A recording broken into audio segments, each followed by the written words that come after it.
The screams had finally ceased. 12 bonfires blazed out in the midnight harbor. Il Dio li perdona, his father whispered at his side. But Marco knew the Lord would not forgive them this sin. A handful of men waited beside the two beached longboats, the only witnesses to the funeral pyres out upon the dark lagoon. As the moon had risen, all 12 ships, mighty wooden galleys, had been set to torch with all hands still aboard, both the dead and those cursed few who still lived.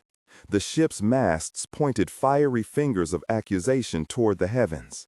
Flakes of burning ash rained down upon the beach and those few who bore witness.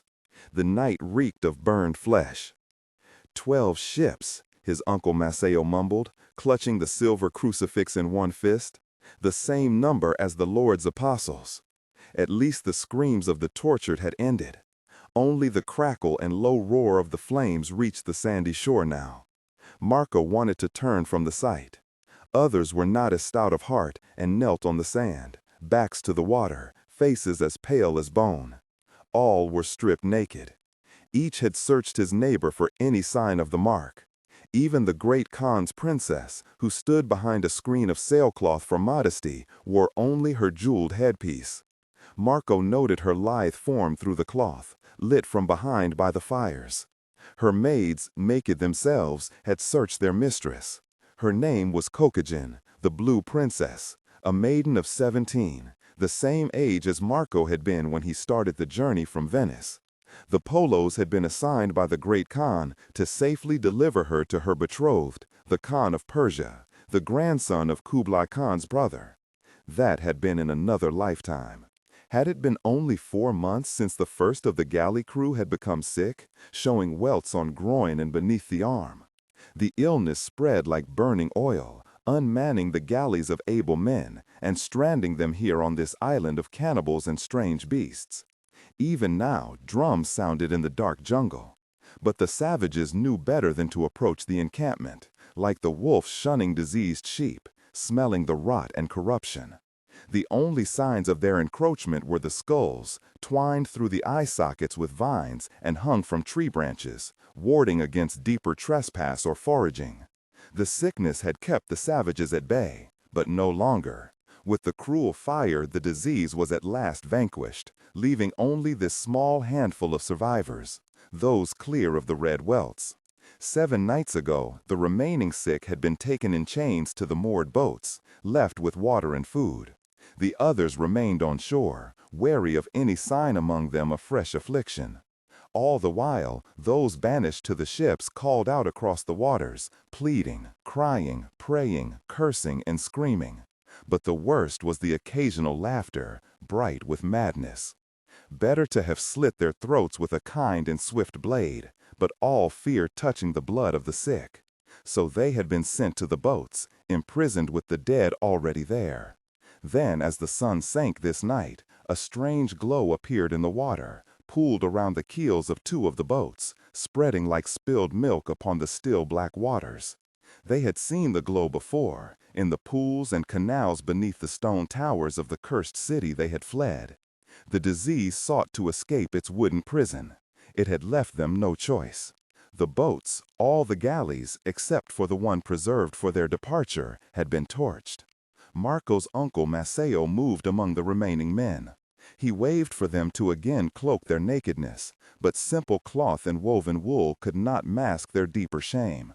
"What we did," Marco said, "we must not speak of it," his father said, and held forth a robe toward Marco.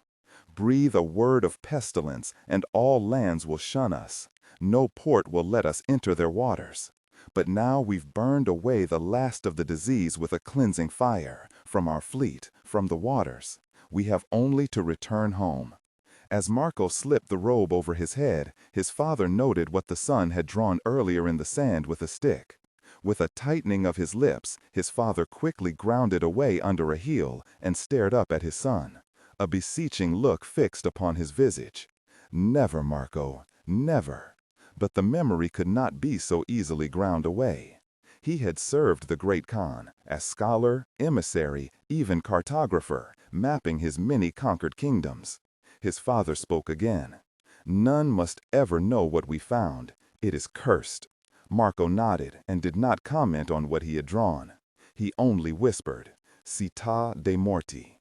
His father's countenance, already pale, blanched further. But Marco knew it wasn't just plague that frightened his father. Swear to me, Marco, he insisted. Marco glanced up into the lined face of his father. He had aged as much during these past 4 months as he had during the decades spent with the Khan in Chengdu. Swear to me on your mother's blessed spirit that you'll never speak again of what we found, what we did. Marco hesitated.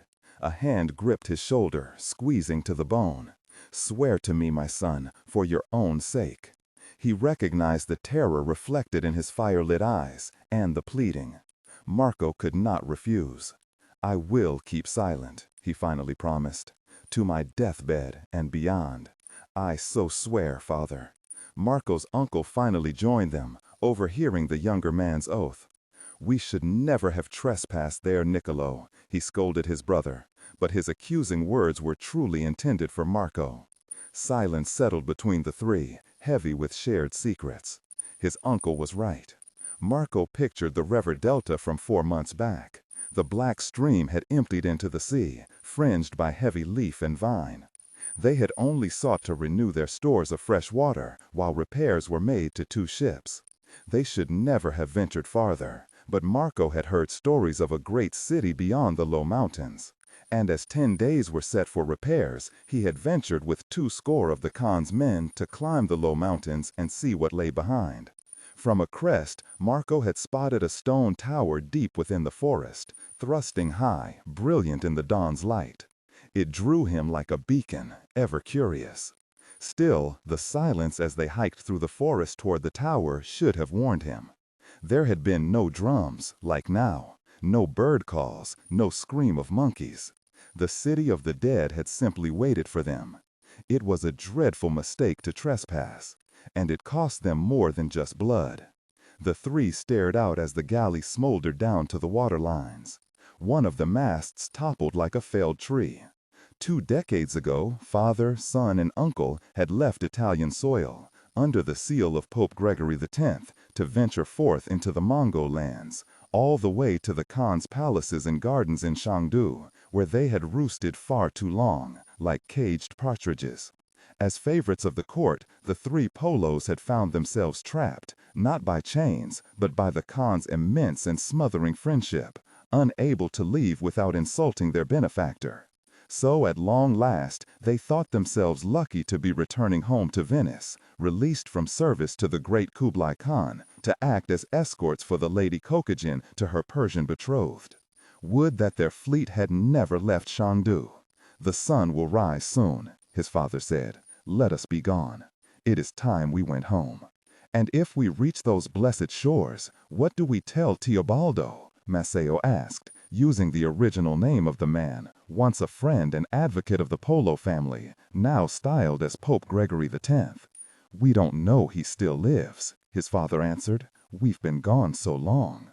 But if he does, Niccolo, his uncle pressed, we will tell him all we know about the Mongols and their customs and their strengths, as we were directed under his edict so long ago. But of the plague, here, there remains nothing to speak of. It is over. Maceo sighed, but there was little relief in his exhalation. Marco read the words behind his deep glower.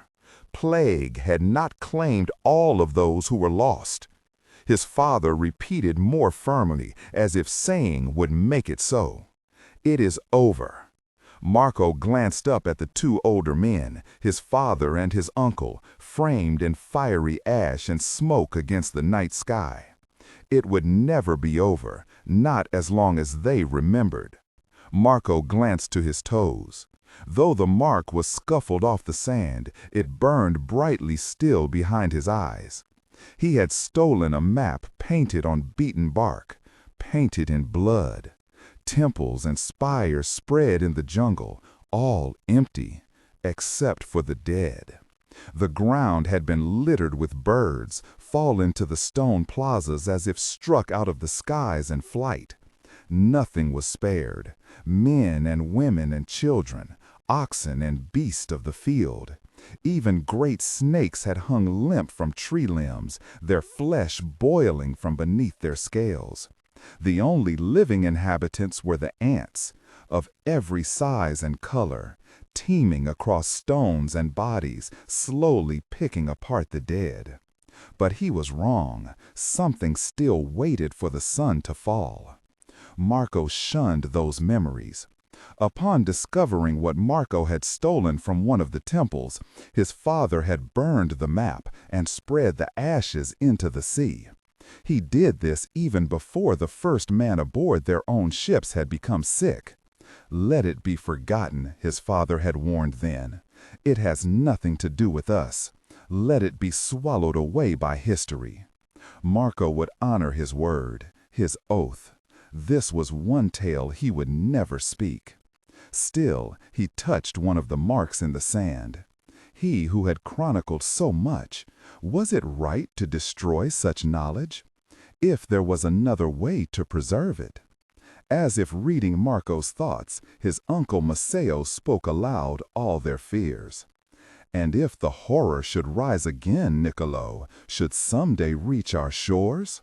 Then it will mean the end of man's tyranny of this world, his father answered bitterly. He tapped the crucifix resting on Maceo's bare chest. The friar knew better than all, his sacrifice. The cross had once belonged to Friar Agrier. Back in the cursed city, the Dominican had given his life to save theirs. A dark pact had been struck. They had left him back there, abandoned him at his own bidding. The nephew of Pope Gregory X, Marco whispered as the last of the flames died into the dark waters. What God will save us next time? Who wants another bottle of Foster's while I'm down here? Greg Tunis called from below decks. Dr. Susan Tunis smiled at her husband's voice as she pushed off the dive ladder and onto the open stern deck. She skinned out of her BC vest and hauled the scuba gear to the rack behind the research yacht's pilot house. Her tanks clanked as she racked them alongside the others. Free of the weight, she grabbed the towel from her shoulder and dried her blonde hair, bleached almost white by sun and salt. Once done, she unzipped her wetsuit with a single long tug. Boom, bada boom, bada boom, erupted from a lounge chair behind her. She didn't even glance back. Plainly someone had spent too much time in Sydney strip clubs. Professor Applegate, must you always do that when I'm climbing out of my gear? The gray-haired geologist balanced a pair of reading glasses on his nose, and open text on maritime history on his lap. It would be ungentlemanly not to acknowledge the presence of a buxom young woman relieving herself of too much attire. She shouldered out of the wetsuit and stripped it down to her waist. She wore a one-piece swimsuit beneath. She had learned the hard way that a bikini top had the tendency to strip away with a wetsuit. And while she didn't mind the retired professor, 30 years her senior, ogling her, she wasn't going to give him that much of a free show. Her husband climbed up with 3 perspiring bottles of lager, pinching them all between the fingers of one hand. He grinned broadly upon seeing her. "Thought I heard you bumping about up here." He climbed topside, stretching his tall frame. He wore only a pair of white quicksilver trunks and a loose shirt, unbuttoned. Employed as a boat mechanic in Darwin Harbor, he and Susan had met during one of the dry dock repairs on another of the university's Sydney's boats. That had been 8 years ago. Just 3 days ago, they had celebrated their 5th anniversary aboard the yacht, moored 100 nautical miles off Kiritimati Atoll, better known as Christmas Island. He passed her a bottle. "Any luck with the soundings?" She took a long pull on the beer, appreciating the moisture. Sucking on a salty mouthpiece all afternoon had turned her mouth pasty. Not so far. Still can't find a source for the beachings. 10 days ago, 80 dolphins, Tursiops aduncus, an Indian Ocean species, had beached themselves along the coast of Java. Her research study centered on the long-term effects of sonar interference on cetacean species, the source of many suicidal beachings in the past. She usually had a team of research assistants with her, a mix of postgrads and undergrads, but the trip up here had been for a vacation with her old mentor. It was pure happenstance that such a massive beaching occurred in the region, hence the protracted stay here. Could it be something other than man-made sonar? Applegate pondered, drawing circles with his fingertip in the condensation on his beer bottle. Microquakes are constantly rattling the region. Perhaps a deep-sea subduction quake struck the right tonal note to drive them into a suicidal panic. There was that Bonzer quake a few months back, her husband said. He settled into a lounge beside the professor and patted the seat for her to sit with him. Maybe some aftershocks? Susan couldn't argue against their assessments. Between the series of deadly quakes over the past 2 years and the major tsunami in the area, the seabed was greatly disturbed. It was enough to spook anyone. But she wasn't convinced. Something else was happening. The reef below was oddly deserted. What little life was down there seemed to have retreated into rocky niches, shells, and sandy holes. It was almost as if the sea life here was holding its breath. Maybe the sensitive creatures were responding to microquakes. She frowned and joined her husband. She would radio over to Christmas Island to see if they'd picked up any unusual seismic activity. Until then, she had news that would definitely get her husband in the water in the morning. I did find what looked like the remnants of an old wreck. No bloody way. He sat up straighter. Back at Darwin Harbor, Greg offered tours of sunken WW2 warships that littered the seas around the northern coast of Australia.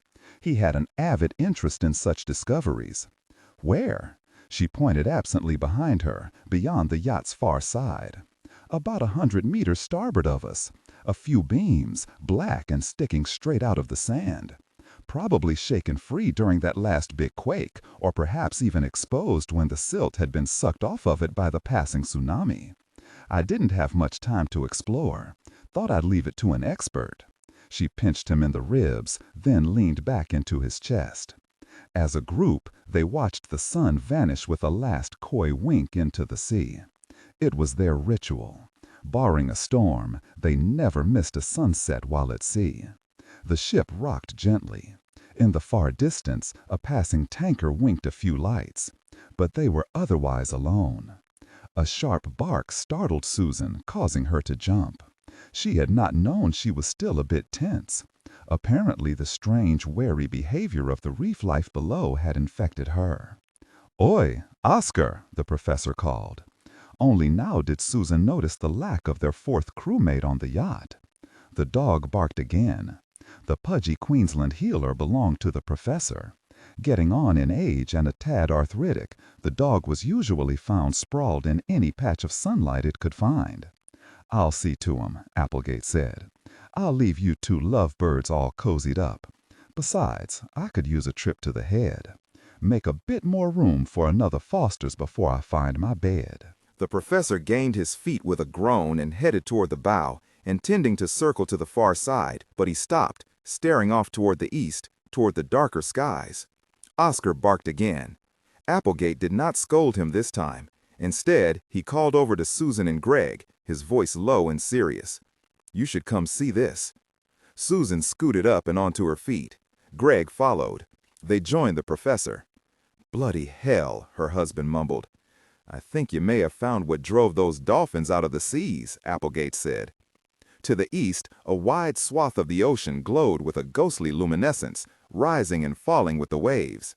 The silvery sheen rolled and eddied. The old dog stood at the starboard rail and barked, trailing into a low growl at the sight. "What the hell is that?" Greg asked. Susan answered as she crossed closer. "I've heard of such manifestations. They're called milky seas. Ships have reported glows like this in the Indian Ocean, going all the way back to Jules Verne. In 1995, a satellite even picked up one of the blooms, covering hundreds of square miles. This is a small one." "Small? My goodness," her husband grunted.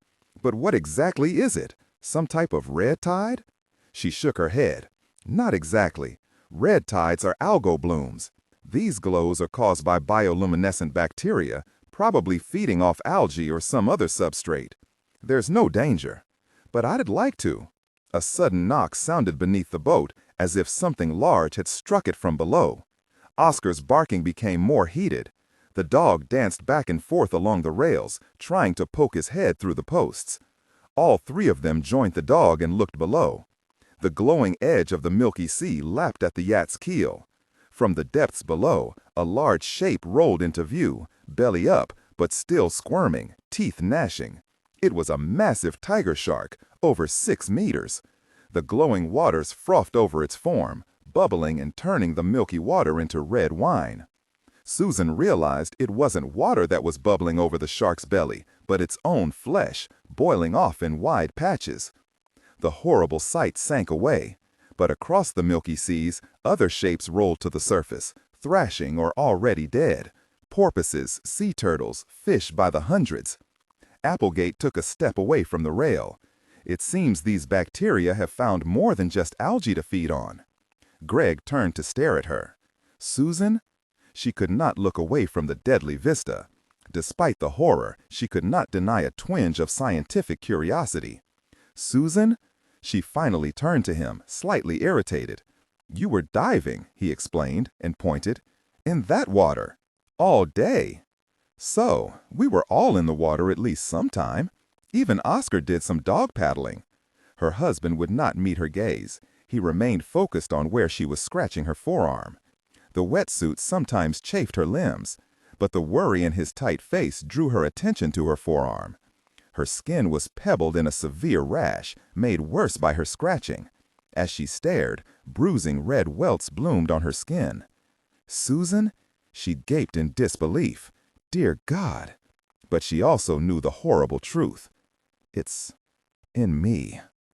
Dark Madonna, July 1, 10:34 a.m., Venice, Italy. He was being hunted. Stefano Gallo hurried across the open plaza square.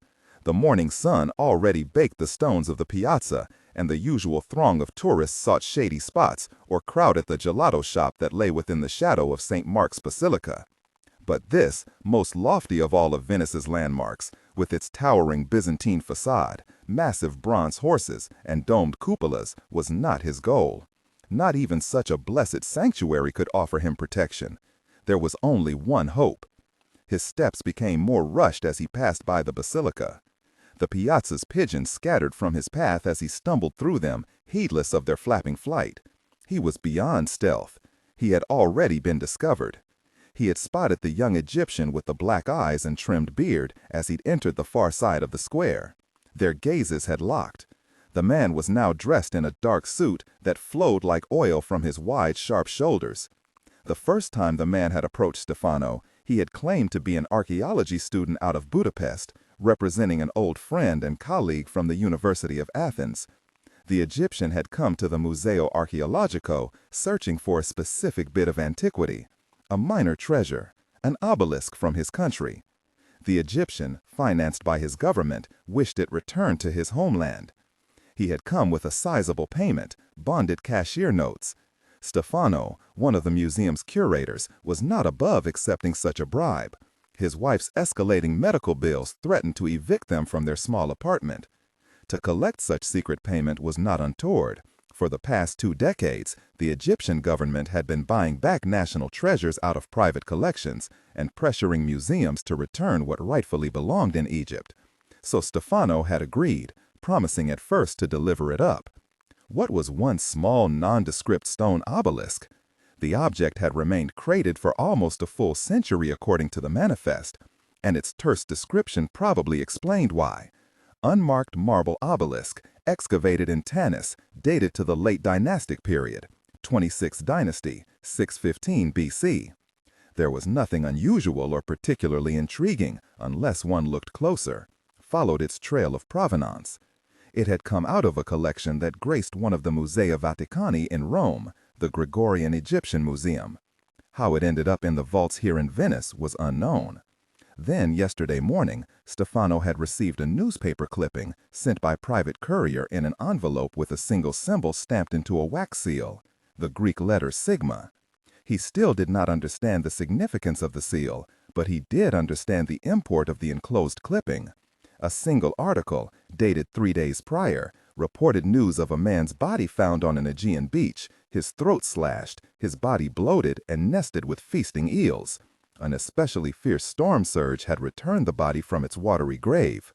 Dental records identified the body as that of his university colleague, the one who had reportedly sent the Egyptian. The man had been dead for weeks. Shock had caused Stefano to act rashly. He clutched the heavy object to his bosom, wrapped in sackcloth and still prickling with packing hay. Stefano had stolen the obelisk from the vault, knowing the act would put him, his wife, his whole family at risk. He had no choice.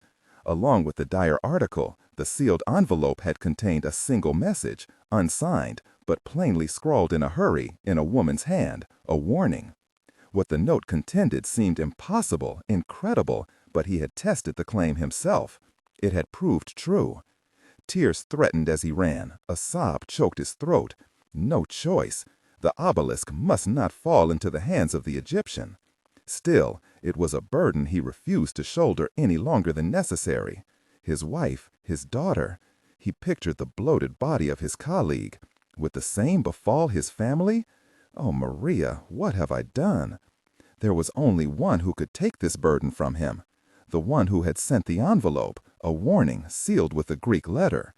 At the end of her note, a place had been named, along with a time. He was already late. Somehow the Egyptian had discovered his theft, must have sensed Stefano was going to betray him. So he had come for it at dawn. Stefano had barely escaped his offices. He had fled on foot, but not fast enough. He checked over his shoulder. The Egyptian had vanished into the milling crowd of tourists. Turning back around, Stefano stumbled through the shadow of the square's bell tower, the Campanile di San Marco. Once the brick tower had served as the city's watchtower, overlooking the nearby docks and guarding the port. Would that it could protect him now. His goal lay across a small piazzetta. Ahead rose the Palazzo Ducal, the 14th century palace of Venice's former dukes. Its 2 levels of Gothic arches beckoned, offering salvation in Istrian stone and rosy Veronese marble. Clutching his prize, he stumbled across the street. Was she still there? Would she take the burden? He rushed toward the sheltering shadows, escaping the blaze of the sun and the glare off the neighboring sea. He needed to be lost in the maze of the palace. Besides housing the Duke's personal residence, the Palazzo Ducal also served as a governmental office building, a courthouse, a council chamber, even an old prison.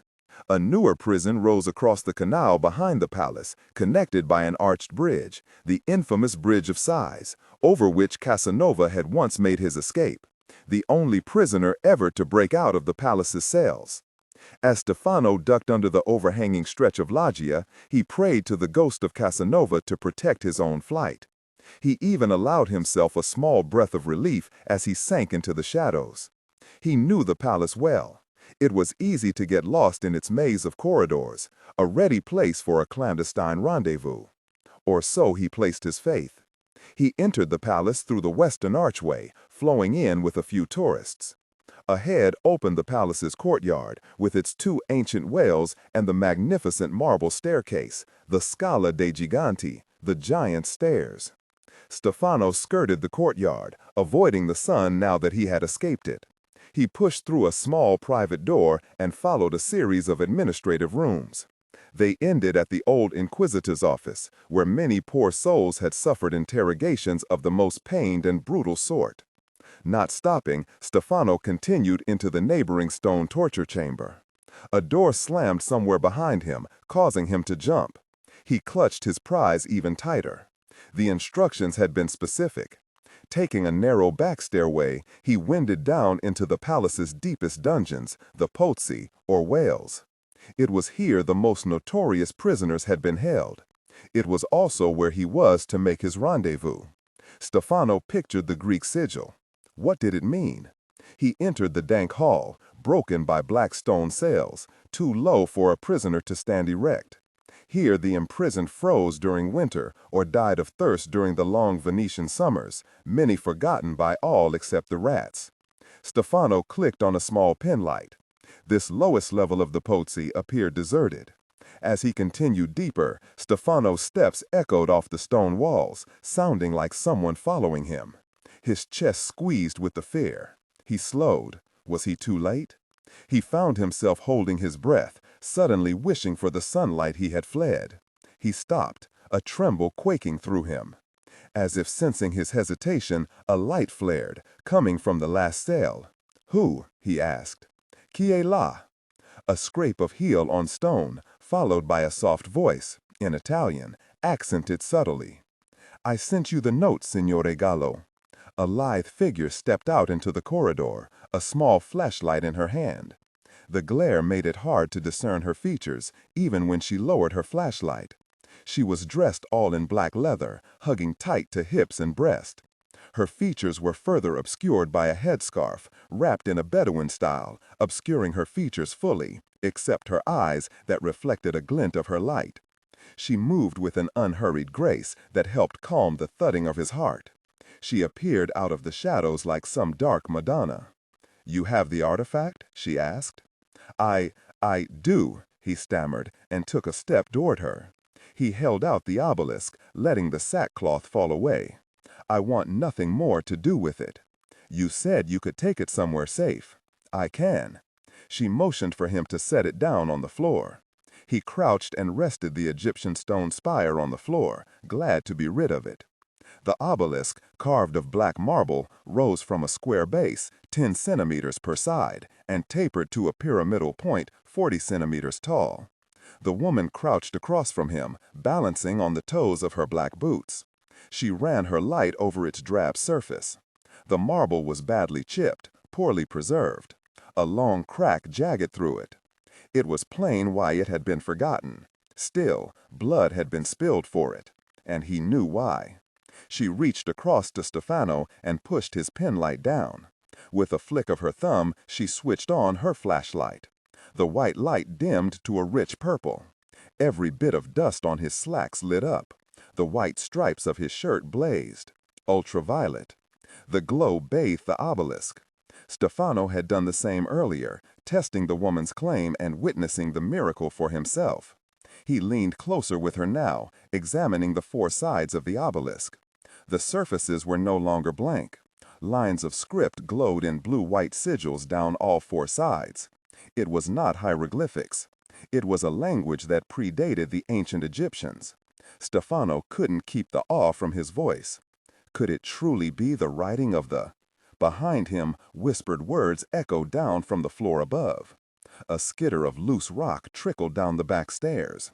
He swung around, fearful, his blood icing. He recognized the calm, clipped cadence of the whisper in the dark. The Egyptian. They'd been discovered.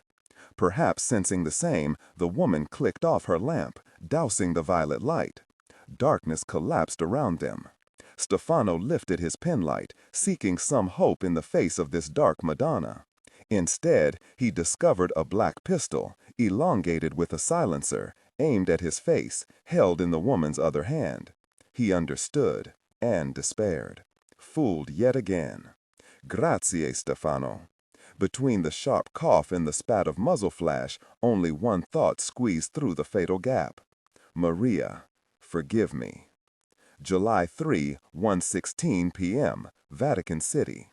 Monsignor Vigor Verona climbed the stairs with great reluctance, haunted by memories of flame and smoke. His heart was too heavy for such a long climb. He felt a decade older than his 60 years. Stopping at a landing, he craned upward, one hand supporting his lower back. Above, the circular stairwell was a choked maze of scaffolding, crisscrossed with platforms. Knowing it was bad luck, Vigor ducked under a painter's ladder and continued higher up the dark stairs that climbed the Torre dei Venti, the Tower of Winds. Fumes of fresh paint threatened to burn tears from his eyes.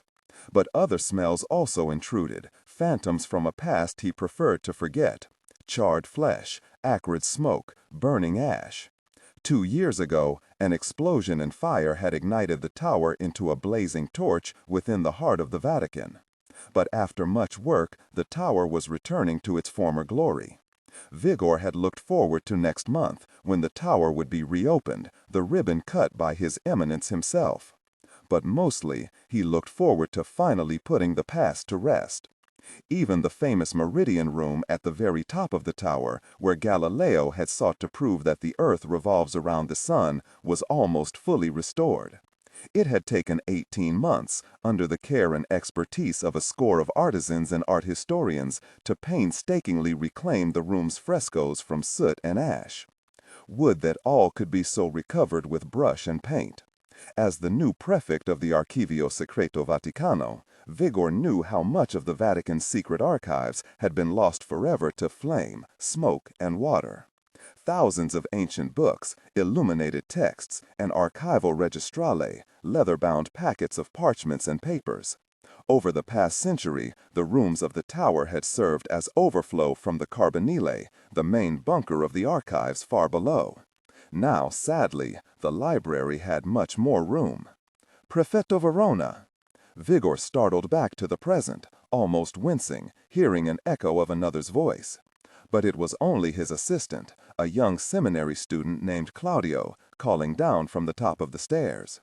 He awaited Vigor in the Meridian Room, having reached the destination well ahead of his older superior.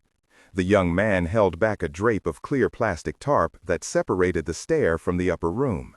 An hour ago, Vigor had been summoned to the tower by the head of the restoration team. The man's message had been as urgent as it was cryptic. Come quickly, a most horrible and wonderful discovery has been made. So Vigor had left his offices for the long trek to the top of the freshly painted tower. He had not even changed out of his black cassock, donned for an earlier meeting with the Vatican's Secretary of State. He regretted his choice of garment, too heavy and warm for the arduous climb. But finally he reached his assistant and wiped his damp forehead with a handkerchief. "This way, Prefetto." Claudio held the drape aside. "Grazie, Claudio." Beyond the tarp, the upper chamber was oven hot, as if the stones of the tower still retained heat from the 2-year-old fire. But it was just the midday sun baking the tallest tower of the Vatican. Rome was going through an especially scorching heat wave. Vigor prayed for a bit of a breeze, for the Torre dei Venti to prove its namesake with a gust of wind. But Vigor also knew most of the sweat from his brow had nothing to do with the heat or the long climb in a cassock. Since the fires, he had avoided coming all the way up here, directing from afar. Even now he kept his back to one of the chambers off to the side. He once had had another assistant, before Claudio, Jacob. It hadn't been only books that had been lost to the flames here. "There you are," a voice boomed. Dr. Balthazar Panoso, overseer of the Meridian Room's restoration project, strode across the circular chamber. The man was a giant, nearly 7 feet tall, dressed almost like a surgeon in white with paper-booted feet. He had a respirator pushed to the top of his head. Vigor knew him well. Balthazar was dean of the art history department at the Gregorian University, where Vigor had once served as the head of the Pontifical Institute of Christian Archaeology. "Prefetto Verona, thank you for coming so promptly." The large man glanced at his wristwatch and rolled his eyes, silently and amusingly commenting on his slow climb. Vigor appreciated his gentle teasing. After he'd assumed the high mantle of the archives, few dared to speak to him beyond reverential tones. "If I was as long-legged as you, Balthazar, I could have taken 2 stairs at a time and gotten here well ahead of poor Claudio. Then best we finish here so you can return for your usual afternoon nap. I'd hate to disturb such diligent labors." Despite the man's joviality, Vigor recognized a bit of tension in his eyes. He also noted that Balthazar had dismissed all the men and women who worked alongside him on the restoration. Recognizing this, Vigor waved Claudio back toward the stair. "Could you give us a few moments of privacy, Claudio?" "Certainly, Prefetto." Once his assistant had retreated back to the stairs and vanished through the drape of plastic tarp, Vigor returned his attention to his former colleague. "Balthazar, why this urgency?" "Come, I'll show you." As the man stepped toward the far side of the chamber, Vigor saw that the room's restorations were nearing completion. All along the circular walls and ceilings, Niccolò Circignani's famous frescoes depicted scenes from the Bible, with cherubs and clouds above. A few scenes were still crisscrossed with silk grids, awaiting further work, but most of the repairs were already complete. Even the carving of the zodiac on the floor had been cleaned and polished down to its bare marble. Off to the side, a single spear of light pierced a quarter-size hole in the wall, spiking down atop the room's slab floor, illuminating the white marble meridian line that ran across the dark floor, turning the chamber into a 16th-century solar observatory. On the far side, Balthazar parted a drape to reveal a small side closet. It even looked like the original stout door was still intact, evident from the charring on its thick wooden surface. The tall historian tapped one of the bronze bolts that pegged the door. We discovered the door has a bronze core. Lucky for that, it preserved what was in this room. Despite Vigor's trepidation at being here, his curiosity was piqued. What was in there? Balthazar pulled the door open. It was a cramped, windowless space, stone-walled, barely room for two people to stand abreast. Two shelves rose on either side, floor to ceiling, crowded with leather-bound books. Despite the reek of fresh paint, the mustiness of the chamber wafted out, proving the power of antiquity over human effort. The contents were inventoried when we first took over here and cleared the closet, Balthazar explained. But nothing of great significance was found, mostly crumbling historical texts of an astronomical and nautical nature. He sighed loudly and a tad apologetically as he stepped inside. I'm afraid I should have been more careful, what with all the day laborers. But I was focused on the meridian. We kept one of the Swiss guards posted up here at night. I thought all was secure. Vigor followed the larger man into the closet. We also used the room to store some of our tools, Balthazar waved to the bottom shelf of one rack, to keep them from getting underfoot. Vigor shook his head, growing tired from the heat and the heaviness of his heart. I don't understand. Why then was I summoned? Something like a grumble echoed from the man's chest. A week ago, he said, one of the guards chased away someone snooping about. Balthazar waved a hand to compass the closet. In here. Why wasn't I informed? Vigor asked. Was anything stolen? No, that's just it. You were in Milan, and the guards scared off the stranger. I just assumed it was a common thief, taking advantage of the confusion here with the comings and goings of work crews. Afterward, I posted a second guard up here, just in case. Vigor waved for him to continue. But this morning, one of the art restorers was returning a lamp to the closet. He had it still switched on when he entered.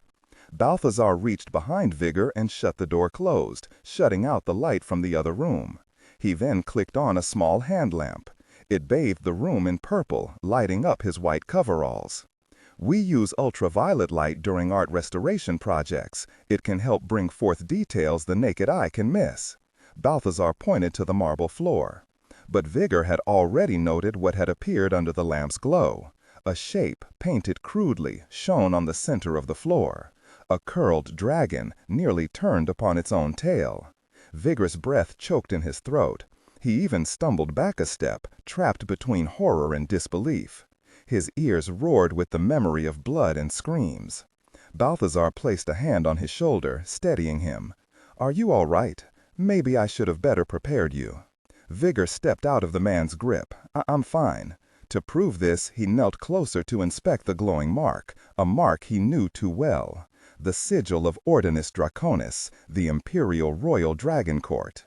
Balthazar met his eye, the whites glowing under the ultraviolet. It was the Dragon Court that had burned this tower 2 years ago, aided by the traitorous former prefect of the secret archives, Prefetto Alberto, now dead. It was a story Vigor had thought long ended, finally put to rest, especially now with the tower's phoenix-like rise from the smoke and ashes. What was the mark doing here? Vigor knelt with a crick of his left knee. The mark looked hastily sketched, just a crude approximation. Balthazar hovered at his shoulder. I studied it with a magnifying loupe. I found a drop of restoration paste beneath the fluorescent paint, indicating it had been recently drawn. Within the week, I'd guess. The thief, Vigor mumbled, remembering the start of the story. Perhaps not just a common thief after all. Vigor massaged his knee. The mark could only be of dire import. A threat or warning, maybe a message to another dragon-cored mole in the Vatican. He remembered Balthazar's message. A most horrible and wonderful discovery has been made. Staring at the dragon, Vigor now understood the horrible nature of that message. Vigor glanced over his shoulder. You also mentioned discovering something wonderful in your note. Balthazar nodded. He reached behind and opened the closet's door, allowing in a flood of light from the outer room. With the brightness, the phosphorescent dragon vanished off the floor, as if shunning the light. And Vigor allowed a long breath to escape with it. Come see this. Balthazar knelt beside Vigor. We would have missed this if not for the dragon painting on the floor. He leaned forward on a palm and reached out with his other hand. His fingers brushed across the bare stone. It took the loupe to reveal this. I caught sight of it when examining the fluorescent paint. While I waited for you, I cleared some of the centuries of grime and dirt from the carving. Vigor studied the stone floor. What carving? Lean closer. Feel here. Concentrating, Vigor obeyed. He felt more than saw, with his fingertips, like a blind man reading Braille. There was a faint inscription in the stone. Vigor didn't even need Balthazar's assessment to know the carving was ancient. The symbols were as crisp as scientific notation, but this was no physicist's scrawl. As the former head of the Pontifical Institute of Christian Archaeology, Vigor recognized the significance. Balthazar must have read his reaction. His voice lowered to a conspiratorial whisper. Is it truly what I think it is? Vigor sat back and rubbed the dust from his fingertips. A script older than Hebrew, he mumbled. The first language if you were to believe the stories. Why was it drawn here? What does it signify? Vigor shook his head and studied the floor, another question growing. Again the dragon sigil appeared, but only in his mind's eye, lit by his worry rather than the glow of ultraviolet. Upon the stone, the dragon had coiled around the inscription, as if protecting it. His friend's earlier words returned to Vigor. We would have missed this if not for the dragon painting on the floor. Maybe the dragon was not so much protecting the ancient carving as meant to illuminate it, to cast a spotlight upon it. But whose eyes was it meant for? As Vigor pictured the twisted dragon, he again felt the weight of Jacob's body in his arms, smoking and charred. In that moment, Vigor knew the truth. The message was not meant for another dragon court operative, another traitor like Prefect Alberto. It was meant to draw someone intimately tied to the history of the Dragon Court, someone who would know its significance. The message had been left for him. But why? What was its meaning? Vigor slowly stood. He knew someone who might be able to help, someone he had avoided calling for the past year. Until now, there had been no need to keep in touch, especially after the man had broken up with Vigor's niece. But Vigor knew a part of his reticence rested not just with broken hearts. The man, as much as this tower, reminded Vigor of the bloody past here, a past he wanted to forget. But now he had no choice. The dragon sigil glowed before his mind's eye, full of dread warning. He needed help. July 4th, 11:44 p.m., Tacoma Park, Maryland. Gray, can you empty the kitchen trash? Be right there, Mom. In the living room, Commander Gray Pierce picked up another empty bottle of Sam Adams, another dead soldier of his parents' July 4th celebration, and chucked it into the plastic bin under his arm. At least the party was winding down. He checked his watch. Almost midnight. Gray gathered another 2 beer bottles off the front entry table and paused before the open doorway, appreciating a bit of breeze through the screen door. The night smelled of jasmine, along with a lingering hint of smoke from fireworks exploded by the block party. Off in the distance, a few whistles and crackles continued to punctuate the night. A dog howled from the yard behind his mother, aggravated by the noise. Only a few guests remained on the front porch of his parents' craftsman bungalow, lazing about on the porch swing or leaning on the railing, enjoying the cool night after the usual swelter of a Maryland summer. They had watched the fireworks from the perch there hours earlier. Afterward, the partygoers had slowly dwindled away into the night. Only the most diehard remained, like Gray's boss. Director Painter Crow leaned against a post, bent next to the teaching assistant who worked for Gray's mother. He was a dour young man from the Congo who attended George Washington University on a scholarship. Painter Crow had been inquiring about the state of hostilities in the man's homeland. It seemed, even at a party, the director of Sigma Force kept a finger on the world's pulse. It was also why he made such a great director. Sigma Force functioned as the covert field arm for DARPA, the Department of Defense's Research and Development Division. Members were sent out to safeguard or neutralize technologies vital to U.S. security. The team consisted of ex-Special Forces soldiers who had been handpicked in secret and placed into rigorous doctoral programs, forming a militarized team of technically trained operatives. Or, as Monk, Gray's friend and team member, liked to joke, killer scientists. With such responsibility, Director Crow's only relaxation this night seemed to be the single malt scotch resting on the porch rail. He'd been nursing it all evening. As if sensing the scrutiny, Painter nodded to Gray through the door. In the wan illumination of a few candle-lit lanterns, the director cast a stony figure, dressed in dark slacks and a pressed linen shirt. His half-Native American heritage could be read in the hard planes of his face. Gray studied those planes, searching for any cracks in his demeanor, knowing the pressure he must be under. Sigma's organizational structure had been undergoing a comprehensive NSA and DARPA internal audit, and now a medical crisis was brewing in Southeast Asia. So it was good to see the man out of Sigma's subterranean offices, if only for this one night. Still, duty was never far from the director's mind. Proving this, Painter stretched, pushed off the rail, and stepped to the door. "I should head off," he called to Gray, and checked his watch.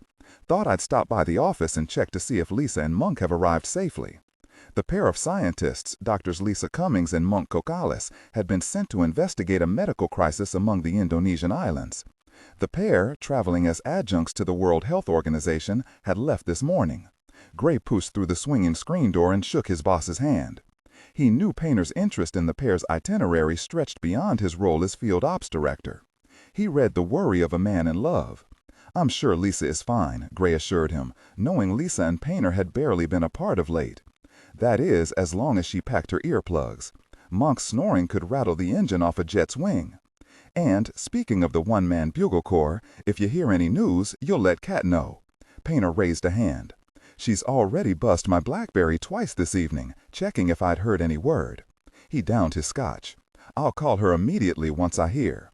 "I suspect Monk will beat you to that call, with 2 women to answer to now." Painter smiled, if a bit tiredly. 3 months ago, Kat and Monk had brought home a new baby girl, 6 pounds and 3 ounces, christened Penelope Ann. After being assigned this current field op, Monk had joked about escaping diapers and midnight feedings, but Gray recognized how it tore a little hole in his friend's heart to leave behind his wife and baby girl. "Thanks for coming over, Director. I'll see you in the morning. Please pass on my thanks to your folks." Reminded, Gray glanced to the flood of light along the left side of the house, coming from the detached garage around back. His father had retreated there some time ago. Not all the fireworks this evening had been out on the streets.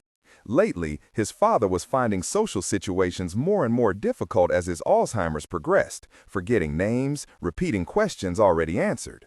His frustration led to a private flare-up between father and son. Afterward, his father had stomped off to the garage and his shop. More and more his father could be found holed up back there. Gray suspected he was not so much hiding from the world as circling the wagons, seeking a solitary place to protect what remained of his faculties, finding solace in the curl of oak from his wood planer or turn of a well-seated screw. Yet, despite this manner of meditation, Gray recognized the growing fear behind his father's eyes. "I'll let them know," Gray mumbled. As Painter departed, the last of the straggling partygoers followed in his wake. Some stopped inside to wish his mother well, while Gray said his goodbyes to the others. Soon he had the porch to himself. "Gray," his mother called from inside, "the trash." With a sigh, he bent and recollected the bin with empty bottles, cans, and plastic cups. He would help his mother clean up, then bicycle the short way back across town to his apartment. As he let the screen door clap behind him, he switched off the porch light and headed across the wood floor toward the kitchen. He heard the dishwasher humming and the clatter of pans in the sink. "Mom, I'll finish up," he said as he entered the kitchen. "Go rest." His mother turned from the sink. She wore navy cotton slacks, a white silk blouse, and a damp checkered apron. At moments like this, harried as she was from an evening of entertaining, his mother's advancing age suddenly struck him. Who was this gray-haired old woman in his mother's kitchen? Then she snapped a wet towel at him and broke the delusion. "Just get the trash. I'm almost finished here. And tell your father to get inside. The Edelmans do not appreciate his nocturnal woodworking. Oh, and I've wrapped up the leftover barbecue chicken. Could you take that to the refrigerator in the garage? I'll have to make a second trip." He hauled up the 2 plastic sacks of garbage in one hand and cradled the bin of empty bottles under his arm. "Be right back." He used his hip to push through the rear door and out into the shadowy backyard. Carefully climbing down the 2 back steps, he crossed toward the garage and the line of garbage cans along its flank. He found himself moving with a soft tread, attempting to keep the clink of bottles silenced. A rainbird water sprinkler betrayed him. He tripped, and the bin of bottles rattled as he caught his balance. The back neighbor's Scottish terrier barked a complaint. "Crap," his father swore sharply from the garage. "Gray, if that's you, give me a govery hand in here." Gray hesitated. After one near shouting match with his father this evening, he didn't want a midnight encore. Over the past couple years, the two had been getting along fairly well, finding common ground after a lifetime of estrangement. But the past month, as some of his father's cognitive tests began to slide downward again, an all too familiar and unwelcome brittle edge had returned to the taciturn man. "Gray, hold on." He dropped the garbage into one of the open cans and settled the bottle bin next to it. Girding himself, Gray crossed into the light flowing from the open garage. The scent of sawdust and shop oil struck him, reminding him of worse days. "Get the govery strap. I'll make you think twice about using one of my tools. Get your head straight before I knock you clear to..." His father knelt on the floor beside a spilled coffee can of 6-penny nails. He was brushing them up. Gray noted the streak of blood on the floor from his father's left hand. His father craned up as Gray stepped inside. Under the fluorescent lights, there was no denying their familial ties. His father's blue eyes held the same steel as Gray's. Their faces were both carved into the sharp angles and clefts, marking their Welsh heritage. There was no escaping it. He was becoming his father. And though Gray's hair was still coal black, he had a few gray hairs to prove it. Spotting the bloodied hand, Gray crossed and motioned his father to the back sink. "Go wash that up." "Don't tell me what to do." Gray opened his mouth to argue, thought better, and bent down to help his father. "What happened?" "Was looking for wood screws." His father waved his cut hand toward the workbench. "But these are nails." His father's eyes lit upon him. "No gosh, Sherlock." There was a well of anger in his gaze, barely constrained, but Gray knew it wasn't directed at him for once. Recognizing this, he remained silent and simply gathered the nails back into the coffee can. His father stared down at his hands, one bloody, one not. "Dad?" The large man shook his head, then finally said softly, "Go for it." Gray offered no argument. When Gray was young, his father had worked the Texas oil fields until an industrial accident had disabled him, taking a leg off at the knee, turning an oil man into a housewife. Gray had found himself bearing the brunt of his frustration, always found wanting, never able to be the man his father wanted him to be. Gray watched his father stare at his hands and recognized a hard truth. Maybe all along his old man's anger had been directed inward, like now. Not so much frustration with a son as a father's anger at failing to be the man he wanted to be. And now once again, disability was slowly taking even that away. Gray sought some words. As he searched, the roar of a motorcycle sliced through any further contemplation. Down the street, tires squealed, vandalizing asphalt with rubber. Gray straightened and placed the coffee can atop the bench. His father cursed the rude driver, probably a drunken reveler. Still, Gray swept an arm and doused the garage lights. "What are you?" "Stay down," Gray ordered. Something was wrong. The cycle appeared, a black and muscular Yamaha VMAX. It roared into view, skidding sideways. Its headlamp was off. That's what had set Gray's nerves jangling. No spear of light had blazed up the street, fleeing ahead of the engine's growl. The cycle was running dark. Without slowing, it skidded sideways. Rear tires smoked as it tried to make the sharp turn into their driveway. It hesitated, balanced, then ripped forward. "What the hell?" his father barked. The rider overcompensated for the turn. The bike bobbled, then the bump of the curb sent the vehicle careening to the side. The rider fought for control, but the rear fender caught the edge of the porch step. The bike went down in a shower in sparks of red sparks, becoming yet another 4th of July display. Thrown, the rider's shoulder rolled end over hand, landing in a sprawl not far from the open garage. Farther down the drive, the bike's engine choked and died. Sparks blew out. Darkness descended. "Jesus H. Christ!" his father exclaimed. Gray held a hand back for his father to stay in the garage. His other hand pulled a 9mm Glock from an ankle holster. He crossed toward the prone figure, all dressed in black, leather, scarf, and helmet. A soft groan revealed two things. The rider was still alive, and it was a woman. She lay curled on her side, leathers ripped. Gray's mother appeared at the back door to the house, standing in the porch light, drawn by the noise. "Gray, stay there," he called to her. As Gray approached the downed rider, he noticed something lying steps away from the bike, its black shape crisp against the white cement of the driveway. It looked like some stubby pillar of black stone, cracked from the impact. From its dark interior, the glint of a metallic core reflected the moonlight.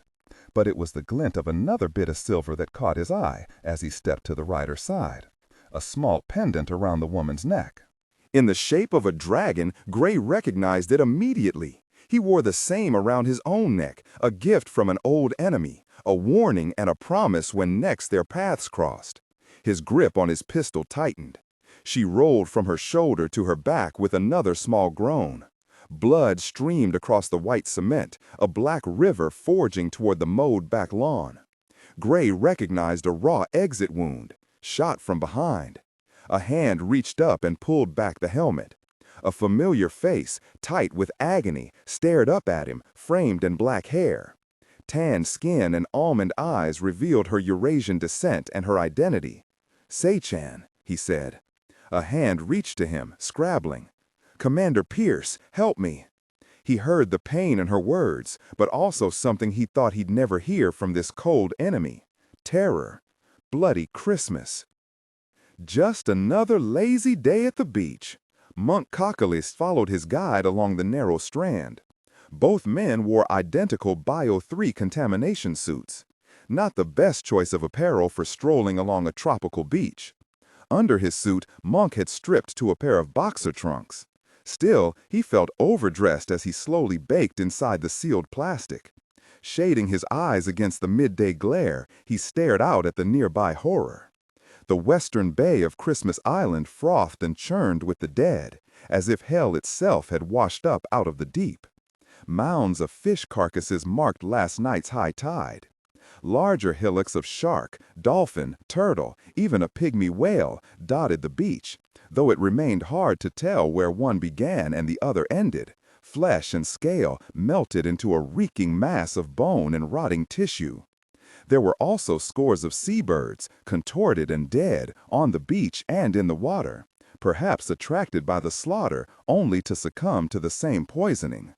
A nearby blowhole in the rock spewed a fountain of sludgy seawater with a ringing bellow, as if the ocean itself were gasping its last breath. Ducking under the spray, the pair of men worked north along the beach, traversing a narrow trail of clear sand between the foulness of the tidal zone and steep jungle-shrouded cliffs. "Remind me to skip the seafood buffet back on the ship," Monk mumbled through the rasp of his respirator. He was glad for his suit's canned air. He could only imagine the reek that must accompany this tidal graveyard. He was also relieved his partner, Dr. Lisa Cummings, had remained back aboard the cruise ship on the other side of the island. The mistress of the seas floated in Flying Fish Cove, safely upwind of the sickening pall that wafted across the island from the toxic soup on its western side. But others had not been as lucky. Upon arriving at daybreak, Monk had witnessed the hundreds of men, women, and children being evacuated from the island, all in various states of contamination. Some blind, others merely blistered, the worst with skin dying off in pustulent slides. And though the toxic readings were rapidly declining, the entire island was being cleared as a safety precaution. The Mistress of the Seas, a giant luxury cruise ship out on its maiden voyage among the Indonesian islands, had been evacuated and diverted, turned into an emergency medical ship. It also served as the operations center for the World Health Organization's team, called in to discover the cause and source for the sudden poisoning of the surrounding seas.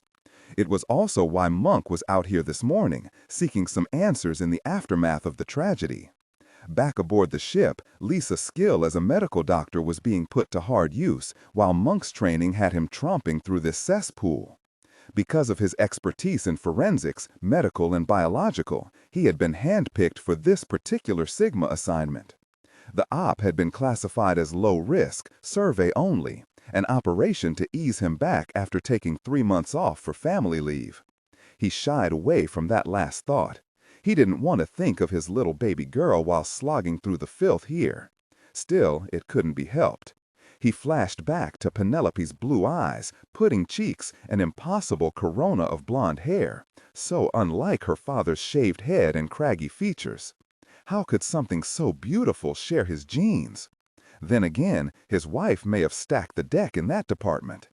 Even here, he could not dismiss the ache in his chest, a physical longing for them, as if a tether bound him as surely as any umbilical cord, a sharing of blood between the three of them. It seemed impossible he could be this happy. Up ahead, his guide, Dr. Richard Graff, a salt-hardened oceanic researcher out of the University of Queensland, had dropped to one knee. He knew nothing of Monk's true identity, only that Monk had been recruited by the WHO for his expertise. Graff settled his plastic sample case atop a flat shelf of rock. Through the face shield, the man's bearded countenance was tight with worry and concentration. It was time to get to work. The pair had been dropped off in an inflatable rubber Zodiac. The pilot, a sailor from the Royal Australian Navy, remained at the boat, beached beyond the kill zone. An Australian Coast Guard cutter had arrived to oversee the island's evacuation. The remote island, resting 1,500 miles northwest of Perth, was still Australian territory. First discovered on Christmas Day in 1643, the uninhabited island was eventually colonized by the British to take advantage of its phosphate deposits, setting up a major mine here, employing indentured workers from throughout the Indonesian islands. And though the mines were still in operation, the tropical island's main industry had turned to tourism. 3/4 of the island's highlands, thick with rainforests, had been declared national parklands. But no tourists would be flocking here anytime soon. Monk joined Dr. Richard Graff. The marine researcher noted his arrival and waved a gloved hand to encompass the massive die-off here. It started a little over 4 weeks ago, according to reports of some local fishermen, explained Graff. Lobster traps were found full of empty crustacean shells, the flesh dissolved away inside. Trawling nets blistered hands when pulled from the sea, and it only grew worse.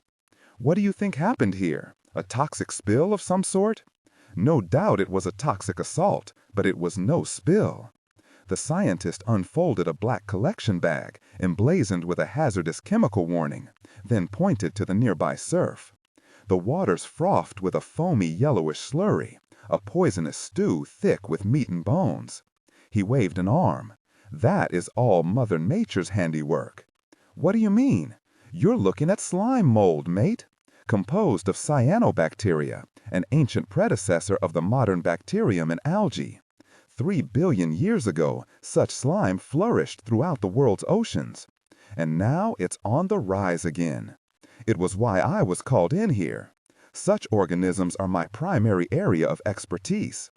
I've been studying such blooms out near the Great Barrier Reef, specifically one called fireweed, a mix of algae and cyanobacteria that can cover a soccer field in less time than it would take you to eat lunch. The bloody creature releases 10 different biotoxins, potent enough to blister skin. And when dried, it can aerosolize with the burning force of pepper spray. Monk pictured the devastation back at the settlement, the island's largest township. It lay not far from the bay here, in the path of the trade winds. Are you saying that's what happened here? Or something like it? Fireweed and other cyanobacteria are blooming all across our oceans, from fjords of Norway to the Great Barrier Reef. Fish, coral, and marine mammals are dying off, while these ancient slimes, along with venomous jellyfish, are blooming. It's as if evolution were running in reverse, the oceans devolving into primordial seas. And we've only ourselves to blame. Runoff of fertilizers, industrial chemicals, and sewage have been poisoning deltas and estuaries.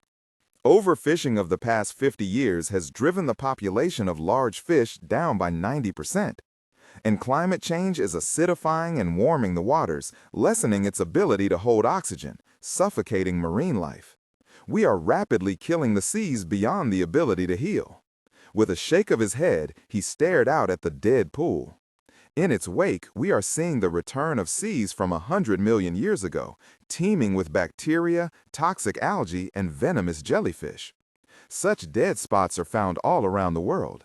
But what caused this one? That was the question that drew them all here. Graf shook his head.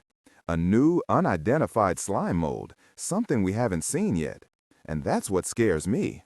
Marine biotoxins and neurotoxins are already the most potent poisons in the world. So nasty that they are beyond even man's ability to duplicate. Did you know saxitoxin from bacteria and certain shellfish has been classified by the United Nations as a weapon of mass destruction? Monk grimaced through his face shield at the seas here. Mother Nature can be a nasty, difficult person. The greatest terrorist of 'em all, mate. Best not to piss her off. Monk didn't argue. With the biology lecture over, Monk bent down and helped organize the collection kits. He struggled, fighting the plastic gloves of his suit. He was further compromised by a numb left hand.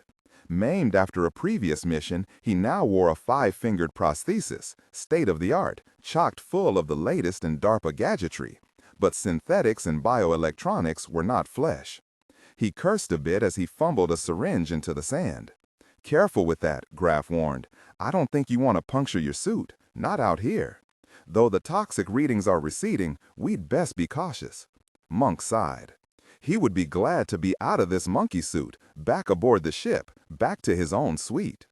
En route to the island, Monk had pulled strings to have an entire forensic suite airlifted to the cruise ship. That's where he'd rather be. But first they needed lab samples, and plenty of them. Blood, tissue, and bone. From fish, shark, squid, dolphin. That's odd, Graf mumbled. He stood and glanced up and down the beach. Monk joined him. What? One of the most ubiquitous animals on the island is Geocarchodea natalis. And in English, that would be? Graf stood up and glanced up and down the beach. I'm referring to the Christmas Island red land crab. Monk studied the fouled coastline. He had read up on the island's flora and fauna.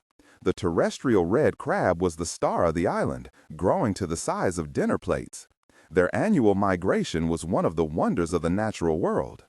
Each November, timed to lunar cycles, 100 million crabs made a mad dash from jungle to sea, dodging seabirds and attempting to prove their right to mate by surviving this gauntlet. Graf continued. The crabs are notorious scavengers. You'd think all the carcasses out here would attract them, like the seabirds. But I don't see a single one here, alive or dead.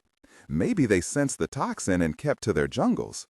If they did, such a factor might hold some clue to the origin of the toxin or the bacteria that produced it. Maybe they've encountered such a deadly bloom before. Maybe they're resistant. Either way, the faster we can isolate the source, all the better. To help the islanders, Graf shrugged. Certainly that. But more importantly, to keep the organism from spreading. He studied the yellowish sluice, and his voice lowered with worry. I fear this may be a harbinger of what all oceanic scientists have been dreading. Monk glanced to him for elaboration. A bacterium that tips the scales, an agent so potent it sterilizes all life in the sea. And that can happen? Graf knelt to begin the work. It may already be happening. With that dour pronouncement, Monk spent the next hour collecting samples into vials, pouches, and plastic cups. All the while, the sun rose higher above the cliffs, glaring off the water, cooking him in his biosuit. He began to fantasize about a cold shower and a frozen drink with an umbrella in it. The pair slowly worked down the beach. Near the cliff face, Monk noted a cluster of charred incense sticks stuck in the sand. They formed a palisade in front of a small Buddhist shrine, no more than a faceless seated figure, long worn by sea and sand. It rested under a makeshift lean-to splattered with bird droppings. He imagined the incense sticks being lit to ward against the toxic pall, seeking some heavenly intervention. He continued past, nettled with a sudden chill, wondering if their efforts here would prove any more useful. The throttle and growl of an approaching boat drew his gaze back out to sea. He glanced down the beach. While collecting samples, he and Graff had traveled past a spit of land. Their Zodiac lay beached beyond the rocky point, out of sight. Monk shaded his eyes. Was their Aussie pilot moving the boat closer to them? Graff joined him. It's too early to go back.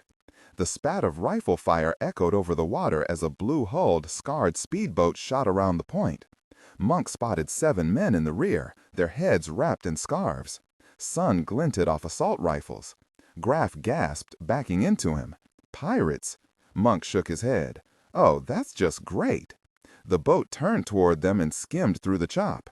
Monk grabbed Graff by the collar and tugged him off the sunlit beach. Piracy was on the rise worldwide, but the Indonesian waters had always been rife with such cutthroats.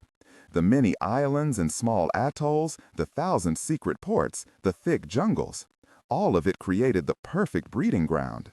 And after the recent tsunami in the region, the number of local pirates had boomed, taking advantage of the chaos and the thin stretch of policing resources.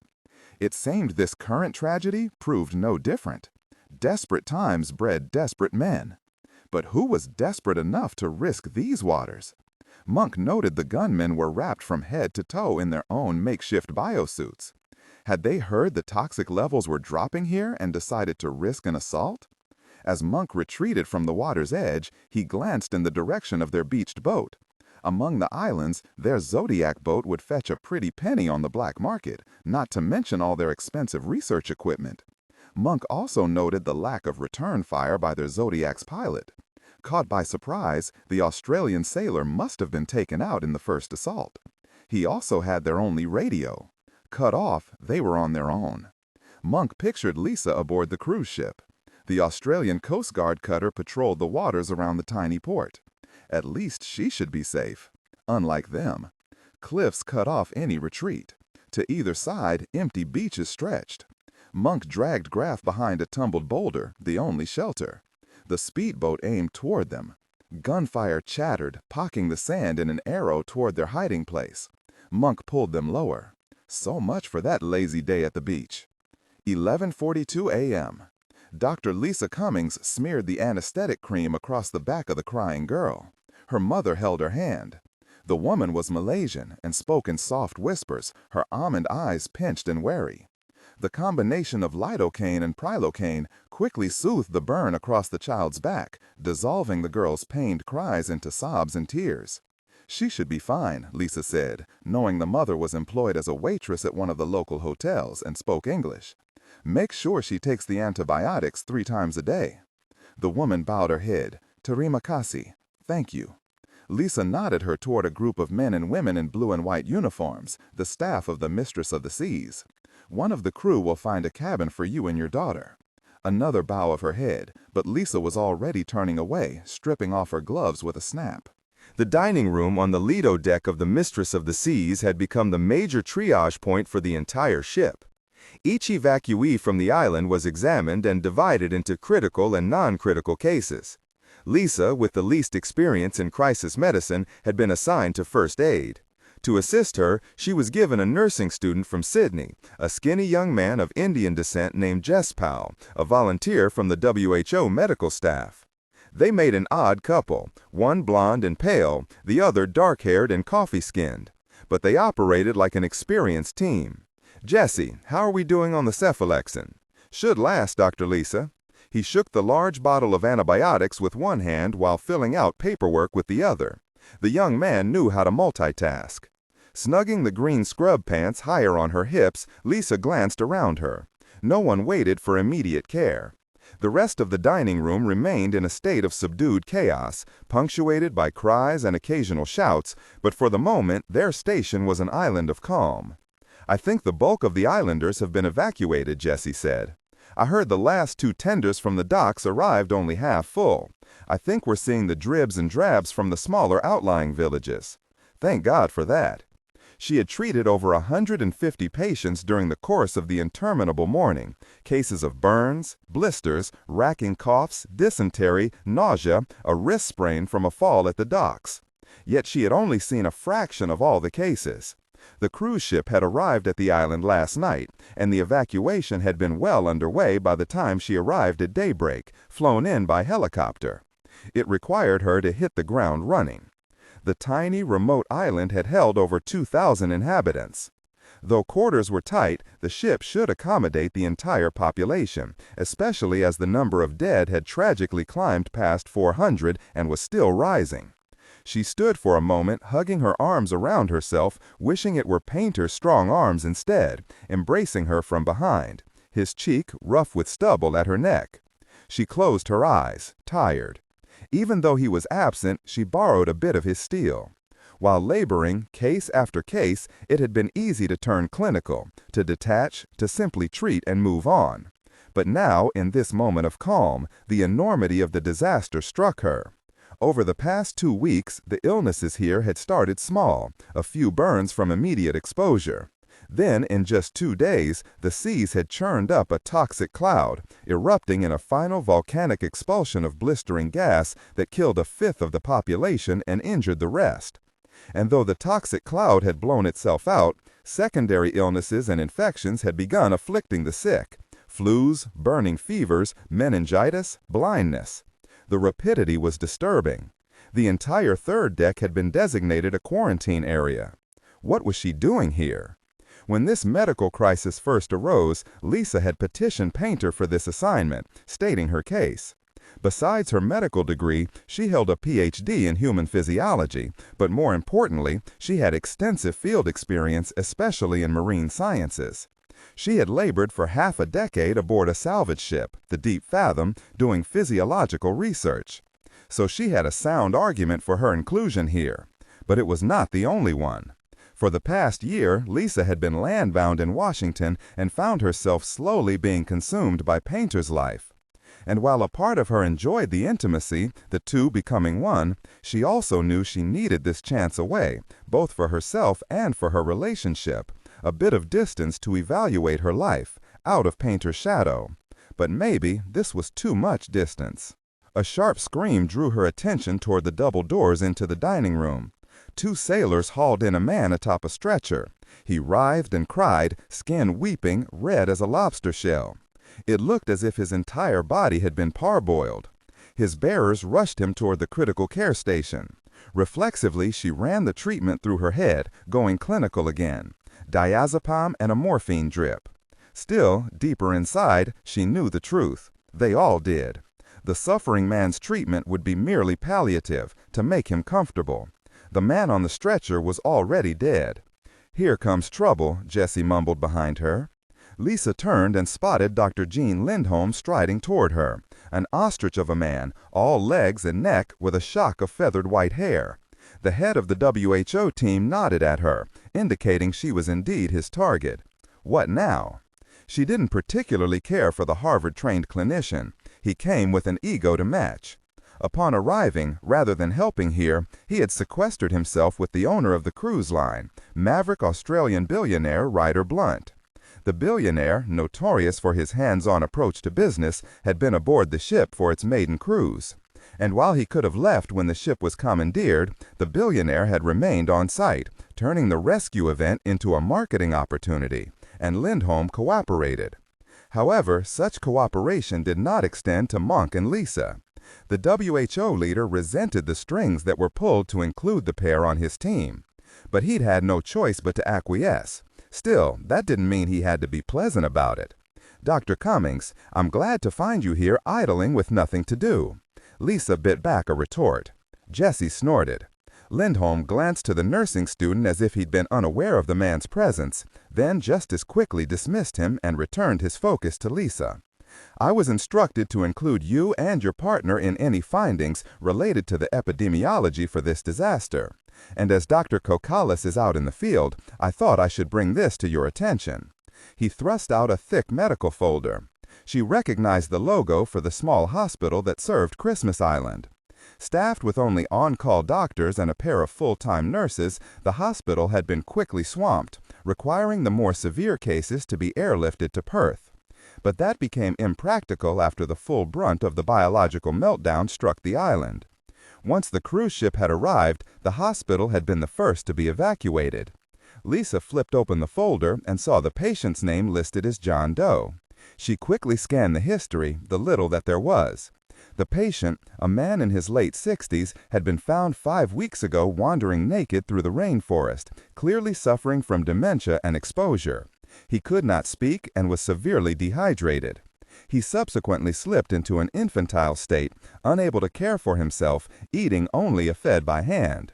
They sought to identify him by fingerprint and by searching through missing person records, but nothing had turned up. He remained a John Doe. Lisa glanced up. I don't understand. What does this have to do with what happened here? Sighing, Lindholm stepped next to her and tapped the chart. Under the list of presenting symptoms and physical findings, at the bottom, moderate to severe signs of exposure, she mumbled, reading down the list. The last line stated deep dermal second-degree sunburn to calves, with resultant edema and severe blistering. She glanced up. She had treated similar symptoms all morning. This wasn't just a sunburn. The island's clinicians jumped to that conclusion, Lindholm said with evident disgust. Lisa could not blame the island's doctors or nurses. At that time, no one was aware of the environmental disaster brewing. She again checked the date, 5 weeks ago. I believe we may have found patient 0, Lindholm said pompously, or at least one of the earliest cases. Lisa closed the folder. Can I see him? He nodded. That was the second reason I came down here. There was a grim waver in his voice at the end that disturbed Lisa. She waited for him to explain, but he simply turned on a heel and headed out. Follow me. The WHO leader crossed the dining room to one of the ship's elevators. He hit the button for the promenade deck, 3rd level. The isolation ward? She asked. He shrugged. A moment later, the doors opened into a makeshift clean room. Lindholm waved for her to don one of the biosuits, similar to the one Monk had taken to collect samples. Lisa climbed into a suit, noting the slight body odor as she pulled the hood over her head and sealed her seams. Once both were ready, she was led down a passage to one of the cabins. The door was open and other clinicians were crowded at the entry. Lindholm bellowed for the others to clear a path. They scattered, well trained by their leader. Lindholm led Lisa into the small room, an inside cabin, no windows. The only bed stood against the back wall.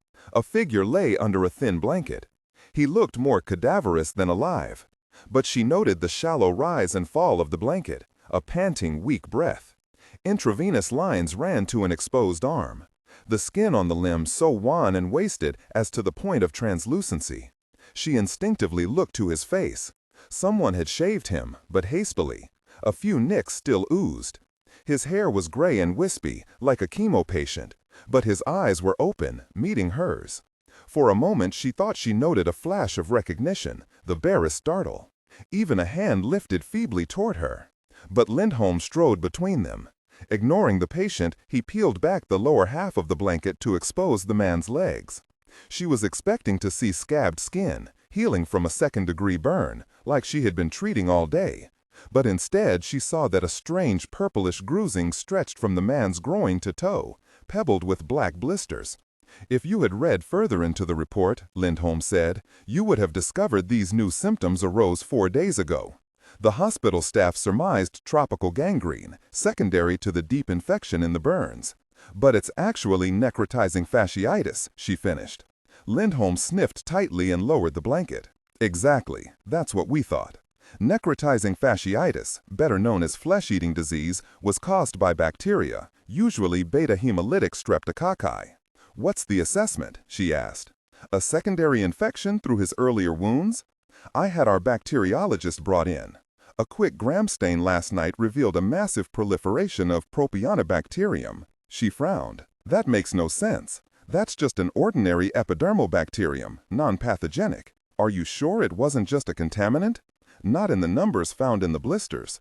The stains were repeated on other tissue samples, the same results. It was during these second studies that an odd necrosis was noted in the surrounding tissue, a pattern of decay sometimes seen locally. It can mimic necrotizing fasciitis, caused by what? The sting of a stonefish, very toxic. The fish looks like a rock but bears stiff dorsal spines envenomed by poison glands. One of the nastiest venoms in the world. I brought Dr. Barnhart in to test the tissue. The toxicologist? A nod. Dr. Barnhart had been flown here from Amsterdam, an expert in environmental poisons and toxins. Under the auspices of Sigma, Painter had personally requested the man's addition to the WHO team. The results came back this past hour. He found active poison in the patient's tissues. I don't understand. So the man was poisoned by a stonefish while wandering in delirium? A voice spoke behind her, answering her question. No. She turned. A tall figure filled the doorway, a bear of a man squeezed into a contamination suit too small for his girth. His grizzled and bearded face fit his size, but not the delicacy of his mind. Dr. Henrik Barnhart pushed into the room. I don't believe the man was ever stung by a stonefish, but he is suffering from the venom. How is that possible? Barnhart ignored her question for the moment and addressed the WHO leader. It's what I suspected, Dr. Lindholm. I borrowed Dr. Miller's Propionibacterium cultures and had them analyzed. There is no doubt now. Lindholm visibly blanched. What? Lisa asked. The toxicologist reached and gently straightened the blanket over the John Doe patient, a tender gesture for such a large man.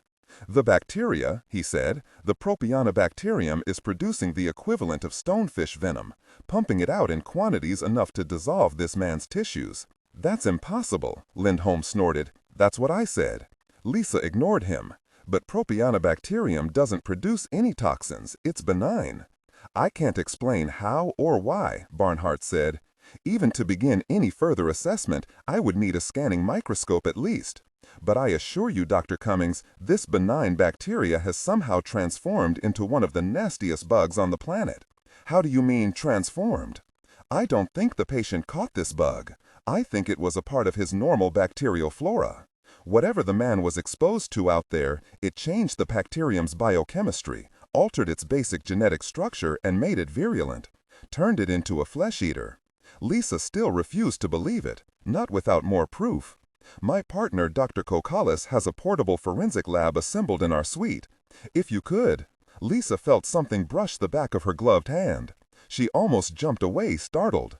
But it was only the old man in the bed, reaching again for her. His eyes met hers, desperate. His lips, chapped and cracked, trembled with a dry breath. Susan. She turned and gripped the man's fingers. Plainly he was still in a delirium, mistaking her for someone else. She squeezed reassurance. Susan, where's Oscar? I can hear him barking in the woods. His eyes rolled back in his head. Barking, help him, but don't go in the water. She felt his fingers go slack in her grip. His eyelids drifted closed, dragging away the brief moment of confused lucidity. A nurse stepped forward and checked the man's vitals. He was out again. Lisa tucked his hand back under his blanket. Lindholm stepped forward, close, invading her space. This forensics lab of Dr. Kokalis, we must gain access to it as soon as possible, in order to confirm or dismiss this wild conjecture by Dr. Barnhart. I would prefer to wait for Monk's return, Lisa said, stepping back. Some of the equipment is of special design. We will need his expertise to operate it without damage. Lindholm scowled, not so much at her as life in general. Fine. He swung away. Your partner is due back in the next hour. Dr. Barnhart, in the meantime, collect whatever samples you'll need. A nod by the Dutch toxicologist acknowledged the order, though Lisa noted the slight roll to Barnhart's eyes as the WHO leader departed. Lisa followed Lindholm out of the room. Barnhart called after her. You will page me when Dr. Kokalis returns, yeah? Of course. She was as anxious as everyone else to discover the truth here. But she also feared they were still barely scratching the surface. Something dreadful was brewing here. But what? She hoped Monk would not be gone long. As she left, she also remembered the patient's last words. Don't go in the water. 11:53 a.m. "We'll have to swim for it," Monk said. Are you crazy?" Graf answered as they cowered behind the rock. Moments ago, the pirate speedboat had ground up against a submerged reef, one of the many that gave rise to the name for this section of island, Smithson's Blight. Out on the water, the gunfire had ended, replaced by the roar of the engine as the boat sought to drag itself free. Monk had popped his head up to evaluate the scenario, only to almost lose an ear to a sniper's bullet. They were still pinned down, trapped, with nowhere to run, except into the face of the enemy. Monk bent down and unzipped one of his suit's seals near his shin. He reached through the opening and removed the 9mm Glock from its ankle holster. Graf's eyes widened as he pulled free the pistol. "Do you think you can take them all out? Hit the gas tank or something?" Monk shook his head and zipped back up. "You've been watching too many Bruckheimer movies. This pea shooter will only serve to get them to duck their heads. Perhaps long enough for us to hit the surf over there." He pointed to a line of boulders that stretched out into the water. If they could get on the far side, keep the boulders between them and the boat, they might be able to make it around the next point. Then, if they could reach the beach on the far side before the pirates freed their boat, and if there was some path that led into the island's interior. That's a lot of ifs. But there was only one certainty here. They were dead if they stayed shivering like a pair of rabbits. "We'll have to stay underwater as much as possible," Monk warned. "Maybe we could even take a breath or two if we keep air trapped in our contamination hoods." Graf's face looked little comforted by this idea. Though the worst of the toxic event was over, the bay remained a poisonous cesspool. Even the gun, men knew better than to leave the safety of their boat. The masked men were using oars to pry the craft off the rocks, rather than climbing in themselves and lightening the load. If even pirates refused to go into the water, Monk suddenly began to question the wisdom of his own plan. Besides, he hated diving. He was a former Green Beret, not a frickin' Navy SEAL. "What?" Graf asked, reading something in Monk's expression. "You don't think your plan is going to work, do you? Let a man think already." Slumping down, Monk found himself staring back toward the worn Buddha statue under its lean-to, protected by its charred row of prayer sticks. He wasn't Buddhist, but he was not above praying to any god that would get him out of this scrape. His eyes again settled to the burned prayer sticks. Without turning away, he spoke to Graf. "How did these worshippers get here?" he asked. "There's no village for miles along the coastline. The beach is protected by reefs, and the cliffs appear too sheer to climb." Graf shook his head. "What difference does it make? Someone lit those prayer sticks. Within the last day or so." Monk shifted up. "Look at the beach. No footsteps but our own. You can see where someone knelt to light their smudge sticks, but no steps head out to the water or along the beach. That means they had to come down from above. There must be a path. Or maybe someone just raised and lowered a rope." Monk sighed, wishing for a more dim-witted companion, someone less able to poke holes in his reasoning. "Water or Buddha?" Monk asked. Graf visibly swallowed as the speedboat's engine throttled up. The pirates were almost free. Graf turned to Monk. "Isn't it good luck to rub the belly of a Buddha?" Monk nodded. "I think I read that on a fortune cookie somewhere. I hope that Buddha read the same cookie." Monk shifted around, raising his pistol. "On my count, you haul yourself.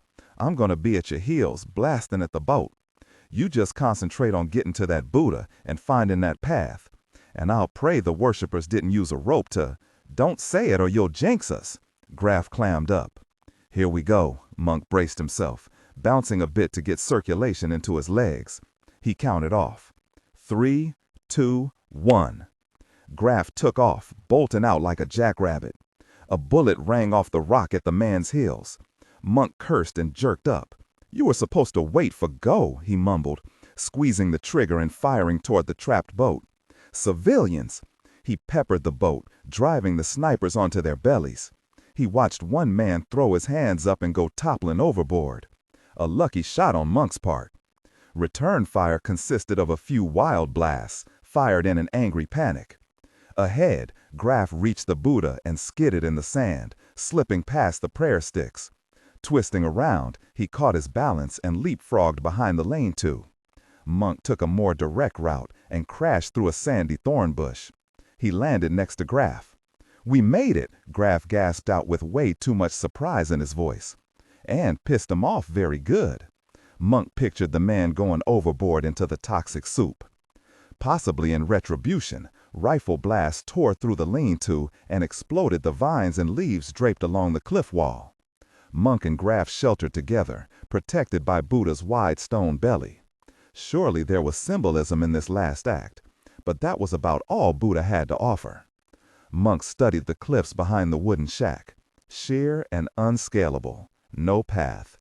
"Maybe one of us should have rubbed that belly when we ran up here," Monk said sourly. "Your gun?" Graf asked. Monk hefted it up. "1 round. After that, I could always throw the pistol at him. That always works." Behind them, the boat finally freed itself with a roar of its engine. Worse yet, the boat was now on the island side of the reef, sidling toward the beach, slicing through the bodies of the dead. Before long, there would be another 2 bodies to add to the soup. A volley of shots peppered the Buddha and shattered through the lean-to. More vines were shredded. A ricochet sped past Monk's nose, but he didn't move. He watched one of the drapes of blasted vine fall away, revealing the mouth of a cave behind it. Monk crawled forward, keeping the statue between him and the approaching pirates. He nudged open the vines. Sunlight revealed a step, then another. A tunnel! So much for your rope ladder theory, Graf. Monk turned and saw the doctor slumped to one side, a hand pressed to his shoulder. Blood welled between his fingers. Crap. Monk hurried back to him. "Come on, we've no time to dress it. Can you walk?" Graf spoke between clenched teeth. "As long as they don't shoot me in the leg." With some help, the 2 crawled through the vine drape and into the tunnel. The temperature dropped a full 10 degrees.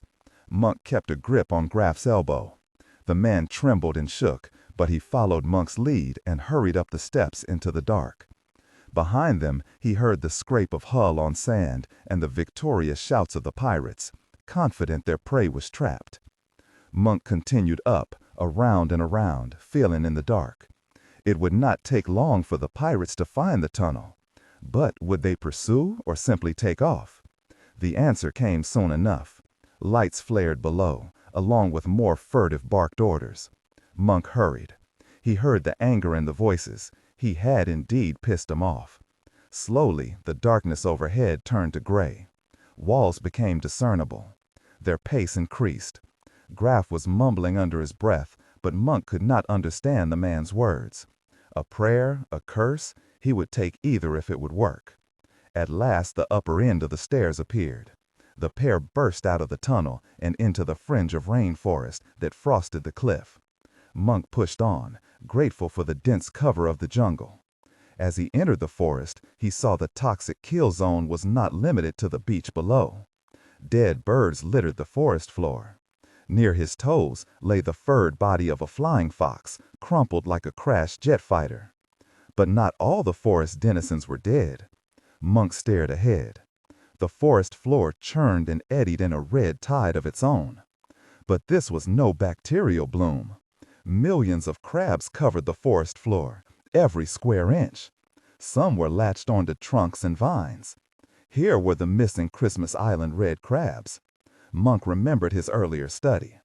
Throughout the year, the crabs remained docile until aroused or stirred up. During their annual migration, the crabs were known to slash tires of passing cars with their razor-sharp claws. Monk took a step back. Stirred up described the crabs at the moment. They climbed all over one another, agitated, snapping, in a feeding frenzy. Monk now understood why the creatures were missing from the beach below. Why go down when there was plenty to eat up here? The crabs not only feasted on the dead birds and bats, but also on their own brothers and sisters in a cannibalistic free-for-all. At the men's appearance, massive claws lifted in warning, snapping like broken sticks. "Welcome to the party!"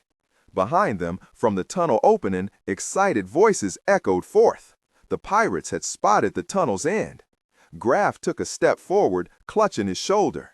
A large crab, hidden under a fern leaf, swiped at his toe and cleaved clear through the plastic. The doctor retreated back, mumbling under his breath again. It was the same mantra as on the stairs, only now Monk understood it and couldn't agree more. We really should have rubbed that Buddhist belly. Ambush, July 5, 12:25 a.m., Tacoma Park, Maryland. What the hell is going on? I don't know, Dad. Gray hurried with his father to close the carriage doors to the garage. But I intend to find out. The two had hauled the assassin's motorcycle into the garage. Gray had not wanted the bike left in the open. In fact, he wanted no trace of Se-Chan left here. So far, there had been no sign of whoever had shot her, but that didn't mean they weren't coming. He rushed back to his mother. As a biology professor at George Washington University, his mother had taught plenty of pre-med students and knew enough to belly wrap Se-Chan's wound in order to staunch any further hemorrhaging. The assassin hovered at the edge of consciousness, drifting in and out. It looks like the bullet passed clean through, his mother said, but she's lost a lot of blood. Is the ambulance on its way? Moments ago, Gray had made an emergency call with his cell phone, but not to 911. Se-Chan could not be taken to any local hospital. A gunshot wound required answering too many questions. Still, he had to move her, get her medical attention as soon as possible. Down the street, a door slammed.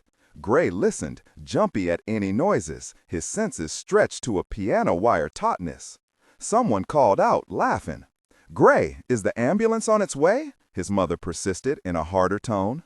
Gray just nodded, refusing to lie out loud, at least not to his mother. He turned to his father, who joined them, wiping his palms on his work jeans.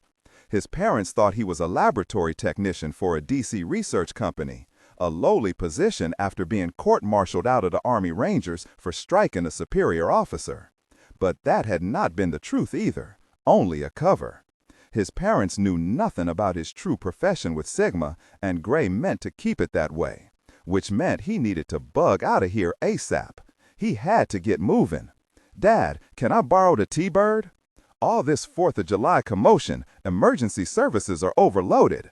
I can get the woman to the hospital faster myself." His father's eyes narrowed with suspicion, but he pointed toward the back door to the kitchen. "Keys are on the hook." Gray ran and leaped up the rear porch steps. Cracking open the screen door, he reached inside and grabbed the jangling key fob from the hook. His father had restored a 1960 Thunderbird convertible, raven black with a red leather interior, tricked out with a new Holley carburetor, flamethrower coil, and electric choke. It had been moved out to the curb for the party. He ran to where it was parked with its top down, hopped over the driver's door, and slid behind the wheel. A moment later, he was roaring in reverse and backed into the driveway, bouncing a bit in the seat as he hit the curb. His father was still troubleshooting the rebuilt suspension. He choked it into park, engine running, and ran to where his mother and father knelt at Se-Chan's side. His father was already scooping her up. "Let me," Gray said. "Maybe we shouldn't move her," his mother opined. "She took quite the fall and roll." Gray's father ignored them both. He heaved up, cradling Se-Chan in his arms. His father might be missing a part of a leg and mentally slipping a few gears, but he was still as strong as a draft horse. "Get the door," his father ordered. "We'll get her spread out across the back seat." Rather than arguing, Gray obeyed and helped get Se-Chan inside. He opened the door and folded the front seat down. His father climbed into the back and draped her with deliberate gentleness, then settled into the rear seat, supporting her head. "Dad," his mother climbed into the passenger front side. "I've locked the house up. Let's go." "I can take her on my own," Gray said, waving them both out. He was not headed to any hospital. His earlier phone call had been to emergency dispatch, where he was immediately put in contact with Director Crow. Thank God he'd still been there. Gray had been ordered to a safe house, where an emergency medical evacuation team would rendezvous to evaluate and treat Se-Chan. Painter was taking no chances. In case this was all a trap, she was not to be taken to Sigma's headquarters. A known assassin and terrorist, Se-Chan was on the most wanted lists of Interpol and a score of intelligence agencies around the world. Rumor had it that the Israeli Mossad maintained a shoot-on-sight order on her. His parents had no place being here. Gray stared at the steel in his father's eyes. His mother's arms were already crossed over her chest. They were not going to budge easily. "You can't," he said. "It's not safe." "Like here's any safer," his father said, waving an arm back toward the garage. "Who's to say whatever gangbangers or drug dealers who shot her aren't already on their way here?" Gray had no time to explain. The director had already dispatched a security detail to protect and watch over his parents. They would be arriving in the next couple minutes. "My car, my rules," his father finished with a rumble of finality. "Now go, before she starts seeping through your mother's bandages and messes up my new leather seats." Se-Chan groaned, stirring in pain and confused agitation. One arm lifted to her bandage, clawing. His father caught her fingers and lowered her hand. He kept hold of it, reassuring as much as restraining. "Let's go," his father said. The rare tenderness more than anything broke through his constraint. Gray climbed into the driver's seat. "Buckle in," he said, knowing the sooner he got Se-Chan to the safe house, the better for all of them. He'd deal with the fallout later. As he started the engine, he caught his mother staring at him. "We're not fools, you know, Gray," she said cryptically, and turned away. His brows furrowed, more in irritation than understanding.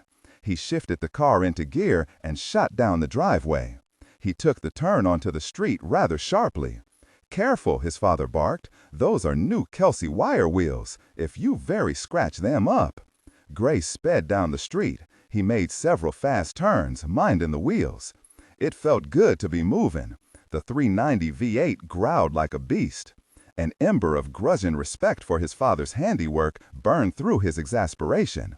His mother glanced down the street as he turned in the opposite direction from the nearest hospital, but she remained silent and settled deeper in her seat. He would find some way of dealing with his folks at the safe house. As Gray sped through the midnight city, he still heard occasional firecrackers popping. The holiday was ending, but Gray feared the true fireworks had yet to begin. 12:55 a.m., Washington, D.C. So much for holidays off. Director Painter Crowe stalked down the hall toward his office. Central Command's skeletal night staff was rapidly swelling in numbers. A general alert had been dispatched. He'd already fielded 2 calls from Homeland Security. It wasn't every day you had an international terrorist fall into your lap. And not just any terrorist, but a member of the shadowy network known as the Guild. Often competing with Sigma, the Guild hunted and stole emerging technologies: military, biological, chemical, nuclear. In the current world order, knowledge was the true power, more than oil, more than any weapon. Only in the Guild's case, they sold their discoveries to the highest bidder, including Al-Qaeda and Hezbollah in the Middle East, Aum Shinrikyo in Japan, and the Shining Path in Peru. Rumor had it that the Israeli Mossad maintained a shoot-on-sight order on her. His parents had no place being here. Gray stared at the steel in his father's eyes. His mother's arms were already crossed over her chest. They were not going to budge easily. "You can't," he said. "It's not safe." "Like here's any safer," his father said, waving an arm back toward the garage. "Who's to say whatever gangbangers or drug dealers who shot her aren't already on their way here?" Gray had no time to explain. The director had already dispatched a security detail to protect and watch over his parents. They would be arriving in the next couple minutes. "My car, my rules," his father finished with a rumble of finality. "Now go, before she starts seeping through your mother's bandages and messes up my new leather seats." Se-Chan groaned, stirring in pain and confused agitation. One arm lifted to her bandage, clawing. His father caught her fingers and lowered her hand. He kept hold of it, reassuring as much as restraining. "Let's go," his father said. The rare tenderness more than anything broke through his constraint. Gray climbed into the driver's seat. "Buckle in," he said, knowing the sooner he got Se-Chan to the safe house, the better for all of them. He'd deal with the fallout later. As he started the engine, he caught his mother staring at him. "We're not fools, you know, Gray," she said cryptically, and turned away. His brows furrowed, more in irritation than understanding. He shifted the car into gear and shot down the driveway. He took the turn onto the street rather sharply. "Careful," his father barked. "Those are new Kelsey wire wheels. If you very scratch them up." Gray sped down the street. He made several fast turns, minding the wheels. It felt good to be moving. The 390 V8 growled like a beast. An ember of grudging respect for his father's handiwork burned through his exasperation. His mother glanced down the street as he turned in the opposite direction from the nearest hospital, but she remained silent and settled deeper in her seat. He would find some way of dealing with his folks at the safe house. As Gray sped through the midnight city, he still heard occasional firecrackers popping. The holiday was ending, but Gray feared the true fireworks. The guild operated through a series of isolated cells around the world, with moles in world governments, intelligence agencies, major think tanks, even international research facilities, and once, even at DARPA. Painter still felt the sting of that betrayal, but now they had a key guild operative in custody. As Painter entered the anteroom to his offices, his secretary and aide, Brant Milford, shifted back from his desk. The man used a wheelchair, his spine severed by a piece of shrapnel following a car bombing at a security post in Bosnia. "Sir, I have a satellite call coming in from Dr. Cummings." Painter stopped, surprised. Lisa was not scheduled to report in so soon. A thread of worry cut through the tangle of responsibilities this night. "I'll take it in my office. Thank you, Brant." Painter crossed through the door. 3 plasma monitors hung on the walls around his desk. The screens were dark for now, but as the night wore on, they would soon be flowing with data, all pouring into Central Command. For now, that could all wait. He reached across his desk to the phone and tapped the blinking button. Lisa had been scheduled to report in just around dawn, when it was nightfall among the Indonesian islands. Painter had requested the full day's debriefing at that time, just before she went to bed. Such scheduling also offered him the perfect chance to wish her a good night. "Lisa?" The connection proved spotty with occasional drops. "God, Painter, it's great to hear your voice. I know you're busy." Brant mentioned a crisis, little else. "Don't worry, not so much a crisis as an opportunity." He rested his hip to the edge of the desk. "Why are you calling in early?" "Something's come up here. I've transmitted a large batch of technical data to research. I wanted someone over there to start double-checking the results from the toxicologist here, Dr. Barnhart. I'll make sure it gets done, but what's the urgency?" He sensed the tension in her voice. "The situation here may be more dire than originally projected." "I know. I've heard about the aftermath of the toxic cloud that blew over the island." "Noise. That was horrible, certainly, but things may be growing even worse. We've isolated some strange genetic abnormalities showing up in secondary infections. Disturbing findings. I thought it best to coordinate with Sigma researchers and labs as soon as possible, to get the ball rolling while Dr. Barnhart completes his preliminary tests." "Is Monk helping the toxicologist?" "He's still out in the field, collecting samples. We'll need everything he can bring us. I'll alert Jennings here in R&D, get him to roust his team. I'll have him call and coordinate at our end." "Perfect, thanks." Despite the resolution, Painter could not escape his own worry. Since assigning this mission, he was doing his best to balance his responsibilities as director, to maintain that necessary professional distance, but he could not achieve it, not with Lisa. He cleared his throat. "How are you holding up?" A small amused snort escaped her, tired but familiar. "I'm doing okay, but after this, I may never take another cruise in my life. I tried to warn you, it never pays to volunteer. I wanted to contribute. To make a difference," he said, mimicking her with a ghost of a smile. "See what it gets you, a passport to the love boat from hell." She offered him a half-hearted laugh, but her voice quickly lowered into a more serious tone, halting and unsure. "Painter, maybe it was a mistake me coming here. I know I'm not an official member of Sigma. I may be in over my head. If I thought it was a mistake, I wouldn't have assigned you. In fact, I would have grabbed any excuse to keep you from going. But as director, I had a duty to send the best people suited to oversee a medical crisis on behalf of Sigma. With your medical degree, your doctorate in physiology, your field research experience, I sent the right person." A long stretch of silence followed. For a moment, Painter thought the call had dropped. "Thank you," she finally whispered. "So don't let me down. I have a reputation to maintain." She snorted again, her amusement ringing more true. "You really have to work on concluding your pep talks. Then how's this? Stay safe, watch your back, and get back here as soon as possible. Better. Then I'll simply have to go for the gold." He spoke firmly. "I miss you. I love you. I want you in my arms. He truly did miss her, with a physical ache in his chest. See, she said, with a little practice, you can actually be a pretty good motivational speaker. I know, he said. The same line worked with Monk earlier.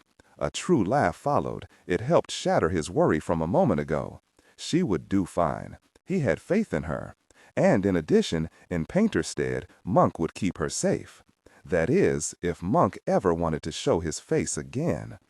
Before Painter could respond further, his aide appeared at his door, knocking softly. Painter waved for him to speak. I'm sorry to disturb you, Director, but I've another call holding. On your private line. From Rome, Monsignor Verona. He seemed quite urgent. Painter's brow furrowed. He spoke into the phone. Lisa, I heard. You're busy. Once I coordinate with Monk, we'll conference with Jennings on the situation here. Get back to work. Stay safe. I will, she said, and I love you too. The line blinked off. Painter took a breath to collect himself, then twisted around to hit the button on his private line. Why was Monsignor Verona calling? Painter knew Commander Pierce had been romantically involved with the Monsignor's niece, but that had ended almost a year ago. Monsignor Verona, this is Painter Crow. Director Crow, thank you for taking my call. I've been trying to reach Gray for the past 2 hours, but there's been no answer. I'm sorry to hear that. Is there a message you'd like me to forward? Painter didn't bother to explain about the current situation. Though Monsignor Verona had helped Sigma in the past, the matter here was on a need-to-know basis, already coded in black. There's been an incident here at the Vatican, in the secret archives precisely. I'm not entirely sure of its import, but it strikes me as a message or warning. One left for both myself and perhaps Commander Pierce. Painter stood up and circled around his desk to his chair. What sort of message? Someone broke into a vault here last week and painted the symbol for the Royal Dragon Court on the floor. Painter sank into his seat, disturbed by the coincidence. 2 years ago, Gray and Monsignor Verona had teamed up to root out and destroy a brutal sect of the Dragon Court. They had succeeded, but not without help, requiring an alliance with an enemy, an operative from the guild, Sei-chan. And now, the assassin. Painter was not one to swallow coincidences easily, not in the past, and certainly not now. If nothing else, his stint as director of Sigma had honed his edge of paranoia to a razor sharpness. Did anyone get a look at this trespasser? He asked. Briefly. Whoever it was, they came alone, slipped past all of Vatican security.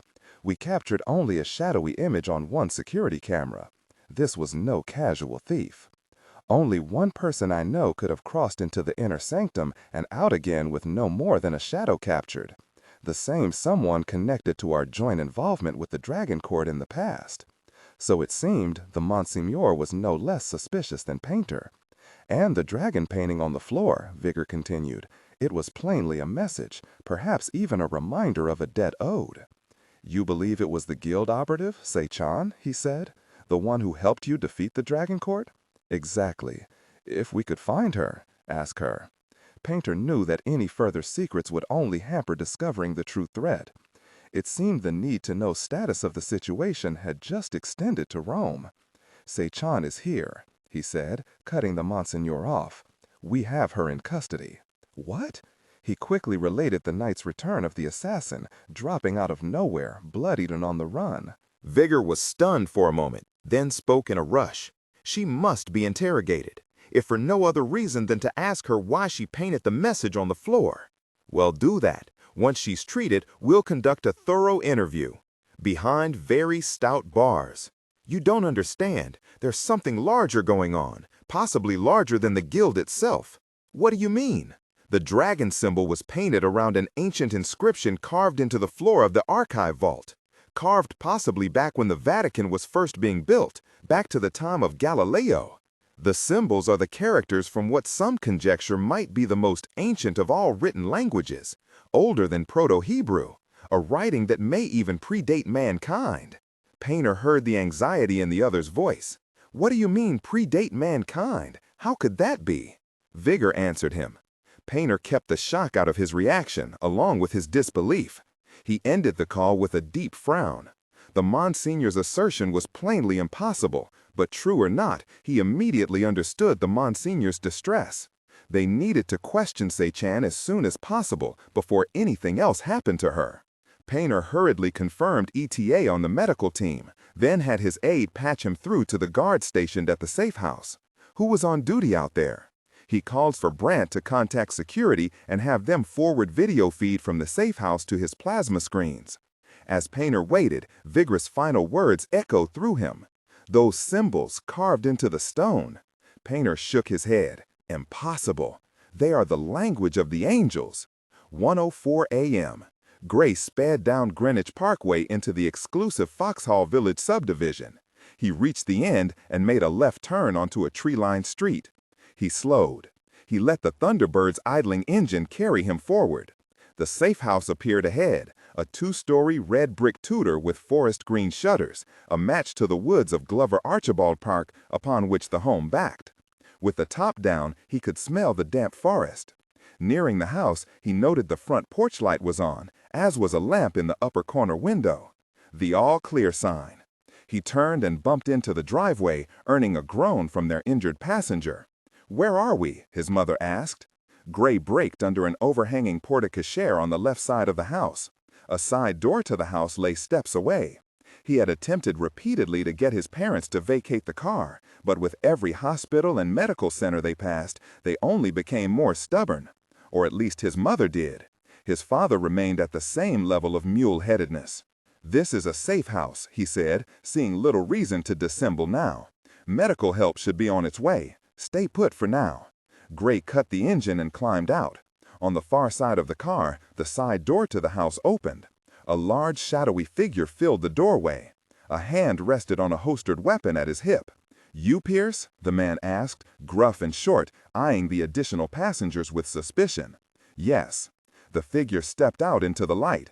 He was an ape of a man, thick-limbed, stubble-cut brown hair. He was dressed in military fatigues, not exactly keeping a low profile. "Name's Kowalski. I have Crow on the horn for you." He raised his other hand and held out a cell phone. Gray headed around the back of the car. He had not been looking forward to this conversation with the director to explain his blown cover. It was not exactly covert to have your parents tagging along.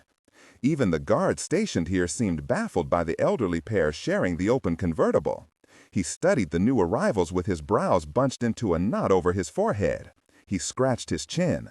352? He asked as Gray came around. Gray could not fathom what he meant. His father answered from the back seat. "No, it's a 390 block, rebuilt V8 from a Ford Galaxy. Sweet ride." Plainly the guard hadn't been studying his parents, only the car. Se-chan stirred in the back seat, perhaps somehow noting the lack of wind and motion. She struggled weakly to sit up.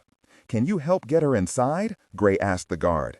He noted the lower half of a U.S. Navy anchor on the man's right biceps as he accepted the phone. Ex-military, no surprise there. If there had been a picture under Jarhead in the dictionary, it would have been this man's mugshot.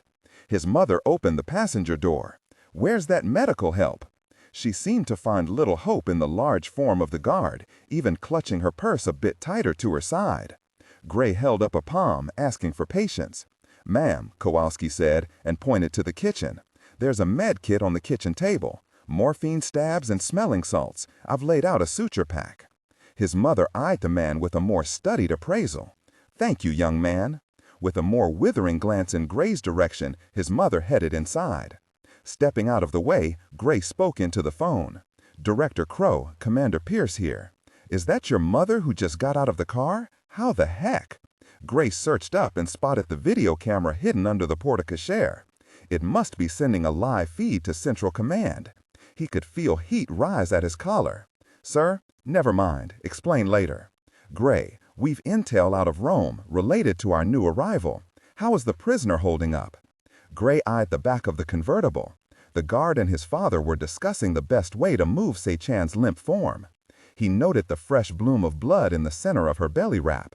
She's going to need immediate attention. Help should be there any minute. The trundle of a heavy vehicle sounded. Gray swung around. A large black van turned and headed down the street. "I think they're here," he said with a relieved sigh. The van reached the house, shifted to the curb, and braked at the foot of the driveway.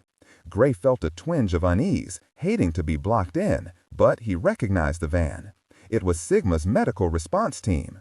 The camouflaged ambulance was based on the same design as the vehicle that accompanied the president, capable of handling emergency surgery if necessary. "Give me an update as soon as their evaluation is over," Painter said. The director must have spotted the van also. The side doors of the van shoved open. 3 men and a woman, all in surgical scrubs and matching loose black bomber jackets, exited the van with coordinated skill. 2 men yanked a stretcher, legs unfolding beneath it. They followed the 3rd man and the woman, who strode forward to meet Gray.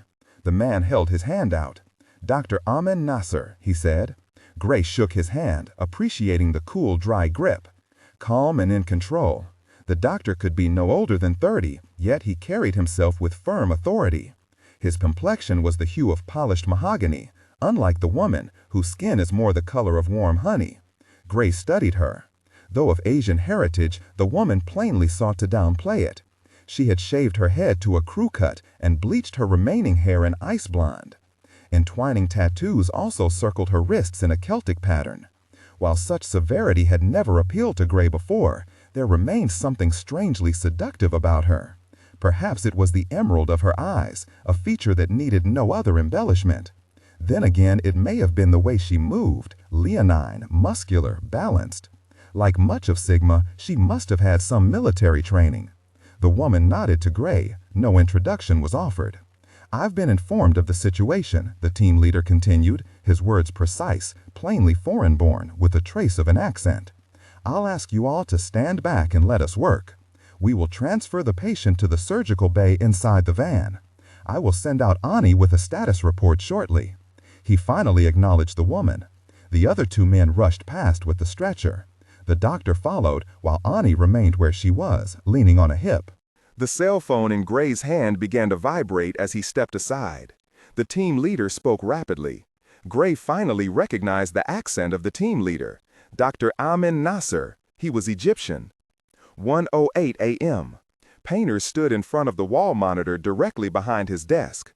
The plasma screens on the other 2 walls displayed live video of the 1st and 2nd floor of the safe house.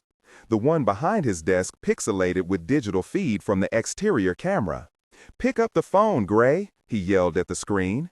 The controls for the cameras were down a floor in main security. Painter had no way of swiveling the camera. He had seen the mad van park at the edge of the screen, but it wasn't until a second ago that he had spotted the pair who had stepped into view in front of Gray. Neither of them worked for Sigma. Painter knew all the personnel. The van might be Sigma's, but the team inside was not. A trap.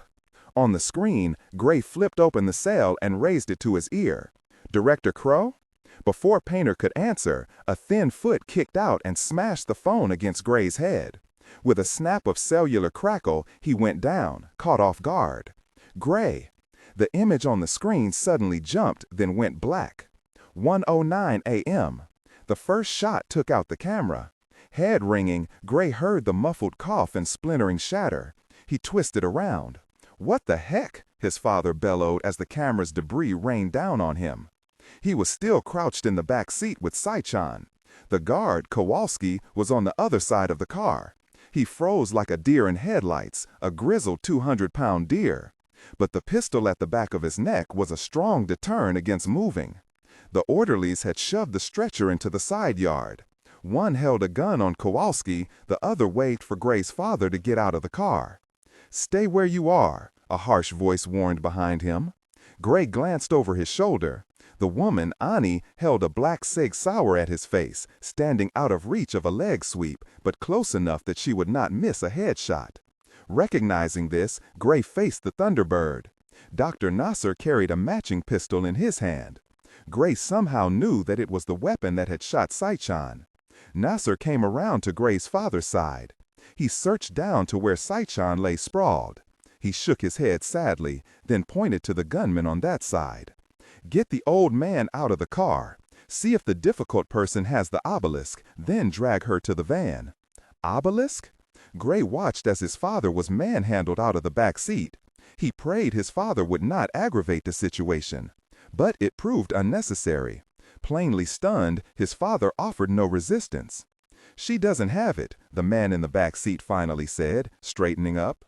Nasser stepped to the car and scanned the interior himself. He did not find what he was looking for. The only sign of consternation at this lack of discovery was a single crinkle between his eyes. He stepped away from the car and faced Gray. "Where is it?" Gray fixed the man with a steady stare. "Where is what?" He sighed. "Surely she told you, or you wouldn't be making such an effort for an enemy." Without turning, he signaled the man who had searched Saichan. The man pressed his pistol against his father's forehead. "I don't ask questions a second time. You probably don't know that. So I'll give you this moment of leeway." Gray swallowed, noting the raw fear in his father's eyes. "The obelisk," Gray said, "the one you mentioned. She had it with her, but it broke when she crashed her bike at the house. She passed out before she could say anything about it. For all I know, it's still there. And it might be. He had forgotten about it in the rush to deal with Saichan. Where had it gone?" The man kept his eyes fixed on Gray. He studied him with a calculating and steady gaze. "I think you're actually telling me the truth, Commander Pierce." Still, the Egyptian signaled his gunman. The shot was deafening. 1:10 a.m. A minute ago, Painter had noted movement on the plasma screen to the left. The interior video cameras of the safe house were still working. He spotted Mrs. Harriet Pierce crouched behind the kitchen table. The attacker seemed unaware she was hiding inside. No one, except Gray, had known he was coming to the safe house with an extra 2 passengers. The van had arrived after Gray's mother had gone inside. With the 1 guard stationed at the house immobilized, they had assumed the scene was locked down. Painter knew it was his only advantage. He called for a silent alarm to be raised at the house, and a line opened. He watched the amber light beside the house phone blink and blink. "See the flashing light," he willed her. Whether it was the alarm light or the simple instinct to call for help, Harriet crept over to the kitchen phone, reached up and pulled the receiver to her ear. "Don't talk," he said quickly. "It's Painter Crow. Don't let them know you are inside. I can see you. Nod if you understand." She nodded. "Good. I have help coming, but I don't know if they'll reach you in time. The attackers must know this too. They will be cruel and quick. I need you to be crueler. Can you do this?" A nod. "Very good. There should be a pistol in the drawer below the phone." 1:11 a.m. The gunshot was deafening. Deafening. Not a silencer like before. Gray knew the truth the fraction of a second before the gunman holding a weapon to his father's head fell to the side, half his skull splattering against the front quarter panel of the Thunderbird. He knew the shooter. His mother. She was Texas bred, raised by an oil man who worked the same fields as Gray's father. Though his mother constantly petitioned for gun control, she was not shy around them. Gray had both feared and hoped for some distraction from her. He'd kept ready for it, legs braced. Before the gunman's body even hit the ground, Gray leaped straight back. He had been watching the Asian woman's form in the polished chrome of the rear bumper. The loud gunshot and the sudden backward leap caught her by surprise. Gray raised his right arm and hooked her arm, the one holding the Sig Sauer. As he struck her, he smashed his boot onto the inseam of her foot and cracked his head backward. He heard something crunch below and behind. Ahead, Kowalski had already elbowed his gunman, grabbed him by the scruff, and slammed his face into the edge of the convertible's door. "Eat steel, jerk." The gunman dropped like a sack of coal. Without a pause, Gray cradled Ani's captured fist and swung her arm toward Dr. Nasser. He squeezed the woman's finger against the trigger. She fought. Compromised, Gray's aim was off. His shot struck the brick wall with a ringing spark. Still, it succeeded enough. Dr. Nasser ducked to the right, diving into the bushes that fronted the house, vanishing away. Gray yanked the pistol from the woman's grip and back-kicked her away from him. She stumbled but kept her feet. Bloody-nosed, she twisted around and fled toward the van, sprinting like a gazelle, oblivious of her smashed foot. Going for more weapons. Gray did not want an encore of Ani Get Your Gun. He raised the pistol toward her, but before he could fire, a round sizzled past the tip of his nose. From the bushes. Nasser. Startled, Gray stumbled backward, going for shelter under the porte-cochere. He fired blindly into the bushes, not knowing where the jerk hid. He backpedaled until his calf struck the rear bumper of the T-Bird. He fired another 2 rounds toward the Mad Van, but Asian Ani and vanished inside. His shots ricocheted off the van. Like the president's Mad Van, this one was armor-plated. Gray yelled, "Everyone inside the car, now!" His mother appeared at the kitchen door, holding a smoking pistol. She had her purse over her other arm, as if she were going out for groceries. "Come on, Harriet," his father said. He reached up and hauled her toward the passenger door. Kowalski leaped headlong into the back seat. Gray feared his book might finish Saichan off quicker than anything Nasser planned. Gray vaulted over into the front seat and crashed hard. He twisted the key, still in the ignition, and the hot engine roared. The passenger door slammed. Both his parents crowded the one seat. Gray glanced into the rearview mirror. Annie stood braced in the opening of the van. She balanced a rocket launcher on her shoulder. The show is Annie Get Your Gun, not rocket launcher, you difficult person. Gray shifted into gear and slammed the accelerator. 300 horses burned the rear tires, rubber smoking and screaming. His father groaned from the next seat. Gray suspected more about the wear on the glossy new tires than his own safety. The wheels finally caught a grip, and the Thunderbird leaped forward, crashing through the wooden gate to the backyard. Once through, Gray yanked the wheel hard to avoid hitting a massive 100-year-old oak. The tires dug a half-donut trench across the rear lawn, then sped them deeper into the yard. Behind them, a sonorous whoosh was followed by a fiery explosion. The rocket struck the large oak, blasting it to a ruin of flaming branches and bark. Blazing debris shot high, smoke rolled. Without glancing back, Gray punched the accelerator. The Thunderbird smashed through the back fence and barreled into the woodlands of Glover Archibald Park. But Gray knew one certainty: the hunt was just beginning. High Sea Piracy, July 5, 12:11 p.m., Christmas Island, boxers and boots. That's all that stood between Monk and a sea of cannibal crabs. The feeding frenzy continued throughout the jungle, fighting, clacking, ripping. It sounded like the crackle of a forest fire. Stripped, with his biosuit in hand, Monk crossed back to Dr. Richard Graff. The marine researcher crouched at the edge of the jungle. He had also removed his biosuit as instructed by Monk, wincing as he pulled the plastic fabric from his wounded shoulder. At least the marine researcher was better dressed, in shorts and a Hawaiian shirt. Monk's nose crinkled as he stepped up to him. Out from beneath the thicker jungle canopy, the air burned, and the stench of the dead pool below was like being slapped in the face with a rotten salmon. "Time to go," Monk said with a scowl. A shout echoed up from the tunnel that led down to the toxic beach. The pirates were approaching more carefully, cautious. Graff, stationed there, had been lobbing chunks of limestone down the tunnel. Moreover, their pursuers didn't know that Monk's pistol was down to one shot. But fear and rock throwing would only hold the pirates off for so long.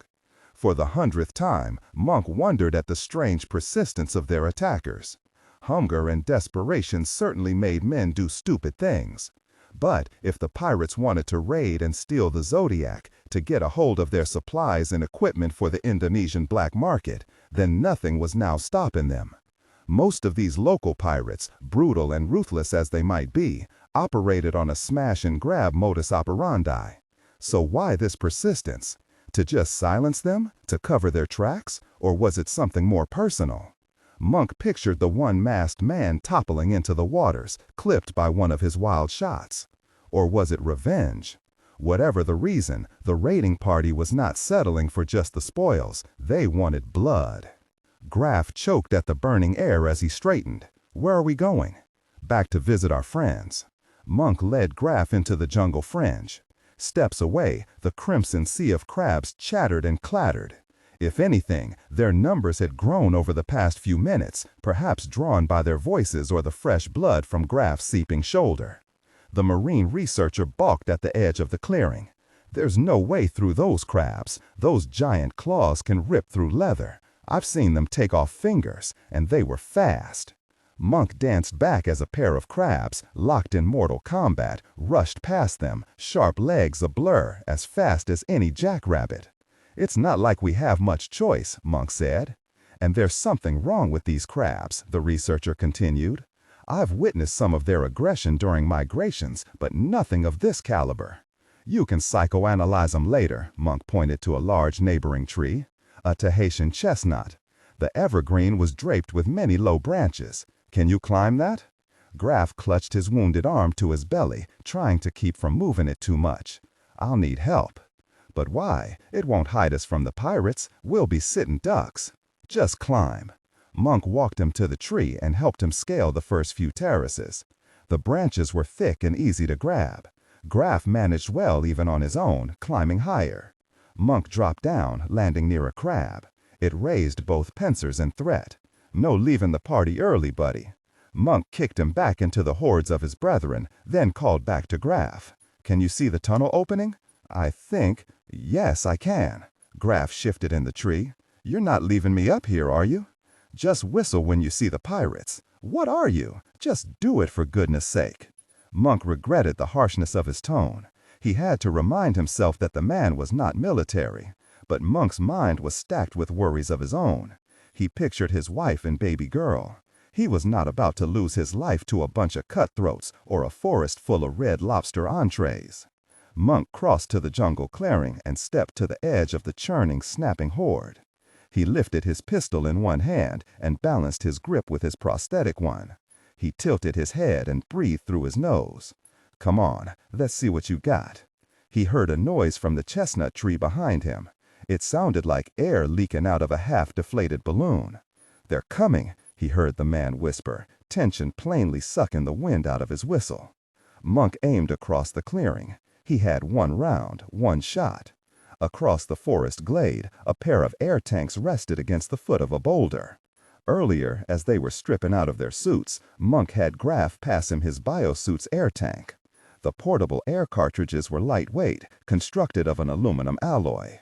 Using the ankle holster from his pistol, Monk had quickly bound the doctor's tank together with his own and pitched the package in an underhanded throw across to the far side of the jungle clearing. The tanks had crashed amid the crabs, crushing a pair and sending their neighbors scurrying.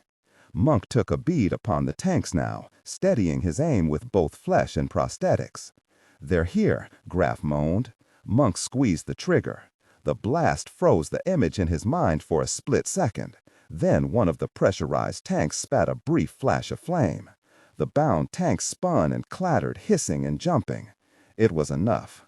In the past, Monk had strolled beaches covered with crabs that, once a seabird or stranger appeared, would clear in a heartbeat, crabs diving back into their sandy burrows.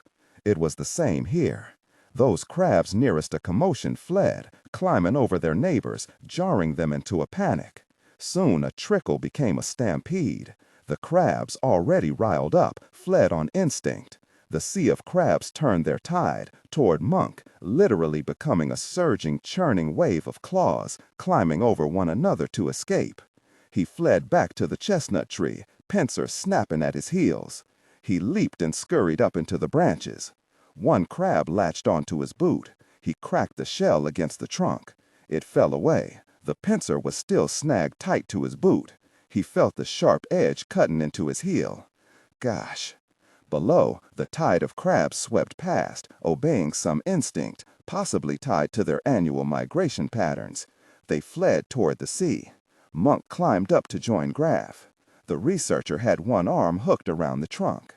He eyed Monk, then turned back toward the slice of open rock that lay around the mouth of the sea tunnel. The pirates, 6 of them, were out of the tunnel, spread a bit, but they had ducked low with the pistol shot. Only now were they rising to their feet, unsure. Then, from the jungle, the roiling sea of crabs burst forth. It struck the man closest to the jungle fringe. Before he could react, comprehend what he was seeing, they scrambled up his legs to the level of his thighs. He suddenly screamed, stumbling back. Then one leg gave out under him. During combat, a fellow Green Beret had had his Achilles tendon cut by a bullet. He had dropped in the same crooked manner as the pirate. The man fell to one arm, screaming. He was overrun, crabs scrabbling across his writhing body. But his wails continued, buried under the mass. For a moment, he surged back up. His mask had been stripped away, along with his nose, lips, and ears. His eyes were bloody ruins. He screamed one last time and fell back under the tide. The other pirates fled in horrified panic, back to the tunnel, vanishing away. One man was cut off from the tunnel, pinned out on a spur of rock jutting off from the sea cliff. The crab swelled toward him. With a final cry, he turned and leaped off the cliff. More screams echoed up from the tunnel. Like water down a drain, the sea of crabs swirled into the mouth of the tunnel, spiraling away in a red tide of razored claws. Monk found Braff panting heavily beside him, eyes unblinking. He reached and touched the man. He flinched. "We have to go, before the crabs decide to return to their forest." Graff allowed himself to be led down to the forest floor. There were still hundreds of crabs down here. They moved cautiously through them. Monk broke off a feathery branch of the chestnut tree and swept away any of the crabs that got too near. Slowly, Graff seemed to return to himself, to settle back into his own skin. "I want one of those crabs." "We'll have a crab feed when we get back to the ship." "No, for study. Somehow they survived the toxic cloud. It could be important." The researcher's voice steadied, in his element. "Okay," Monk said. "Considering we left all our samples behind, we shouldn't return to the ship empty-handed." He reached down and snagged up one of the smaller crabs with his prosthetic hand, grabbing it by the back of its shell. The feisty fellow snapped its claws backward at him, straining to get him. "Hey, no marring the merchandise, buddy. New fingers come out of my paycheck." Monk went to smash it against a tree trunk, but Graff waved his good arm. "No, we need it alive. Like I said before, there's something odd about their behavior. That bears examination too." Monk's jaw tightened in irritation. "Fine, but if this bit of sushi takes a chunk out of me, you're paying for it."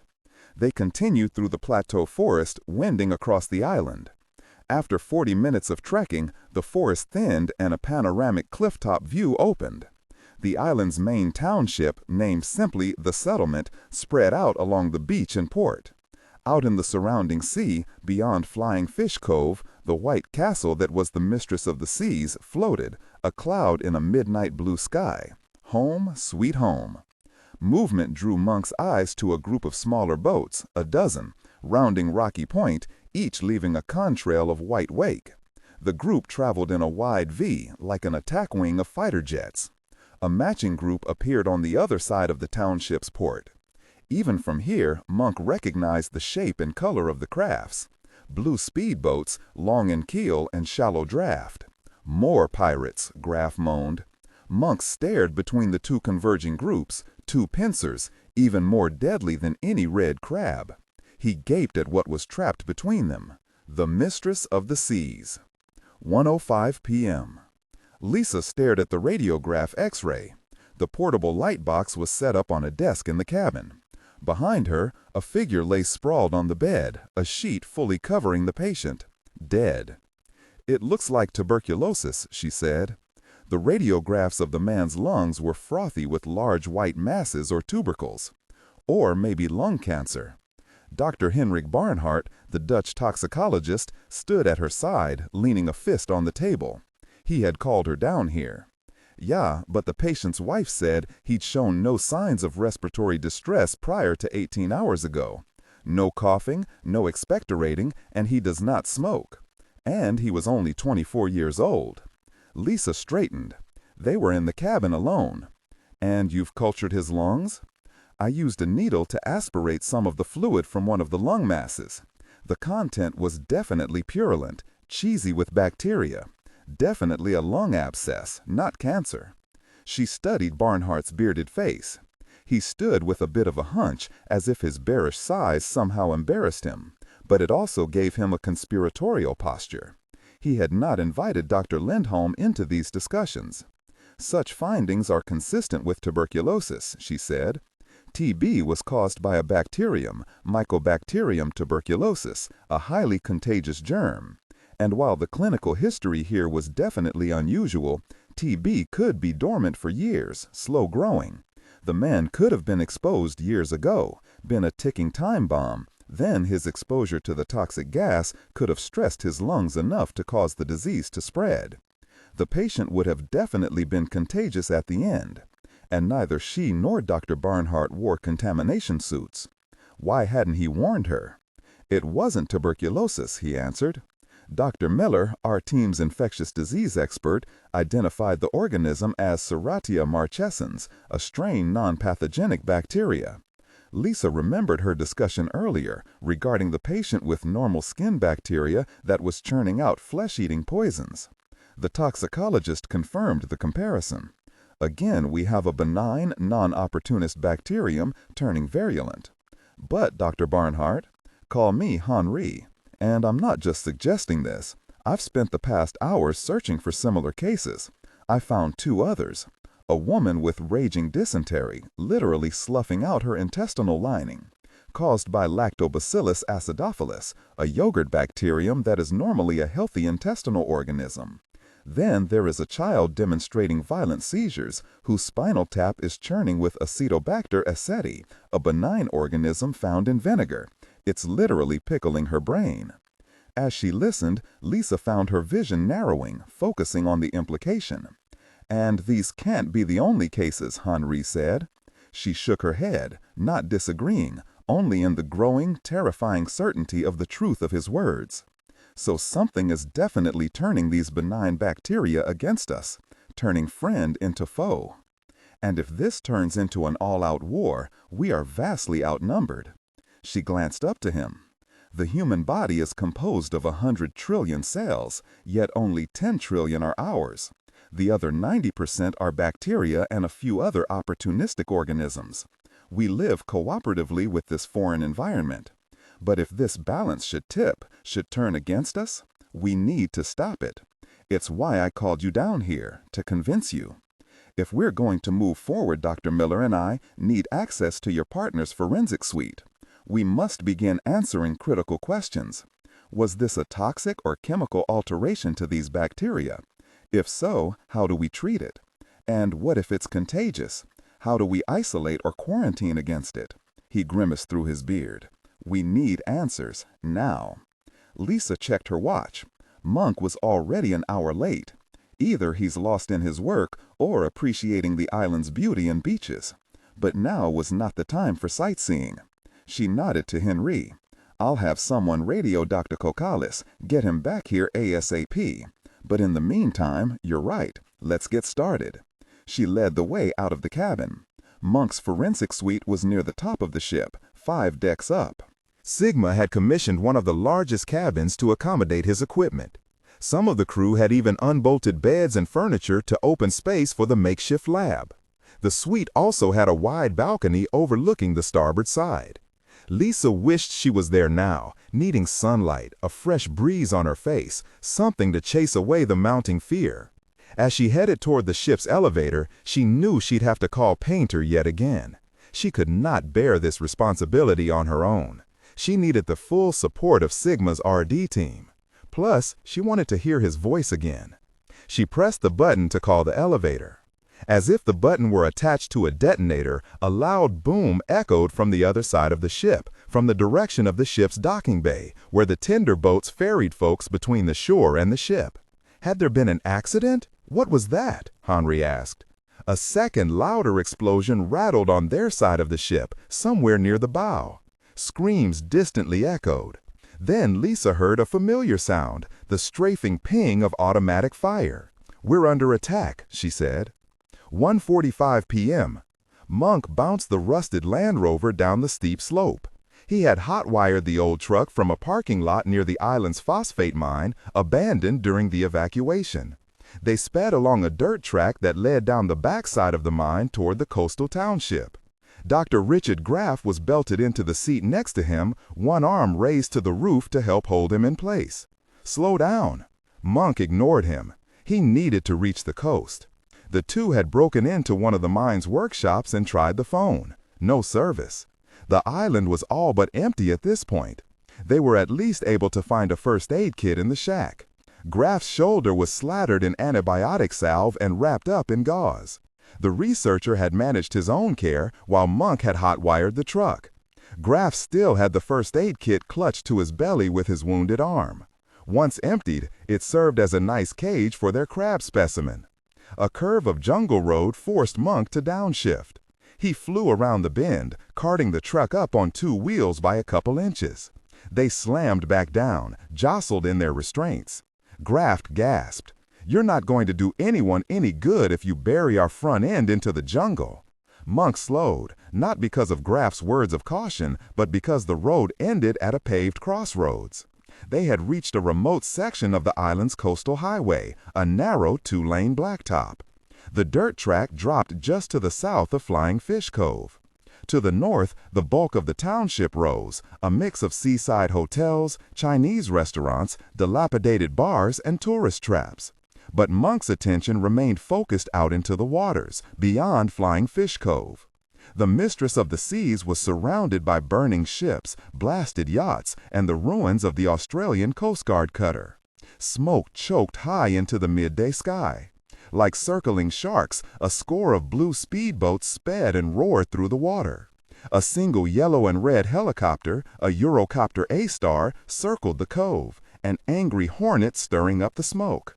From the flashes of muzzle fire out its open hatch, it was no friend. Monk had caught glimpses of the sea assault as he swept down the switchbacks from the highlands, explosions, flashes of gunfire, shattering eruptions of flaming debris. The blasts had echoed up to their truck like the sound of distant fireworks. Boom, boom. Off to the north, a resounding blast cast up a gout of smoke and flame, coming from the township. Close enough to rattle the Land Rover's windows. "Telstra substation," Graf said. "They're cutting off all means of communication." Other sections of the settlement were already burning.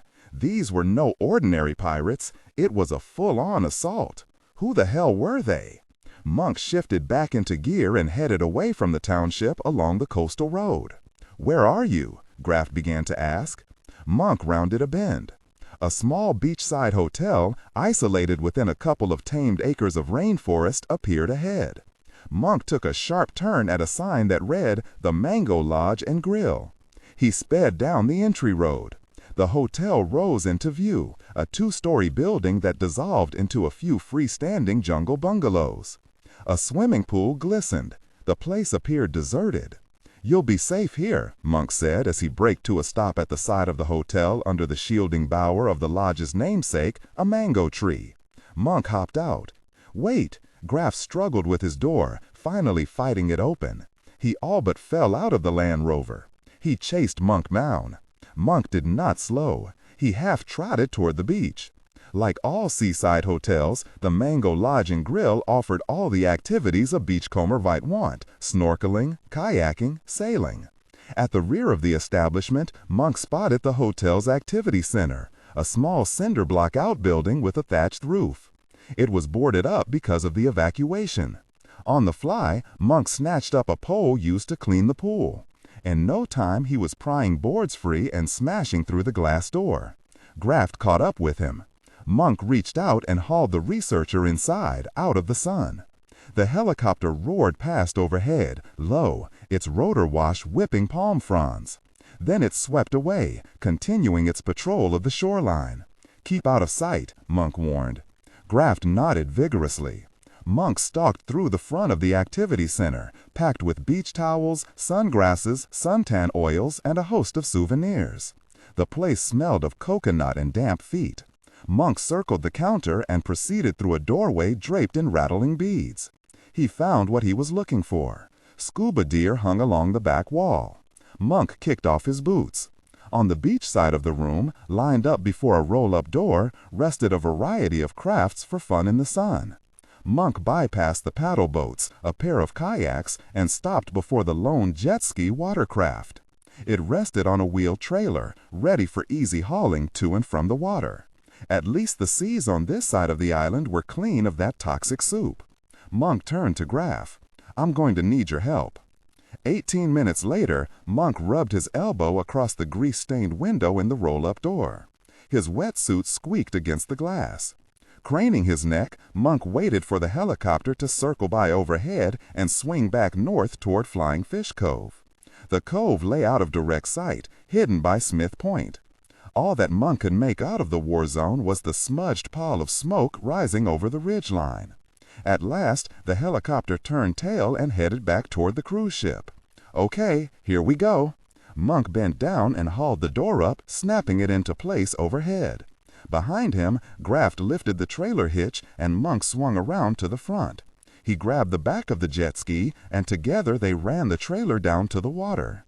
The large rubber sand tires made it quick work. Graft loosened the craft from the trailer while Monk ran back and hauled on his BC vest and tanks. Once outfitted, he slipped a souvenir Mango Lodge windbreaker over all his equipment. Heavily burdened, Monk plodded back to the water and helped float the jet ski off its trailer. Stay hidden, he instructed Graff, but if you can find some means of communication, a radio or anything, try to raise someone in authority. Graff nodded. Be careful. In another minute, Monk was gunning the engine to a high whine and racing off toward Smith Point. Behind him, Graff trotted the empty trailer back to its garage. Monk bent lower in the seat and cranked the craft to full throttle. Frying faster, the windbreaker snapped in the breeze. Sea and salt sprayed. Smith Point grew in front of him. At last, he reached the rocky spur and without slowing, sped around it. On the far side of the cove, the mistress of the seas rose like a besieged white castle. Closer still, the waters burned with spills of flaming oil and smoking husks of ships. Even the jetty was a blasted ruin, and throughout the war zone, the roar of the pirate speedboats growled. On the hunt. Here we go. Like a skimming torpedo, Monk shot into the fray. 2:08 p.m. There must be something we can do, Lisa said. For now, we sit tight, Henry Barnhart warned. They were holed up in one of the empty outside cabins. Lisa stood near one of the room's 2 portholes. Henry took a post by the door. An hour ago, they had fled through the ship, only to discover the place in full chaos. Uniformed crew and wild-eyed passengers, both the sick and the healthy, crowded the hallways. Explosions and gunfire were almost drowned out by the nerve-rattling klaxon of the ship's alarm bell. Whether automated or purposeful, someone had tripped the ship's fire doors, dropping them, isolating sections. Meanwhile, masked gunmen cleared the halls, one after the other, shooting anyone who resisted or moved too slowly. Lisa and Henry had heard the screams, the gunfire, the trampling feet from the deck above. They came close to being shot themselves. Only a swift race through the ship's builded showroom and down another hallway had saved them. They did not know how much longer they could hold out. The rapidity of the takedown of the Mistress of the Seas suggested some of the crew must have been involved. Lisa stared out the porthole window. The sea was on fire. From this same window, she had watched a handful of desperate passengers leap from upper balconies into the waters, hoping to make it to shore. But the gunboats swept the cove, peppering and strafing the water. Bodies floated amid the flaming debris. There was no escape. Why was this happening? What was going on? Finally, the alarm klaxon went silent, cutting off with a final whining squelch. The silence that remained felt heavy, a physical weight. Even the air seemed thicker. Somewhere above, someone sobbed and wailed. Henry met Lisa's eyes. From the room's speaker, a stiff voice began speaking in Malay. Lisa didn't speak the Malaysian language. Still staring at Henry, she watched the toxicologist shake his head.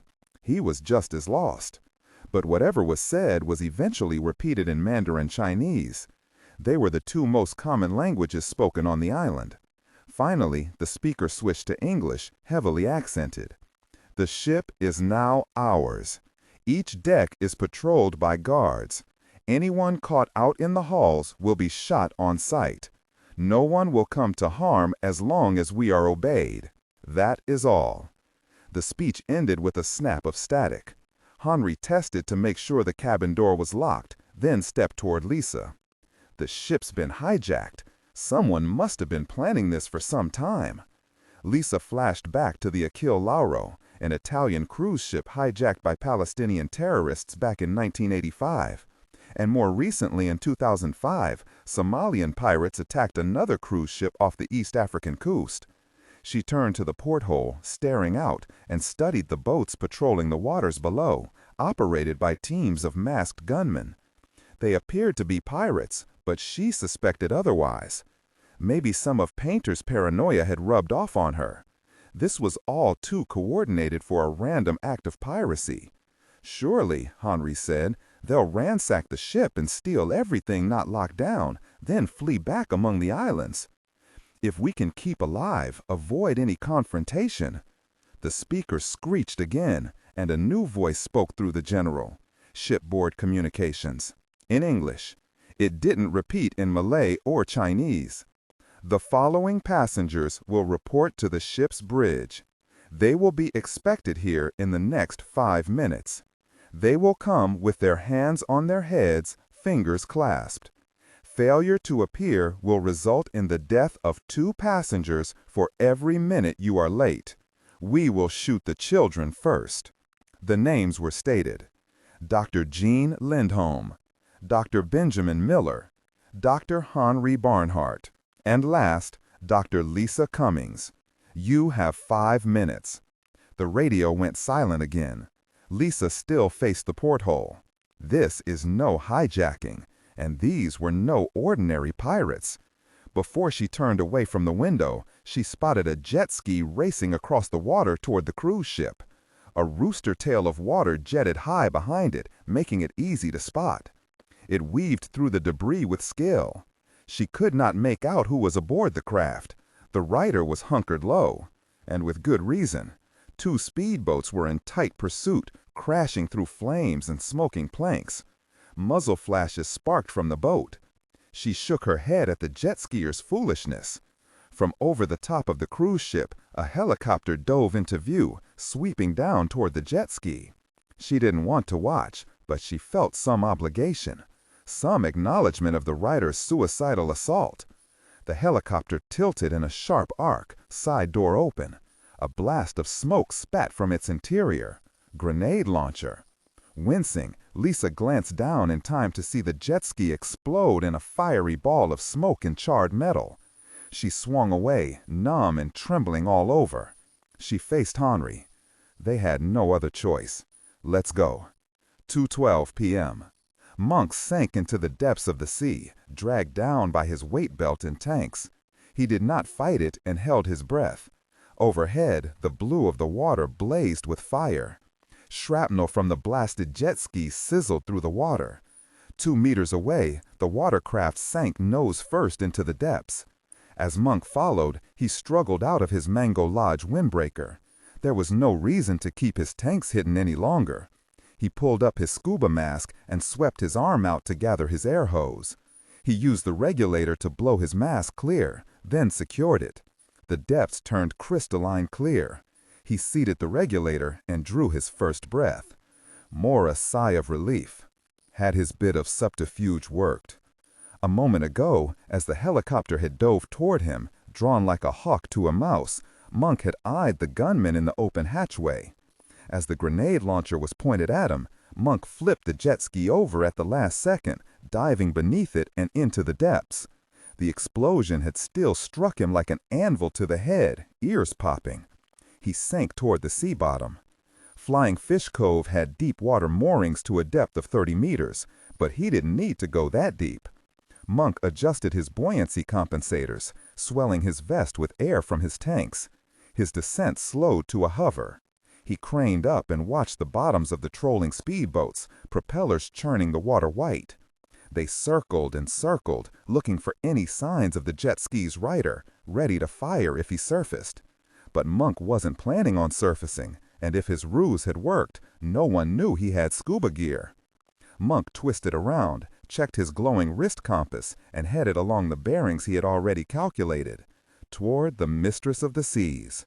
He had always wanted to take a cruise. Lost and Found, July 5, 1:55 a.m. "This is as far as we dare go," Gray said.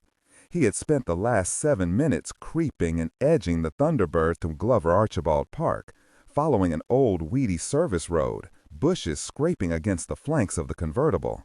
The left front tire was a punctured ruin, slowing them, making steering very near impossible. Though most people considered Washington, D.C. to be a place of historic buildings, wide parade malls, and museums, it also featured one of the longest interconnected series of parklands threaded throughout the heart of the city, covering well over 1,000 acres. Glover Archibald Park marked one end, terminating at the Potomac River. Gray had headed away from the river. It was too far and too open. Following a back alley that paralleled the park homes, he had wended north with his headlights off, discovering an old fire road that led deeper into the dense woods. He took it. He needed to stay lost, yet the Thunderbird was on its last legs. Recognizing he could go no farther, he slowed. They were at the bottom of a ravine. Steep wooded hills climbed on either side. Ahead, an old abandoned train trestle crossed the narrow valley. Gray edged the Thunderbird under the bridge of rusted red iron and wooden slats. He braked next to one of the cement walls holding the trestle up. The wall was scrawled with graffiti. "Everybody out. We go on foot from here." On the far side of the trestle, lit by stars and a sliver of moon, a wooden trail marker indicated a hiking trail. The path looked more like a tunnel, cutting into the heavily bowered forest. All the better to hide them. Off in the other direction, the sirens of emergency vehicles wailed. Gray spotted a flickering orange glow in the night sky. The fiery rocket blast must have started a house fire. Closer still, the woods were dark, painted in shades of black. Gray knew Nasser and his assassination team could be anywhere. Behind them, ahead of them, closing in already. Gray's heart pounded. His fears gathered tight around him. Not for himself, but for his parents. He needed to get them somewhere safe, to put distance between them and the dangers circling around him. The only way to do that was to get Sai-Chan patched up. And he had to do that away from all eyes. Even if he still had his scrambled cell phone, he dared not contact Sigma or Director Crow. Lines of communication were compromised, as evidenced by the ambush at the safe house. Protocol dictated he go cold and dark. There was a leak somewhere, and until he had his parents holed up someplace safe, he wasn't going to lift his head above the weeds. So that meant they'd have to seek an alternate means to care for Sai-Chan. His mother had suggested one option and had already implemented her plan, making 2 calls on her personal cell phone. After that, Gray had her remove her cell phone's battery, lest someone use the device to track them. The morphine seems to have relaxed her, his mother reported from the backseat. During a short stop, Gray's mother had shifted into the backseat with Kowalski. Sai-Chan lay draped between them. His mother had injected Sai-Chan with a pre-measured morphine syringe taken from some medical supplies at the safe house. "If we're going to make it," Gray said, "we'll have to carry her from here. I've got her." Kowalski waved everyone out of his way. Gray's father helped his mother exit the convertible. Once out, his father eyed the state of his car and shook his head, swearing under his breath. Kowalski stood up, hauling Sai-Chan in his arms. Even in the dark beneath the trestle, Gray noted the black stain on her belly wrap. The movement stirred Sai-Chan awake. She struggled a moment in Kowalski's arms as he clambered out, startled, dazed. She cried out and struck the heel of her hand into his cheek. "Hey!" the large man exclaimed, avoiding another strike. Sai-Chan began to yell, an angry stream, an unintelligible mix of English and an Asian dialect. "Quiet her down," his father said, glancing at the dark forest. Kowalski tried to muffle her mouth, but almost got a finger bitten off. Son of a jerk! Sai-Chan's agitation grew more fierce. His mother moved closer, searching in her large tote. "I have another dose of morphine." Gray shook his head. Wait. With Sai-Chan's blood loss, he feared the respiratory depression that accompanied morphine. A second dose might kill her, and he still needed answers. He held a palm out toward his mother. Smelling salts. He remembered Kowalski had mentioned them as among the contents of the emergency med kit. His mother nodded. She reached to her bag, fumbled a long second, then handed him a few capsules. Gray grabbed one and stepped to Kowalski's side. The guard now bore a long, bloody scratch down one cheek. Gosh, do something about her. Gray grabbed a fistful of her hair, arched her neck, and cracked the capsule under her nose. Her head wrenched, fighting, but he kept the capsule at her upper lip. The delirious cries cut off, replaced by gagging. A hand rose to push him away. He held tight. "Enough," Sai-Chan coughed out and grabbed Gray's wrist. He was surprised at the strength in her fingers. He let his arm drop. "Let me breathe. Set me down." Gray nodded to Kowalski. He didn't have to be told twice. He settled Sai-Chan to her feet, but kept an arm under her shoulders. She'd overestimated her own strength. Her legs sagged. She hung in the large man's arms. Wincing, she glanced around her. Gray read the confusion in her eyes, behind the war between pain and morphine. She quickly focused back to him. "The obelisk," she said with strained worry. Gray was tired of hearing about the very obelisk. "We'll have to get it later. It broke after you crashed. I left it back at the house." His words seemed to cause her more pain than her bullet wound. But perhaps his earlier lapse was a bit of luck. Maybe Nasser had gone after the obelisk rather than pursuing them. His mother, overhearing their conversation, stepped forward. "You're talking about that broken black pillar." She patted her large purse. "I picked it up when I went inside to get the bandages. It looked old and maybe valuable." Eyes closing with relief, Sai-Chan nodded to both those assessments. Her head hung in exhaustion. "Thank God. What's so important about it?" he asked. It might, save the world, if we're not too late already." Gray glanced to his mother's tote, then back to Sai-Chan. "What the hell do you mean?" She waved an arm weakly, fading again. "Too complicated. I need your help. Can't not alone. We must get away." Her chin dropped to her chest as she slipped into unconsciousness again. Kowalski caught her weight on his hip. Gray was tempted to use another capsule of smelling salts, but he feared exerting her any further. Fresh blood trickled from her bandage. His mother seemed to make the same assessment. She nodded to the trail. "We can't be far from the hospital now." Gray turned to the dark path on the far side of the trestle. It was the other reason he had taken the Thunderbird north through the woods, following a suggestion from his mother. On the far side of Glover Archibald Park spread the campus of Georgetown University. The school's hospital bordered the edge of the forest. His mother had former students who labored there. If they could reach it in secret. But was the destination too obvious? There were 1,000 exits out of the park system, but Nasser knew his quarry bore a seriously injured woman and that she needed immediate medical attention. It was a huge risk, but Gray saw no way of avoiding it. He remembered Nasser's eyes as the bastard asked about the obelisk. Hungry, ruthless. The Egyptian had believed Gray's assertion that the obelisk had been left behind, mostly because Gray had believed it. But which was more important to the man, obtaining the obelisk or seeking revenge? He stared around at their small group. All their lives balanced on that answer. 2:21 a.m. A half hour later, Painter stalked the length of his office, a hands-free headset fixed to his ear. They're all dead? Behind him, the plasma screen displayed live feed of the fiery blaze of 3 homes, along with a section of the neighboring parkland. It had been a dry summer, turning forest into kindling. Fire engines and emergency personnel swarmed the cordoned-off area. Television vans were already raising satellite antennas. A police helicopter circled above, floodlights sparing down, searching. But it was too little, too late. Neither the convertible Gray had driven to the safe house, nor the hijacked medical van was among the wreckage.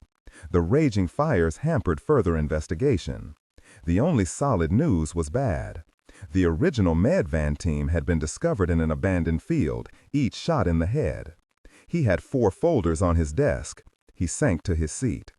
On top of everything else, he had 4 hard calls to make before dawn. To their families. Painter's aide, Brandt, wheeled into his doorway. "Sorry, sir." Painter nodded to him. "I have Dr. McKnight holding on your third line. He's available for phone or video conferencing." Painter pointed a thumb at the fiery screen. "I've seen enough of this for the moment." Pat Sean through. Painter peeled the headset out of his ear. He swore he might as well have one surgically implanted. He swung around to face the screen as the emergency scene dissolved away, replaced by the face of his boss. Sean McKnight had founded Sigma, but had since been promoted to the head of DARPA. Painter had placed a call to him as soon as Sai-Chan had crashed into Gray's life. both for his advice and expertise, but also for one more pressing reason. "So the guild is back on our doorstep," Sean said. He combed his fingers through his graying red hair. It was mussed, and it looked like he had been summoned directly from his bed. But his white shirt was creased and pressed. A navy pinstripe jacket lay over an arm of his chair, ready for a long day. "The guild may be more than on our doorstep," Painter said. "Current intel suggests they may be through the door already." Painter tapped a folder behind him. "You've already read the sit-op." A nod answered him. Plainly, the guild knew about the safe house. Knew Gray was headed there with their AWOL operative. "We have a leak somewhere. I'm afraid we have to assume that." He shook his head. If true, it was disastrous. The guild had infiltrated Sigma once before, but Painter would swear his organization was clean now. After the last mole had been exposed, Painter had burned Sigma to its roots and rebuilt it from the ground up, with hundreds of safeguards and countermeasures. All for nothing. If there was still a leak, the very foundation of Sigma might be suspect. It could mean the dissolution of the organization. An internal audit was already underway, a cost-benefit analysis of Sigma's basic command structure, under the guise of unifying U.S. intelligence gathering services within Homeland Security. But worst of all, there was a more intimate cost. Painter had the 4 folders waiting on his desk to remind him. Sean continued. "It is not just our division that is plagued by this terrorist-for-hire network. 2 months ago, MI6 cleared a cell that had infiltrated a British Aerospace's Black Ops project outside of Glasgow. They lost 5 agents in the process. The guild is everywhere and nowhere. Here at home, the NSA and the CIA are still trying to figure out who the guild's Osama is. We know next to nothing about their leader or their main players. We don't even know if they are called the guild. The derivation of that name came out of a nickname by an SAS officer, now deceased. Still, apparently the various cells have taken on the name as their own, at first mockingly, then perhaps more genuinely. We know that little about the network." He left this hanging. Painter understood. "And now we have a defector," Sean sighed. "We've been trying to get a foothold in the organization for years. I've proposed several scenarios, but nothing as efficient as having an operative, one of the guild elite, drop into our laps. We must secure her, and the guild will try just as hard to stop that from happening. They've made that plain. To eliminate her, they've chosen to expose their own infiltration into Sigma, a costly choice. And to carry it out, they've sent their best and most elusive operative, another of their elite. I saw the video of the man at the safe house. Read his dossier." Sean grimaced. Painter had read the same. The Butcher of Calcutta. His true origin and allegiance was unknown. Of mixed descent, he had posed in the past as Indian, Pakistani, Iraqi, Egyptian, and Libyan. If Sai-Chan had a male counterpart, it would be this man. "We have one lead," Painter said. "We were able to pick out his name off the video feed. Nasser. But that's the best we could manage." Sean waved a dismissive hand. "His aliases are as numerous as his assassinations. He's left a bloody trail all around the world, mostly concentrating in North Africa and throughout the Middle and Near East. Though just recently, he's extended deeper into the Mediterranean. The garroting of an archaeologist in Greece, the assassination of a museum curator in Italy." Painter's attention hardened back to the screen. "In Italy? Where?" "Venice. A curator found shot in the prisons below the Duke's palace. Nasser, or whatever his real name is, was seen in surveillance footage of the piazza outside." Painter rubbed his chin, hard enough to burn the stubble. "I received a call earlier from Monsignor Verona at the Vatican. The details should be in the sit-op report. There is a good chance that Sai-Chan was also attempting some action in Italy at around that time." Sean's eyes slowly narrowed. "Interesting. It's a coincidence that bears further investigation. Both assassins in Italy. Now they're here. One hunting the other. 2 master assassins, the best of the guild. And if nothing else, Nasser has driven Sai-Chan into our arms. Or rather, into Gray's arms," Painter added silently. "We need that woman in custody. Immediately. To lose this chance is beyond acceptable." Painter understood the severity of the situation, but he also knew Gray, how his mind worked. If anyone had a level of paranoia equal to his own, it was Gray. Custody could prove to be a problem. "Sir, Commander Pierce is on the run. Ambushed at the safe house, he must suspect a leak like we do. He'll go into hiding with her. Lay low until he feels it's safe to come out of the cold. We may not have that long to wait, not with the Butcher of Calcutta hunting them both now. What do you want me to do? Commander Pierce must be found, brought back in with her. I have no choice but to expand the search, to contact local authorities and the FBI. I've already ordered a search of all hospitals and medical facilities. We can't let him go to ground. Sir, I would prefer to give Commander Pierce some leeway to address the situation. The more light shown in his direction, the more likely it will draw the attention of Nasser. If so, then we attempt to apprehend 2 guild operatives." Painter could not keep the shock from his voice. By using Gray as bait. Sean stared out of the monitor. Painter read the stiffness of his posture. He also noted again the pressed jacket and shirt. Painter suddenly realized he had not been the first one to have San's ear this night. This decision was made by Homeland, signed by the President. There will be no countermanding it. Sean firmed his voice. Gray and this guild agent must be found and brought in by whatever force necessary. Painter found no words to argue. There could be none. It was a new world. He slowly nodded. He would cooperate. Still, in his heart, he knew Gray. On the run, hunted by both sides, the man would prove formidable. He would hide deep. 3:04 a.m. "I spotted a Starbucks in the lobby downstairs," Kowalski mumbled. "Maybe it's open now. Anyone want a cup of joe?" "We stay put," Gray said. Kowalski shook his head. "No freaking kidding. It was a joke." Ignoring him, Gray continued to examine Sai-Chan's broken obelisk. They were gathered in the small reception room of a dental office. At his elbow, a table lamp illuminated the cramped space, decorated in the typical cookie-cutter manner. Months-old magazines, generic watercolors, an anemic potted ficus plant, and a dark wall-mounted television. 40 minutes ago, the group had followed the woodland trail to the edge of Glover Archibald Park. It had ended at a street that separated the park from the Georgetown University campus. At that hour, there had been no cars, no traffic. They had hurried across the street, slipped between 2 darkened research buildings, and reached the university's dental annex. The hospital proper lay beyond, lit brightly. They had dared not go that far, risk that level of exposure. So they made other arrangements. Across the dental room reception, Kowalski swore quietly and folded his arms, plainly bored but still on edge. They all awaited word. "What's taking so very long?" Kowalski grummed. Gray had learned the man was a former seaman with the U.S. Navy. He'd been recruited into Sigma following his assistance with a Sigma operation in Brazil, not as an agent, but as muscle. He had tried to show Gray his scars from that mission as they waited, but Gray declined. The man did not know how to shut up. No wonder he'd been assigned to guard duty, alone. But Kowalski's ongoing commentary had not fallen on deaf ears. Across the room, Gray's father lay sprawled over 3 chairs, eyes closed but not sleeping. It took an effort to maintain that deep frown. "So you're some sort of science spy," his father had said earlier. Figures. Gray still didn't know what his father meant by that, but now was not the time to confront the issue. The sooner he could get Sai-Chan patched up and away from his parents, the better for all of them. Gray continued his examination.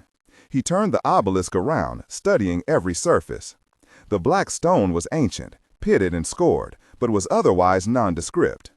It looked Egyptian, but it was not his area of expertise. Even his assessment of origin might have been clouded by the failed assassin's Egyptian accent. But one feature of the obelisk was definitely not natural to the stone. He turned the broken top section on end. Protruding from the bottom was a bar of silver, about the thickness of his smallest finger. He touched it.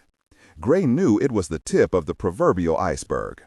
Something had been hidden at the heart of the obelisk. Looking more carefully at the broken end, he was able to make out an old cemented seam in the stone, invisible from the outside. The obelisk was really two pieces of marble craftily glued together, hiding something within, like carving out the pages of a book to hide a gun or valuables. He remembered Sai-chan's words. It might save the world if we're not too late already. Whatever she meant, it was important enough for her to come seek him out, to betray the guild. He needed answers. The creak of the door drew his attention. Gray's mother pushed into the dental suite. She pulled a surgical mask from her face. Gray stood up. "She's very lucky," his mother said. "We've cauterized the bleeding and hung a second unit of blood. Mickey thinks she'll do fine. He's finishing her dressing." Mickey was Dr. Michael Corrin, a former teaching assistant of his mother's who had gone on to medical school, largely based on his mother's recommendation. The depth of their relationship and trust extended to this midnight house call, a secret rendezvous at the hospital's neighboring dental facility. A quick ultrasound revealed the night's first bit of good news. The bullet hadn't pierced Sai-chan's abdominal cavity. The shot had passed just lateral to her pelvic bone. "When can she be moved?" Gray asked. "Mickey would rather she spend a few hours here, at the very least." "We don't have that much time," I explained that to him. "Is she awake?" A nod. After the first unit of blood, she grew more responsive. Mickey's loaded her with antibiotics and analgesics. She's already sitting up. "Then it's time to go." Gray went to push past his mother. He had observed the ultrasound, but he'd been chased out when the doctor set to work on the wound. No amount of arguing would make the doctor budge. Gray hadn't liked letting Sai-chan out of his sight, so he'd left with the broken obelisk. Sai-chan was not going anywhere without it. With the two pieces of the obelisk in hand, Gray shoved through the door. His mother followed. Gray crossed to the first dental suite. He almost ran into Dr. Corrin as he was stepping out. The young doctor stood as tall as Gray, but he was sandy-haired and whipped thin. A manicured line of beard traced his jawline. Wearing a scowl, Dr. Corrin nodded back to the room. "She yanked her catheter and asked that I fetch you, and an ultraviolet light." He waved a hand toward the rear of the dental office. "My brother uses one to cure dental composites. I'll be right back." With the way open, Gray entered the suite. With her back to him, Sai-chan was sitting in a dental chair, naked from the waist up, struggling to pull a borrowed Redskins t-shirt over her head. A steri-drape lay crumpled at her feet. Even with her bare back to him, Gray read the strain of the effort. She had to catch herself on the armrest. His mother sidestepped him. "Let me help you. You shouldn't be doing that by yourself." Sai-chan resisted. "I've got it." She lifted an arm to ward off any help, but flinched with a gasp. "Enough, young lady." Gray's mother went to her side and helped her tug the t-shirt over her chest and bandaged midriff. Turning around, Sai-chan discovered Gray standing there. Her face darkened, abashed. But Gray suspected her embarrassment lay not in being almost caught naked, but in showing weakness. She slowly stood, face hardening against the pain. Leaning against the reclined chair, she rebuttoned her pants, still tight to her hips. "I need to speak to your son," she said to Gray's mother, voice hoarse, dismissive. His mother glanced to Gray. He nodded to her. "I'll go check on your father," his mother said coldly, and left. Down the hall, the muted sound of a television started. Apparently, Kowalski had found the remote. Alone now, Gray and Sai-chan stared at each other. Neither spoke, both taking a moment to size the other up. Dr. Corrin stepped to the door with a handheld lamp. "This is all we have. It'll do." Sai-chan tried to raise a hand to ask for it, but her arm trembled. Gray accepted it, cradling the pieces of obelisk in one arm. "We'll need a minute." "Of course." Dr. Corrin followed after Gray's mother, sensing the tension in the room. Sai-chan's eyes had never left Gray's face. "Commander Pierce, I'm sorry I put your family at risk. I underestimated Nasser." She gingerly touched her bandaged wound. Acid entered her voice.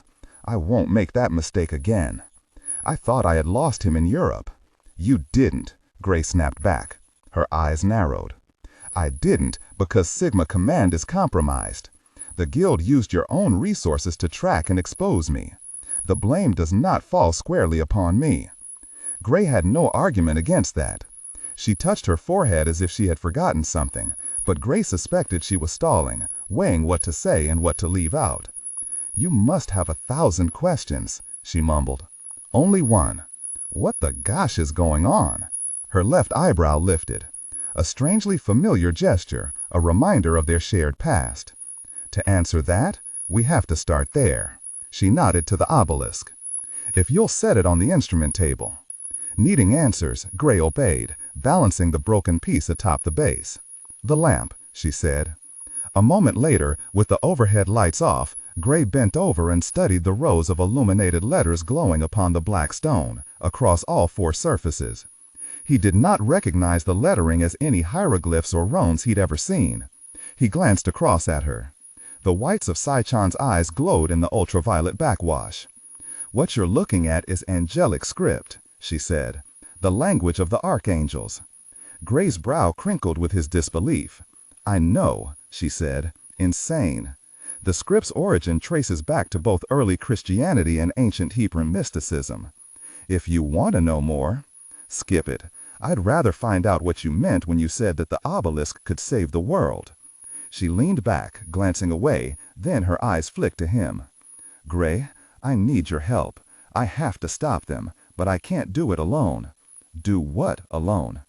Go against the guild. What they are... Again, there was that flash of fear from her.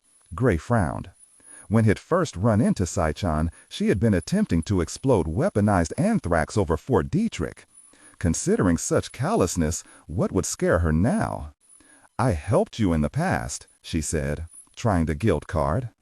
To defeat a mutual enemy, he countered, and to save your own skin. And that's all I'm looking for here again, cooperation to defeat a mutual enemy. And it's not just my life in jeopardy this time. Hundreds of millions are threatened. And it's already started. The seeds are planted. She nodded to the obelisk's glowing writing. All that is stopping the guild is locked in this riddle. If we could solve it first, there would be some hope. But I've gone as far as I can alone. I need fresh eyes, someone with more knowledge. And you expect the 2 of us to be able to solve what thwarts the guild with its vast resources? If we brought all of Sigma into the picture, you'd be handing the guild their victory. There is a mole in Sigma. Whatever Sigma learns, the guild will know. She was right. It was worrisome, to say the least. So you propose we go it alone, just the 2 of us? And one other, if he'll cooperate. Who? When it comes to dealing with angels and archaeology, there is only one other person I respect. Gray knew immediately to whom she was referring. Vigor. She nodded.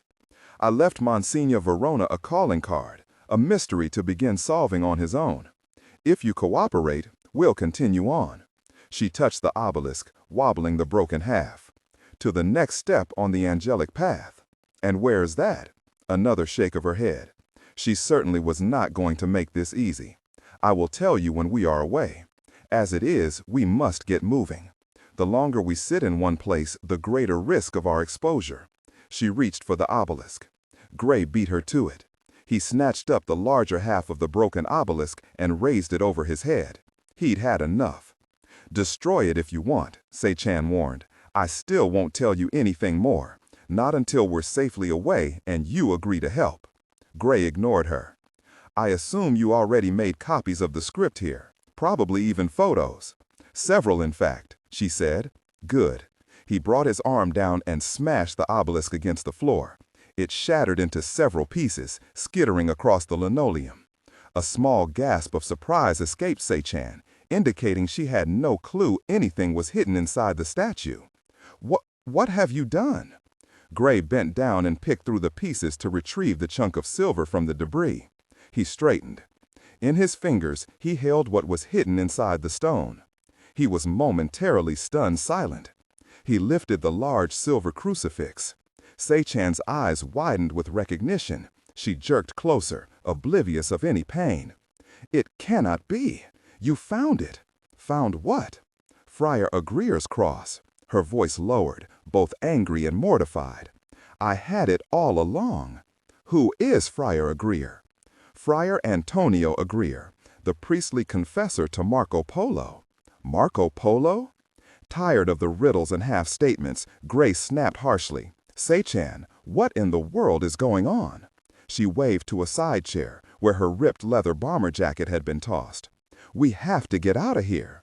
He refused to move, blocking her as she stepped toward the chair. She lowered her chin, her eyes going hard. "Gray, make up your very mind. I don't have the time." She made to push past him. He grabbed her upper arm. "And what's to stop me from just turning your ass over to Sigma?" She twisted free. All the freshly transfused blood was now in her face, livid and furious. "Because you know very better, Gray. If the guild catches me, I'm dead. If your government captures me, I'll be locked far away forever, beyond any ability to stop what's about to happen. That's why I came to you. But fine, I'll sweeten the deal, make you a trade. How's that? Help me, convince Vigor of the same, and afterward, I'll give you the name of the mole at Sigma. If saving lives isn't good enough, the wolves are already at Sigma's door. You may not know it, but the powers that be are seeking to castrate you all, to put you all out to pasture. And now that another mole, a second mole, is hidden in your midst, they'll burn you down and salt the ground. End of Sigma. Forever." Gray found himself swaying. He had indeed heard of such rumors, engendered by the internal audit by NSA and DARPA. But he also remembered a different Sei-chan, bent over him, gun in his face. She had attempted to kill him when they'd first met. How much could he trust her? Before the standoff could be resolved, a shout came from the reception area. "Commander Pierce, come see this." Gray swore under his breath at the man's loud bark. What about covert didn't Kowalski understand? Gray met Sei-chan's gaze. She was still burning with raw anger, but it failed to lay waste to what he'd first heard in her voice, bleeding across his parents' driveway. Terror. He stalked to the side chair, picked up her jacket, and handed it to her. "We'll do it your way for now, but that's all I'll promise." She nodded. "Commander." With a shake of his head, Gray headed out of the suite. He heard the television turned up louder. He hurried forward. Still clutching the silver crucifix in his palm, he pocketed it before stepping into the reception area. He found everyone staring up at the television. Gray noted the familiar logo for CNN headline news. On the screen, 3 homes burned at the edge of a forest fire, possibly arson, the report continued. To repeat, the police are looking for this man, Grayson Pierce, a local Washingtonian. A picture of Gray flashed in the corner of the screen, in uniform, his black hair shaved to a stubble, eyes angry, mouth grim. It was his mug shot from when he was incarcerated in Leavenworth. Not a flattering picture. He looked like a feral criminal. His father grumbled at his side. "Looks like your past just bit you in the ass." Gray concentrated on the news report. For the moment, the police are calling this former Army Ranger a person of interest. That is all. He is wanted only for questioning. The police request anyone with the knowledge of his whereabouts to contact authorities immediately. Kowalski lifted the remote and muted the sound. Dr. Corrin stepped back from them all. "In the light of all this, I can't keep silent." Kowalski pointed the remote toward the doctor. "In for a penny, in for a buck, Doc. Aiding and abetting. Keep quiet or you can kiss your medical degree goodbye." Dr. Corrin blanched, backing another step. Gray's mother reached and touched the doctor's arm reassuringly. "Nonsense," she scowled at Kowalski. "Quit scaring him." Kowalski shrugged. "Someone is just trying to flush us out," Gray said. "But it makes no sense," his mother argued. "I spoke with Director Crow on the phone back at the safe house. He knows we were ambushed. Why is he letting these lies spread?" The answer came from behind them. "Because they really want me." Sei-chan stepped into the room. She had donned her jacket. "They don't want to risk having me slip between their fingers." Gray faced the others. "She's right. They're tightening the noose. We have to leave now." Kowalski confirmed this assertion. After being chastised by Gray's mother, he had crossed to the lone window, peeking through the blinds. "Folks, we've got company." Gray joined him. The window faced the main hospital. The curve of the ambulance bay was visible. 4 police cars careened into view, silent, lights twirling. Local authorities had begun canvassing hospitals. Turning, he faced his mother's former teaching assistant. "Dr. Corrin, we've asked much of you, but I'm afraid I must ask more. Can you get my parents somewhere safe?" "Gray," his mother said. Mom, no argument. He kept his eyes on the doctor. Corin slowly nodded. I own a few rentals. One off Dupont Circle is currently furnished but vacant. No one would think to look for your parents there. It was a good choice.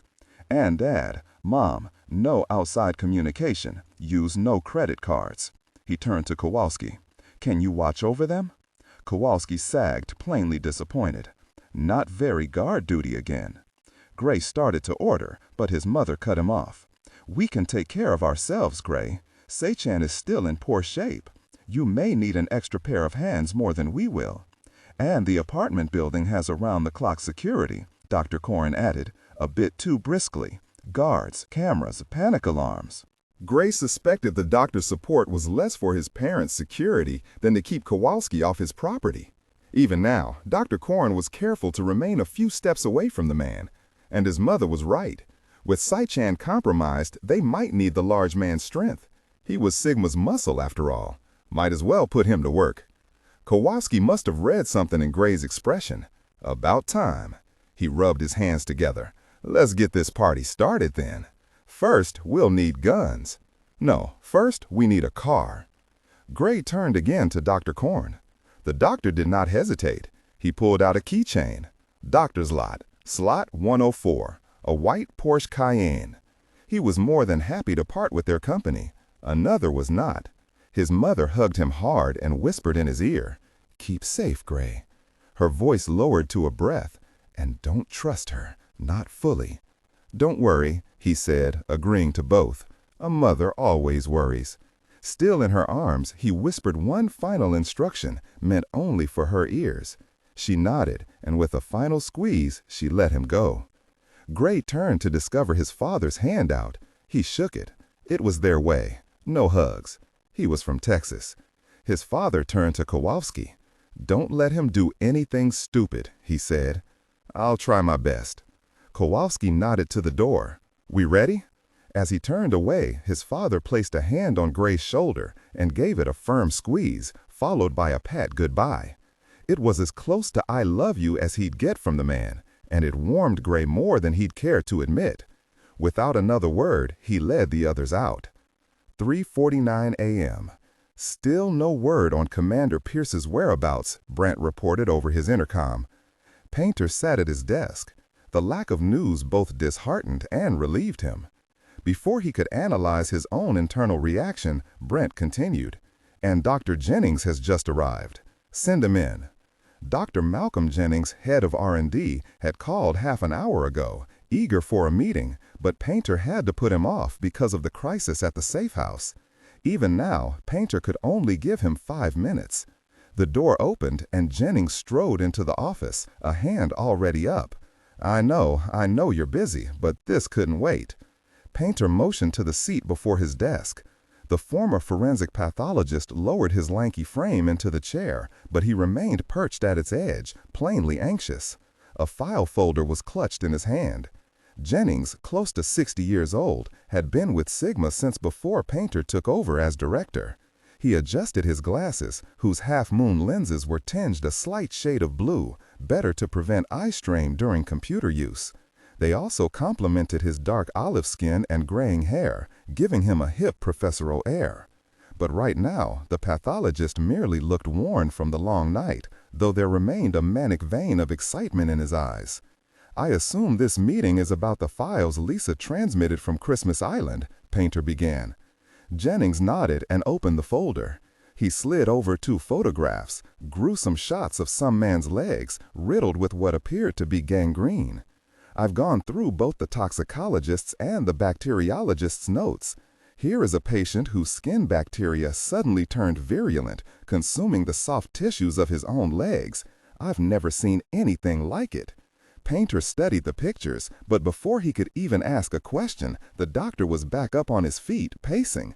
"I know we initially classified the Indonesian disaster as a low-level priority, merely a fact-gathering operation. But after these findings, we need to upgrade, immediately. I came here in person to petition for a promotion of the scenario to status critical level 2. Painter sat straighter. Such a classification would mean diverting massive resources. We need more than 2 people poking around, Jennings continued. I want a full forensic team on the ground as soon as possible, even if we have to outsource with the general military. And you don't think this is jumping the gun? Monk and Lisa are due to touch base in, Painter checked his watch, in a little over 3 hours. We can strategize then when we have more data. Jennings took off his glasses and rubbed a knuckle into an eye. I don't think you understand. If the preliminary conjectures by the toxicologist prove to be true, we may be facing an ecological disaster, one with the potential to alter the entire Earth's biosphere. Malcolm, don't you think you're overstating your case? These results are preliminary, most of it mere conjecture. Painter waved to the photographs. All this could just be a one-time toxic event. Even if that were the case, I'd recommend firebombing that island and cordoning off the surrounding seas for several years. He faced Painter. And if this threat proves in any way transmissible, we're talking about the potential for a global environmental meltdown. Painter gaped at the pathologist. Jennings was not one to cry wolf. The doctor continued, I've compiled all the necessary data and written a brief abstract to summarize. Read it and get back to me. The sooner the better. Jennings left his folder on Painter's desk. Painter placed a palm atop it and pulled it toward him. I'll do it now and get back to you in the next half hour. Jennings nodded, grateful and relieved. He turned to leave, but not before adding one last warning. Keep in mind, we still don't know for sure what killed the dinosaurs. With that sobering thought, the pathologist left his office. Painter's eye settled to the gruesome photographs still on his desk. He prayed Jennings was wrong. In all the commotion of the past hours, he had almost forgotten about the situation out in the Indonesian islands. Almost. All night long, Lisa had never been far from his mind. But now, new worries flared, ignited by the pathologist's urgency. He tried not to let it rule him. Over the course of the morning, Lisa had not reported in again. Apparently, nothing had escalated over there enough to warrant another emergency call. Still, Painter tapped the intercom button. Brant, can you ring up Lisa's satellite phone? Right away. Painter opened the file folder. As he began to read the report inside, a cold dread edged up his spine. Brent came back on the intercom. Director, it just keeps ringing through to voicemail. Do you want me to leave a message? Painter turned his wrist, checking his watch. His call was hours early. Lisa could be involved in any number of duties. Still, he had to force down a rising panic. Just ask Dr. Cummings to call in as soon as possible. Yes, sir. And Brent, check in with the cruise ship's switchboard. He knew he was being paranoid. He attempted to return to the folder, but he found it hard to concentrate. Sir, Brant's voice returned a moment later. I've reached the C-band operator. They're reporting communication trouble shipwide, drops in satellite feed. They're still working out some of the bugs in the new ship. Painter nodded. The Mistress of the Seas had been on its maiden voyage, also known as a shakedown cruise, when it had been commandeered for this medical emergency. They report no other major problems, Brant finished. Painter sighed. So, he was indeed being too paranoid. He was letting his feelings for Lisa cloud his judgment. If this had been any other operative, would he have even called? He returned to his reading. Lisa was fine. And besides, Monk was with her. He would keep her safe. Pestilence, July 5, 3:02 p.m. Aboard the Mistress of the Seas. What the hell was going on? Lisa stood with the other 3 scientists. They were all gathered in the ship's presidential suite. A uniformed butler poured single malt whiskey into a row of tulip-shaped sniffers lined atop a silver tray. As a result of Painter's appreciation for malt whiskey, Lisa recognized the bottle's label, a rare 60-year-old Macallan. The butler's hands trembled, jostling his aim, splashing the expensive whiskey. The butler's poor stewardship could be blamed on the pair of masked gunmen armed with assault rifles. Gray suspected the doctor's support was less for his parents' security than to keep Kowalski off his property. Even now, Dr. Corrin was careful to remain a few steps away from the man. And his mother was right. With Sai-Chan compromised, they might need the large man's strength. He was Sigma's muscle, after all. Might as well put him to work. Kowalski must have read something in Gray's expression. About time. He rubbed his hands together. Let's get this party started then. First, we'll need guns. No, first we need a car. Gray turned again to Dr. Korn. The doctor did not hesitate. He pulled out a keychain. Doctor's lot, slot 104, a white Porsche Cayenne.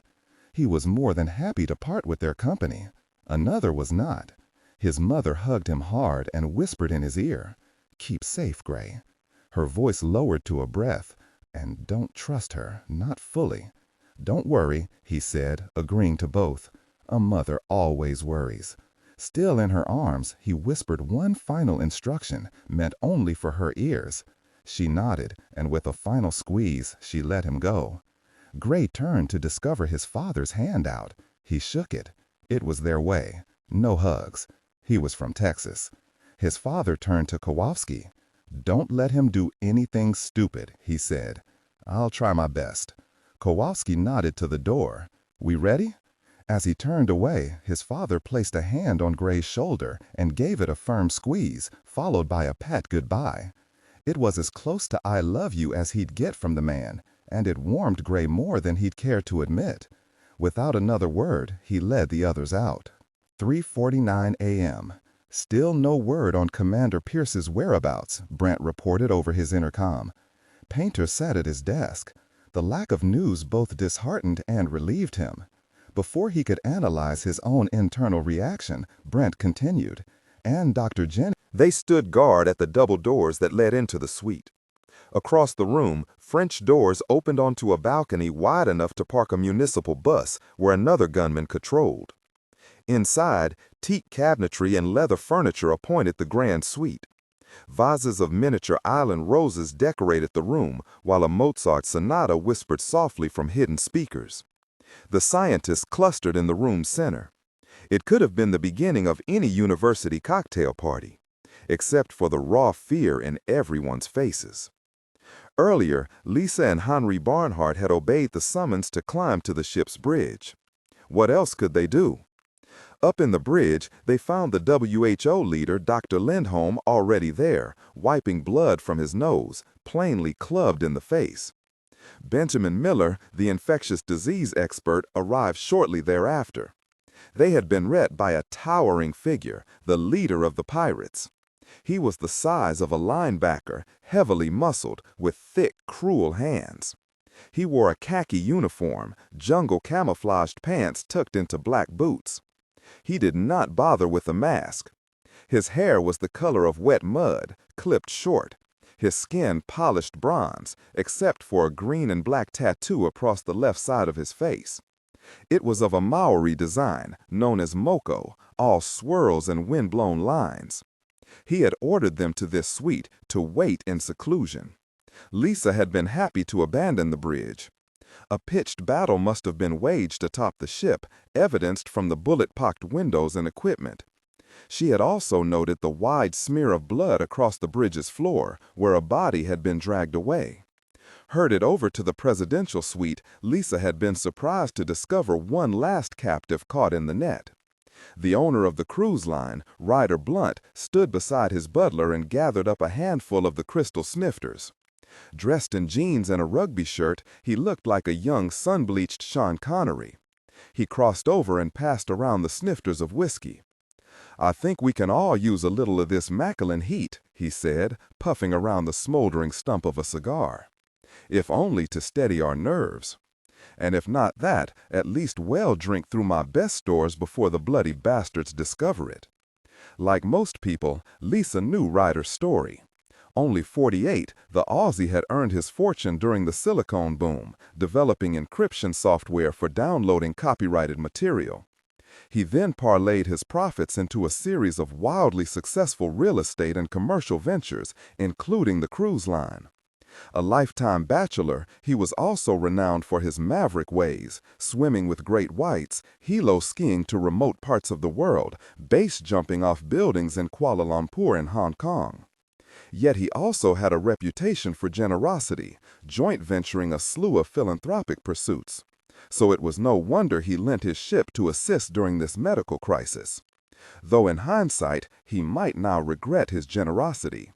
He offered a snifter of whiskey to Lisa. She shook her head. "Lass, no offense," he growled at her, still holding out the crystal snifter. "Who knows when we'll ever get another chance?" She accepted the glass, more to get him to move away. His cigar smoke stung her eyes. She sipped the amber liquid. A fiery smoothness flowed into the belly, warming through her. She exhaled a bit of the warmth. It did help steady her. Once the glasses were spread, the billionaire sank into a neighboring chair. He leaned his elbows on his knees, glaring toward the armed guards, puffing on his cigar. At her side, Henri finally asked the question that had been plaguing all of them. "What do these pirates want with us?" Lindholm sniffed, his eyes red, already bruising from the punch to the face. "Hostages."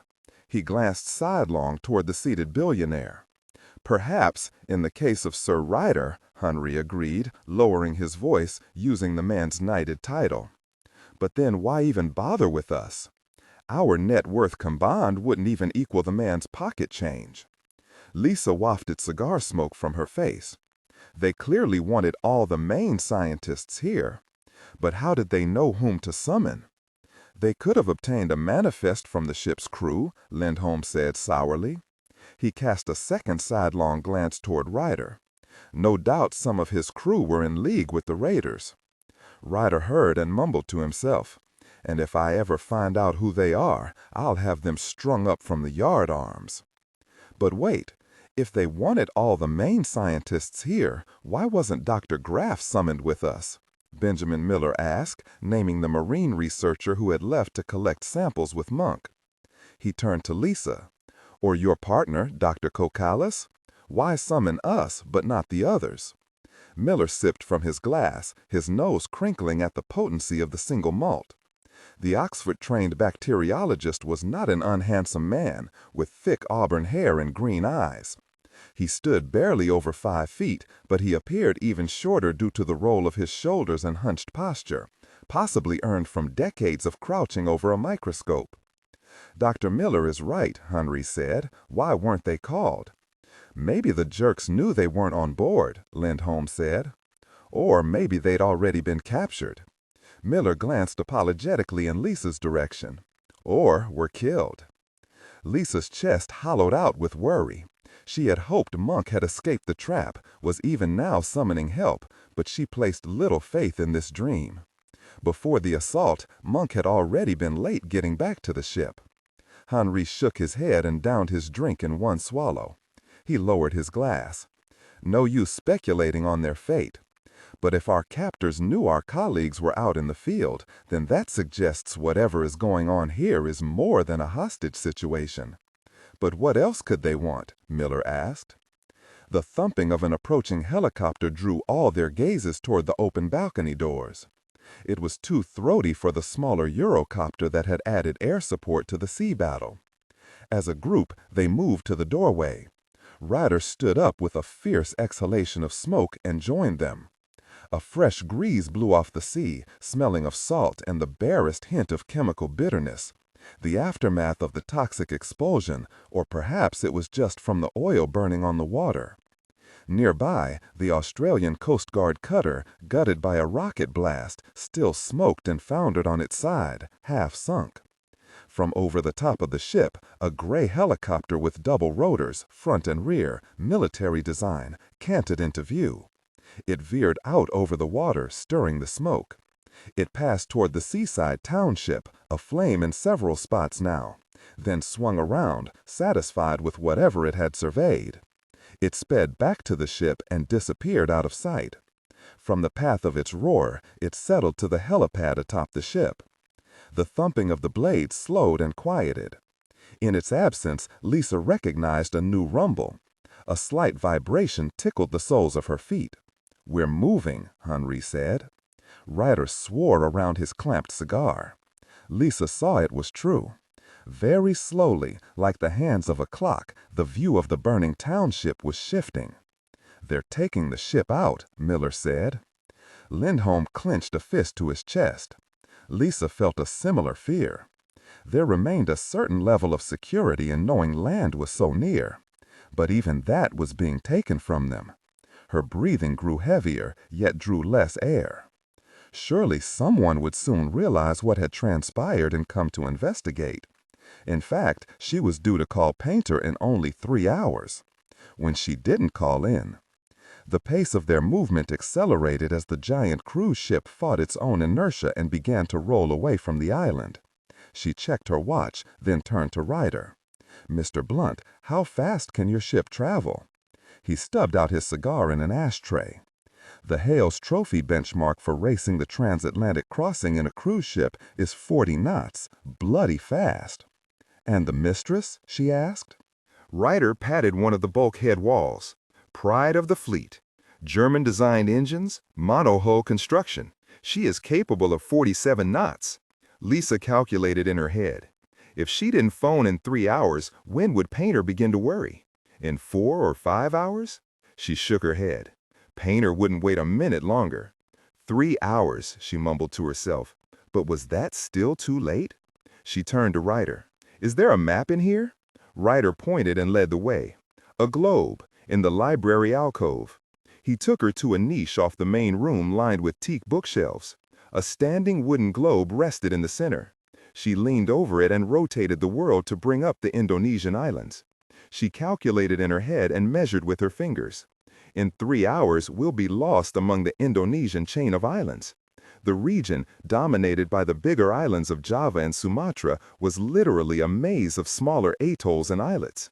Over 18,000 of them, spread over an area equivalent to the size of the continental United States. Away from the main cities of Jakarta and Singapore, the region subsisted at a Stone Age level of technology. Cannibalism was still practiced on some of the outer islands. If you wanted to hide a cruise ship, here would be a good place to do it. "They can't hope to steal an entire ship," Lindholm exclaimed, drawn to the library in the wake of the others. "What about surveillance satellites? You can't hide something as big as a cruise ship." "Don't underestimate our captors," Henry said. "First, someone has to know to look for us." Lisa knew he was right. Given the swiftness of the assault, along with the collusion of key members of the ship's crew, the hijacking had to have been weeks in the planning. Someone knew what was happening on Christmas Island long before the rest of the world. Lisa remembered the patient in the isolation ward, the John Doe with the flesh-eating bacteria. He had been found wandering the island 5 weeks ago. Did their captors' knowledge extend that far? A commotion at the suite's double door drew them all around. A pair of men entered. In the lead, Lisa recognized the pirate leader with the tattooed face. Stepping past the Maori warrior, a tall stranger pushed forward.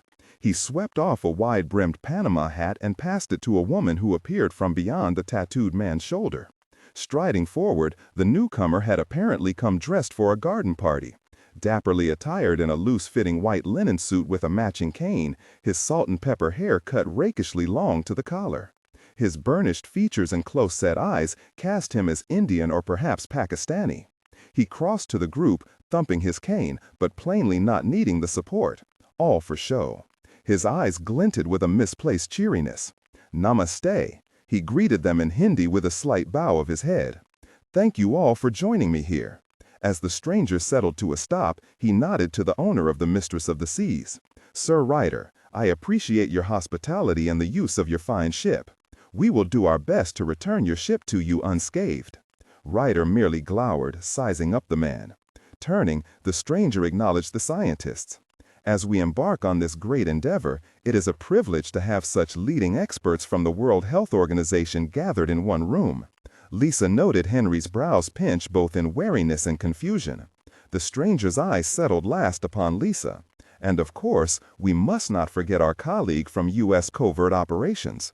Sigma Force, I believe, yes." Stunned silent, Lisa could only stare. How could he? The man offered the barest bow in her direction, genteel, not mocking. "I'm sorry your partner could not join us. It seems he met with a mishap while we attempted to fetch him. Something to do with indigenous crabs. The details remain sketchy. We lost several of our own men in the attempt. Only one fellow made it back alive." Lisa's vision narrowed, closing down with dread. Monk. A hand touched her shoulder, consoling. It was Ryder Blunt. He faced the stranger. "Who the bloody hell are you?" "Of course, my apologies." The man lifted a palm and formally introduced himself. "Dr. Devesh Patanjali, Chief Acquisition Officer specializing in biotechnology for the Guild." Despite her anguish, a cold stone settled into the pit of Lisa's stomach. She had heard all about the Guild from Painter and the bloody swath that the terrorist organization left behind in its wake. The man tapped his cane on the floor with a note of finality. "And I'm afraid we must not waste any more time on introductions. We have much work to do before we reach port in the morning." "What work?" Lisa managed to force out, bitter with grief. He cocked one eyebrow toward her. "My dear, together we must save the world." 3:45 p.m. Monk clamped his palm tight over the man's mouth. His other hand's prosthetic fingers tightened on the man's throat, just under his jaw, squeezing off his carotid, halting blood flow to the brain. The man struggled, but Monk's fingers were strong enough to crack walnuts between them. He waited for the man's kicking legs to go slack, then lowered him to the floor. He hauled the man into a small equipment closet. Monk noted the vibration underfoot and a sonorous pitch to the engines. He straightened. The ship was moving. He had stowed away just in time. After the explosion of his jet ski, Monk had boarded via one of the stabilizing anchor chains on the far side of the ship, shedding his scuba tanks and letting them sink to the bottom of the cove. His entry point was scantily guarded, most of the attention being directed toward shore. From the chain, he was able to leap to one of the hanging lifeboats, then clamber and roll to the promenade deck. He had ducked quickly into hiding. From the supply closet, he had waited a quarter hour for a lone guard to pass, one of the pirates, bearing a Heckler Koch assault rifle. The guard was now sprawled in the same closet. Monk unzipped his wetsuit and stripped the man of his loose pants and shirt. He changed quickly, but he was unable to cram his feet into the stolen boots. Too small. No choice, he left barefooted, but not barehanded. The rifle's weight helped center him. Stepping into the hall, he pulled the headscarf over his face, masking up like the other pirates. Monk knew the ship, having memorized the schematics while en route to the islands from the States. He hurried down a deck and along the starboard hallway. He met another two pirates at the stairwell, but he merely shouldered through them, appearing busy and hassled. One of the guards yelled at him, jostled by his passage. Monk didn't understand the language, but he knew when he was being cursed. He lifted his rifle, acknowledging but not stopping. He hurried down the hallway. Lisa and Monk shared adjoining staterooms here. It was his first place to hunt for his missing partner. Monk had passed two sprawled bodies on his way down here, shot in the back, left where they had fallen. He had to find her. He counted the staterooms. He heard someone crying behind one door, but he hurried until he reached their assigned cabins. He tugged on his own door. Locked. He had left his room's electronic keycard back with his bags in the beached Zodiac. He moved to the next door, Lisa's cabin. The knob refused to budge, but he heard someone stir behind the door. It had to be Lisa. Thank God. He tapped a plastic knuckle lightly on the door and leaned his lips close. "Lisa, it's me." The peephole in the door darkened as someone shifted to peek through. Monk stepped back and lowered his headscarf, revealing himself. After a breath, the chain scrapped on the other side, and the deadbolt released with a click. Monk pulled up his mask and checked up and down the hall. "Hurry it up," he whistled out. The door swung open, pulled inward. Turning back to the door, he stepped forward. "Lisa, we have to." Monk immediately recognized his mistake and swung up his gun. It was not Lisa. Silhouetted against the brightest sunlight in the cabin, a young man crouched, half hidden by the door. Please don't shoot." Monk held his rifle rock steady while he scanned the cabin. Someone had ransacked the room. Drawers opened and dumped, closets emptied. But his attention quickly fixed on the room's one other occupant, a dead body, face down on the bed. It was one of the pirates. From the pool of blood soaked into the bedding, his throat had been slashed.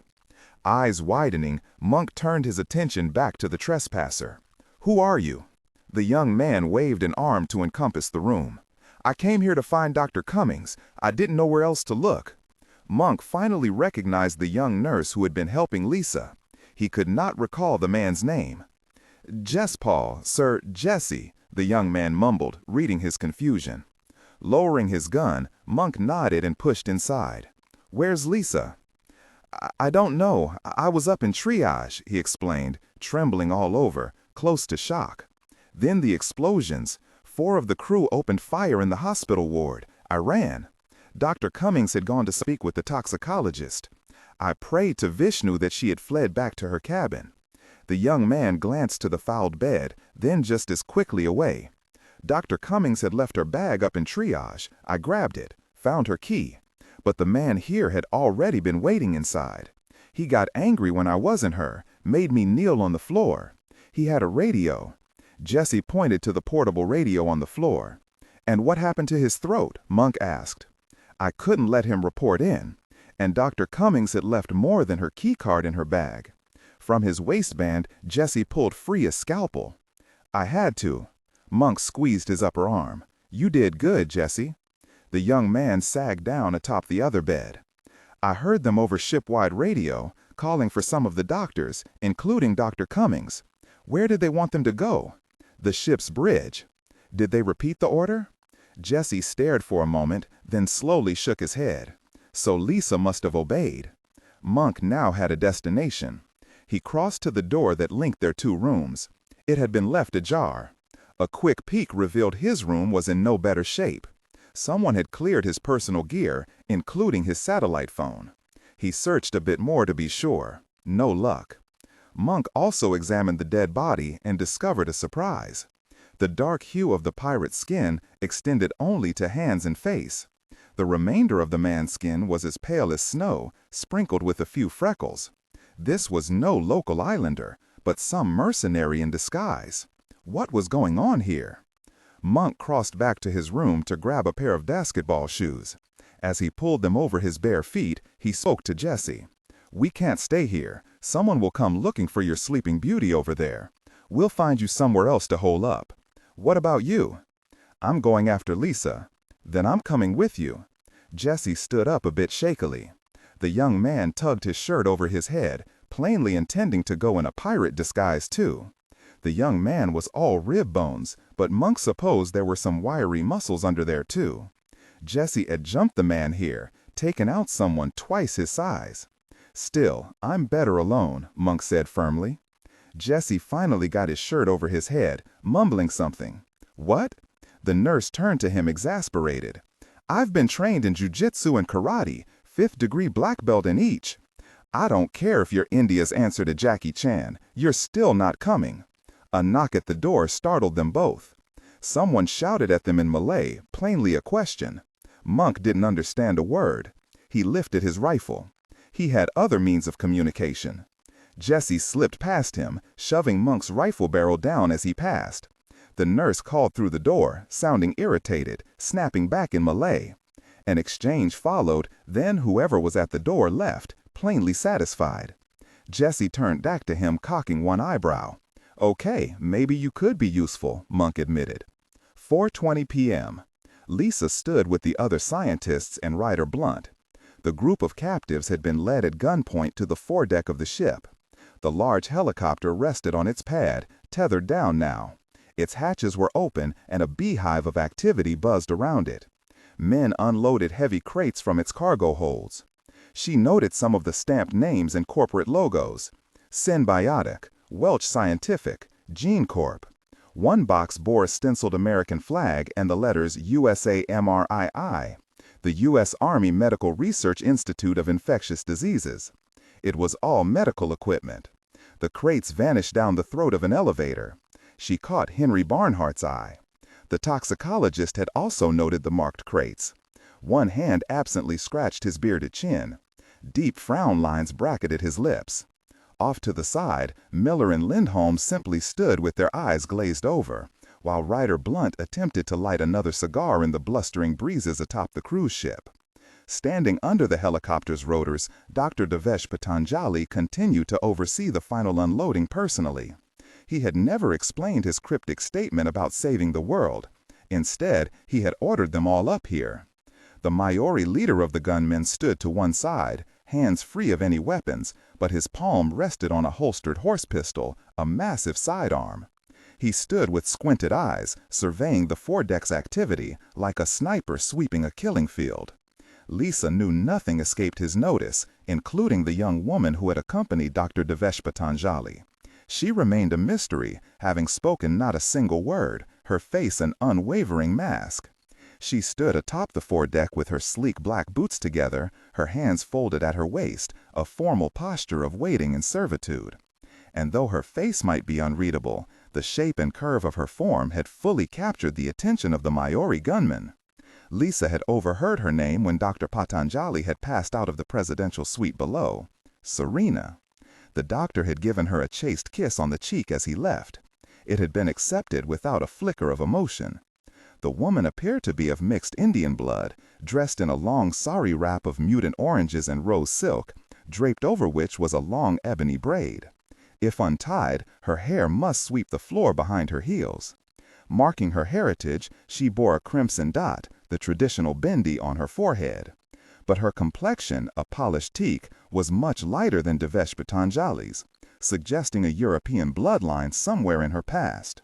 Whether she was Devesh's sister, wife, or merely a companion, Lisa could not discern. But there was also something menacing in her silence, possibly heightened by the coldness in her eyes.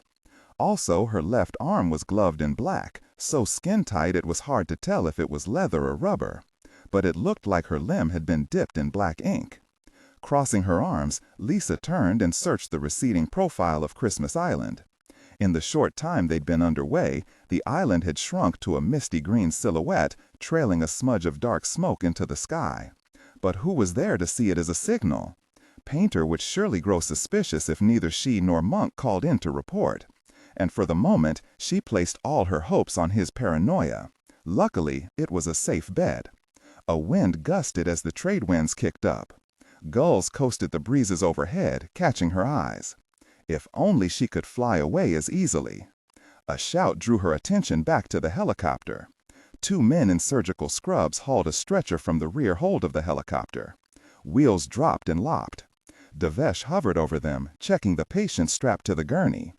Portable monitoring equipment lay nestled haphazardly around the patient for transport. The figure was sealed in an oxygen tent. The patient appeared to be a woman from the rise and fall of her chest. Facial features were obscured by a respirator and a tangled octopus of tubes and wires. Devesh pointed his cane, and the two orderlies guided the gurney toward the elevators, following the train of medical equipment.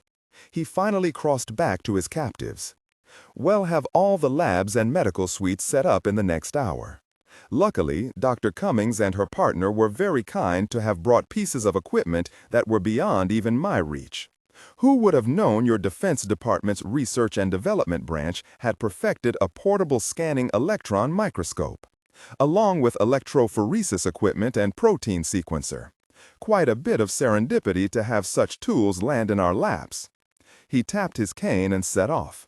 "Come, let me show you the true face of what assails us." Lisa followed with the others. In this instance, she didn't need the rifles at her back to make her obey. Mysteries were piled atop mysteries here, and she wanted answers, some clue to the reason for this assault and for Devesh's words. "My dear, together we must save the world." They were led down 3 decks. Along the way, Lisa had noted crews of men in chemical suits working along the lower passageways, moving within stinging clouds of sprayed disinfectant. Devesh continued to the forward section of the ship. The hall ended at a wide circular space, off which the pricier cabins extended. Monk had commandeered one of the large suites here for his own laboratory. It seemed Devesh had commandeered all the rest. Tucking under an isolation drape, he waved them into the busy central workspace. "Here we are," he said. A score of men were cracking open crates, yanking out packing straw and styrofoam, hauling free plastic-wrapped medical and laboratory equipment. One man emptied a box full of petri dishes, used to culture bacteria. The door to Monk's lab lay open. Lisa noted a man inside with a clipboard, inventorying Sigma's equipment. Devesh marched them to a neighboring cabin. He swiped a personal key card and shoved open the door. Turning, he spoke to the tattooed leader of the mercenary force. "Rakayo, please have Dr. Miller taken to the bacteriology suite." He turned to the scientist. Dr. Miller, we've taken the liberty of bringing up and expanding your bacteriology station. New incubation ovens, anaerobic growth media, blood culture plates. I'd like you to coordinate with Dr. Eloise Chenier, my team's virologist, down the hall to complete the infectious disease lab. The Maori leader waved for one of his men to escort Miller down the hall. The bacteriologist glanced around at the others, plainly not wanting to leave their company, but the rifle at his back discouraged any argument. As Miller left, Devesh nodded to their group. And Rakayo, would you personally escort Sir Ryder and Dr. Lindholm up to the radio room? We'll join you momentarily. Sir. The tattooed man did not like this decision, his one word heavy with warning, eyeing Lisa and Henri with suspicion. We'll be fine. Devesh held open the cabin door and bowed his head for the young Indian woman to enter. I believe Dr. Cummings and Dr. Barnhart would like to hear what I have to say. And Serena will be with me. Lisa and Henri were ushered into the cabin.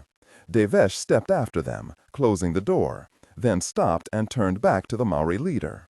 Oh yes, and Rakayo, gather the children, if you'd be so kind, the ones I picked out. That's a good man. Devesh closed the door, but not before Lisa noted the Maori leader's face darken into a glower. His tattoos stood out more starkly, an indecipherable map. As the lock clicked, Devesh strode over to the cabin's desk. It was actually two desks joined together, one unbolted and moved from another cabin.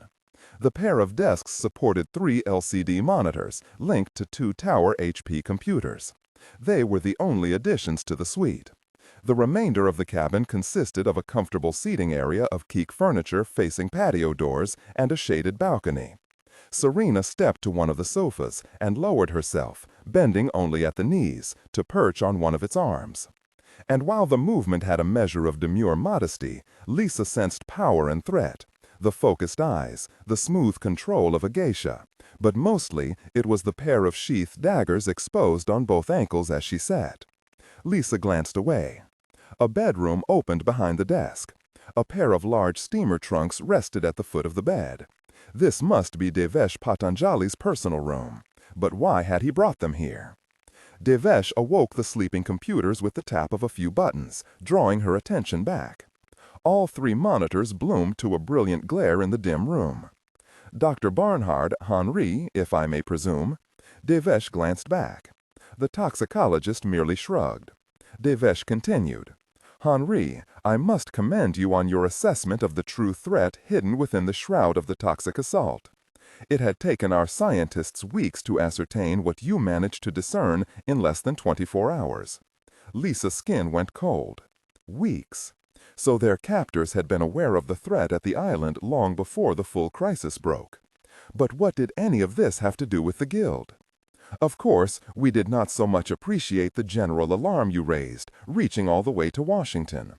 It required accelerating our timetable and some improvisation, like utilizing the scientific talent here and merging it with my own. But so be it. We must move quickly if there is to be any hope. Hope for what? Lisa finally asked. Let me show you, my dear. Devesh patted one of the 2 chairs, inviting her to sit.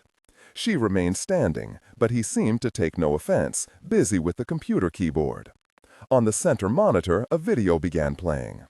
It depicted a dense microscopic field of twitching chains of rod-shaped bacteria. How much do you know about anthrax? Devesh asked, glancing back. Lisa's skin went cold at his question. Henri answered, Bacillus anthracis. It mostly infects ruminants, cows, goats, sheep. But spores can also infect humans, often proving fatal. It was a clinical assessment, devoid of emotion. But Lisa noted the tense hold to the toxicologist's shoulders. Devesh nodded. Bacillus species are found worldwide in soil, harmless for the most part. For example, here is one such benign organism, Bacillus cereus. The screen image changed to a microscopic close-up of a single bacterium. Rod-shaped with a thin membranous wall, the cell's DNA strands were stained to stand out in the center. Like other members of the species, this little bug can be found in gardens around the world, happily feeding on microorganisms and nutrients in the soil. It causes no harm to anything larger than an amoeba. But its brother, Bacillus anthracus. Devesh clicked to bring up another image side by side with the first, a second bacterium that looked identical. Here was the organism that causes anthrax, he continued, one of the most deadly bacterium on the planet. It shares the same genetic code with its peaceful garden-dwelling brother. Devesh tapped the two cell-stained twists of DNA. Gene by gene, nearly identical. So why does one kill and the other remain harmless? Over a shoulder, Devesh stared back at Lisa and Henri. Lisa shook her head. Henri remained silent. Devesh nodded as if satisfied by their reticence. Turning back, he toggled a key and the anthrax bacterium zoomed on the screen. The mass of DNA swelled on the monitor. Within the cytoplasm of the interior cell, separate from the main tangle of DNA, floated two perfect rings of genetic material, like a tiny pair of eyes staring back at them. Plasmids, Henri said, naming the rings. Lisa's brow tightened as she was forced to draw upon her pre-med education. As well as she could recall, plasmids were circular strands of DNA separate from main chromosomal DNA.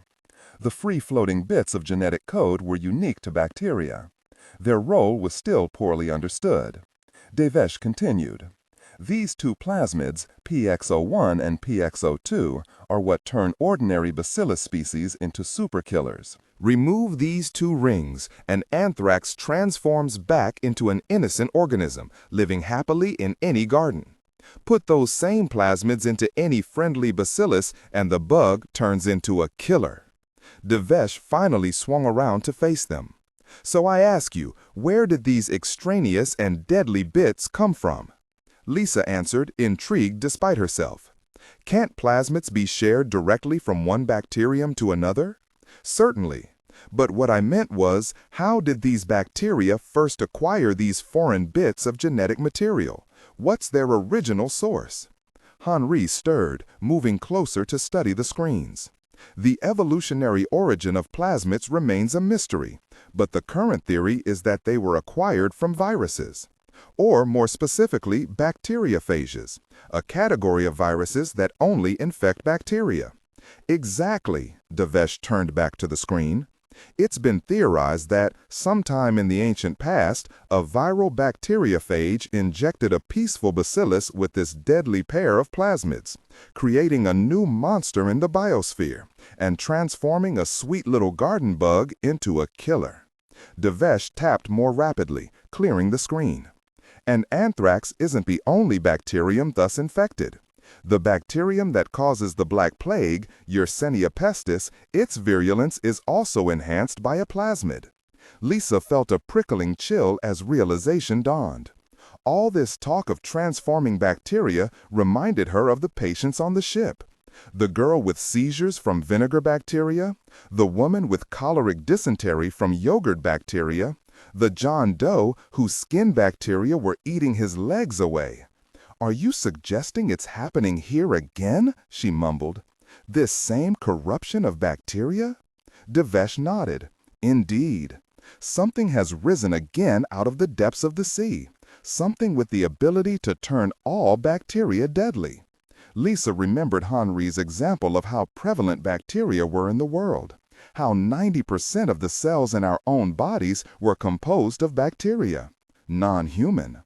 If that tide should shift against us, Devesh continued, from studying the genetics of anthrax and other toxic bacteria, microbiologists have predicted the existence of an ancient strain of viruses, a strain that created the early ancestors of anthrax and other plague bacteria. Scientists have even coined a name for this ancient strain of viruses, one that turns friend into foe, the Judas strain. Henri must have read something in Devesh's face, a brightness to his eyes, an excitement. He straightened. Something tells me you've isolated the causative agent in the outbreak here, haven't you? This Judas strain. Or you wouldn't be here. We think so. Devesh tapped another two keys. The bacterium vanished, replaced with a rotating figure on the screen, an image from an electron micrograph, all in shades of silver. It made the organism depicted seem more mechanical than biological. It looked like some lunar lander. The main shell was geometric, an icosahedron, made up of 20 flat triangular pieces. Out from every corner stretched thin tendrils, spiked at the tips, made to latch on and pierce. Lisa had seen many such images back in medical school. A virus. We discovered it in a sample of the cyanobacteria from the toxic tide.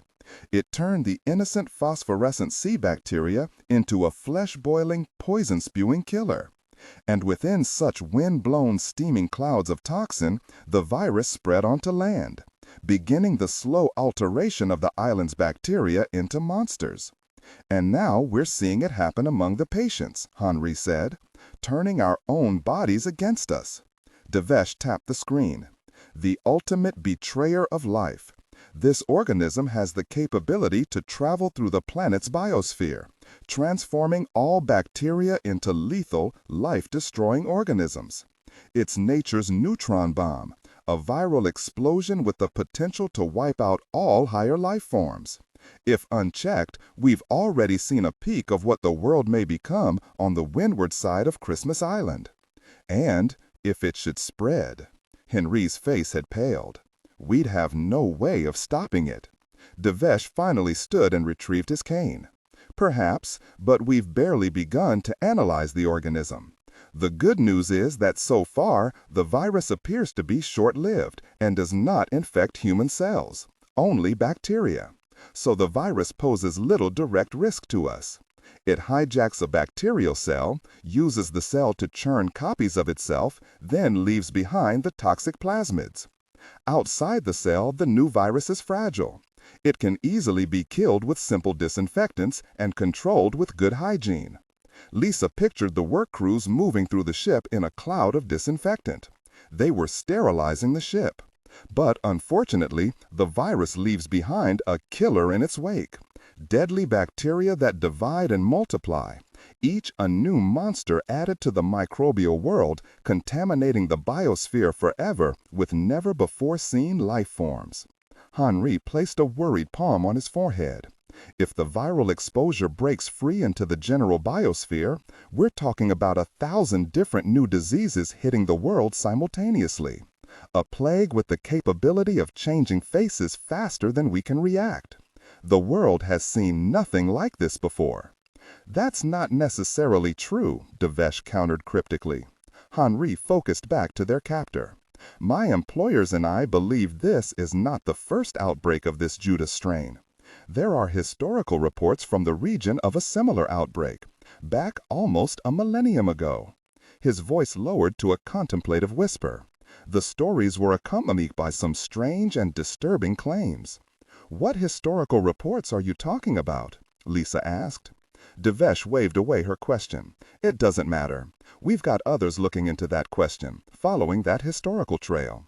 We must stay focused on our goal. Our mission aboard the ship lies not in the past, but the present.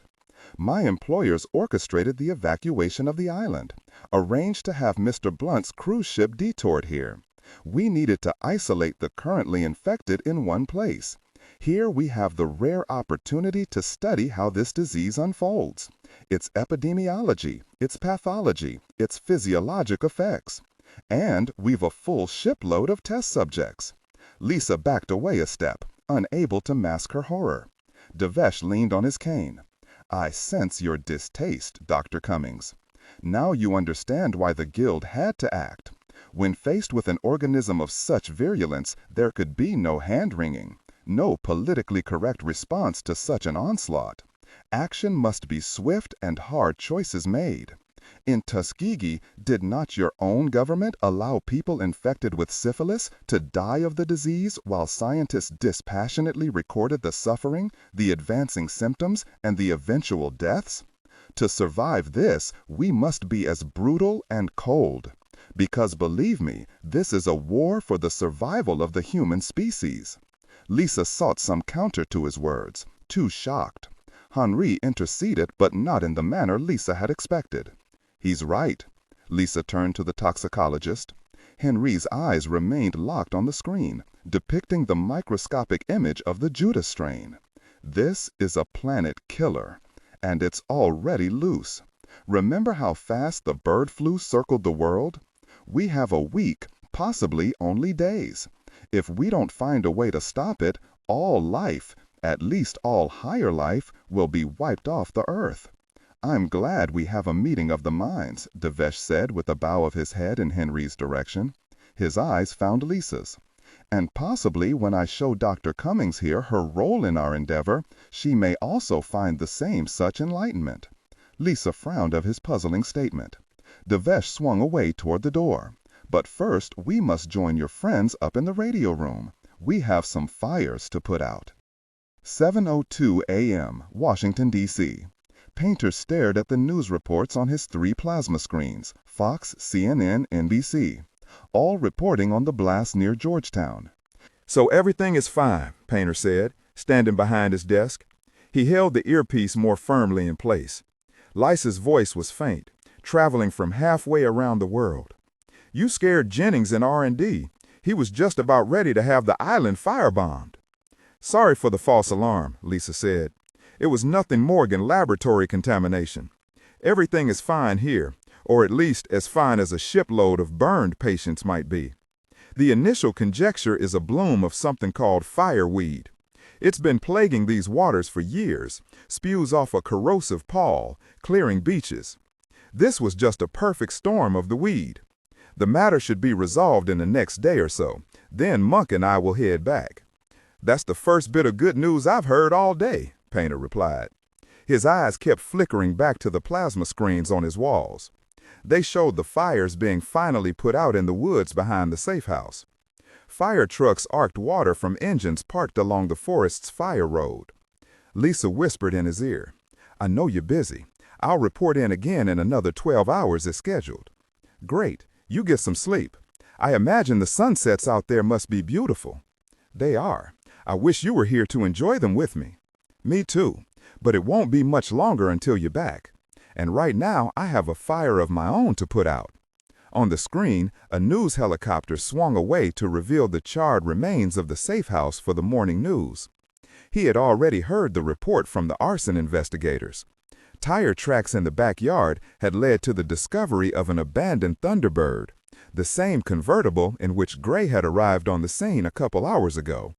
It seemed he had not fled to the streets, but into the woods. But where did he go after that? There had still been no sign of Gray, his parents, or the wounded guild operative. Where had they gone into hiding? "I have work here too," Lisa said. "Is there anything you need?" "No." He heard a hesitation in her voice. "Lisa, what is it?" "Nothing." She snapped a bit. "I guess I'm just tired. You know how I get this time of the month." His aide, Brandt, wheeled into the office with a sheaf of faxes in hand. He noted the letterhead on the top, Washington PD. It was another of the progress reports of their canvass of the local hospitals. He spoke as he accepted the papers from Brandt. "Then make sure you get some rest," he said, already reading the first line on the report. "You just stay safe and don't forget the sunblock. I can't have you making me look like some ghost next to your island tan." "Will do." Lisa's voice had faded to the barest whisper. The ship's satellite connection was spotty. Still, he heard the disappointment in her voice.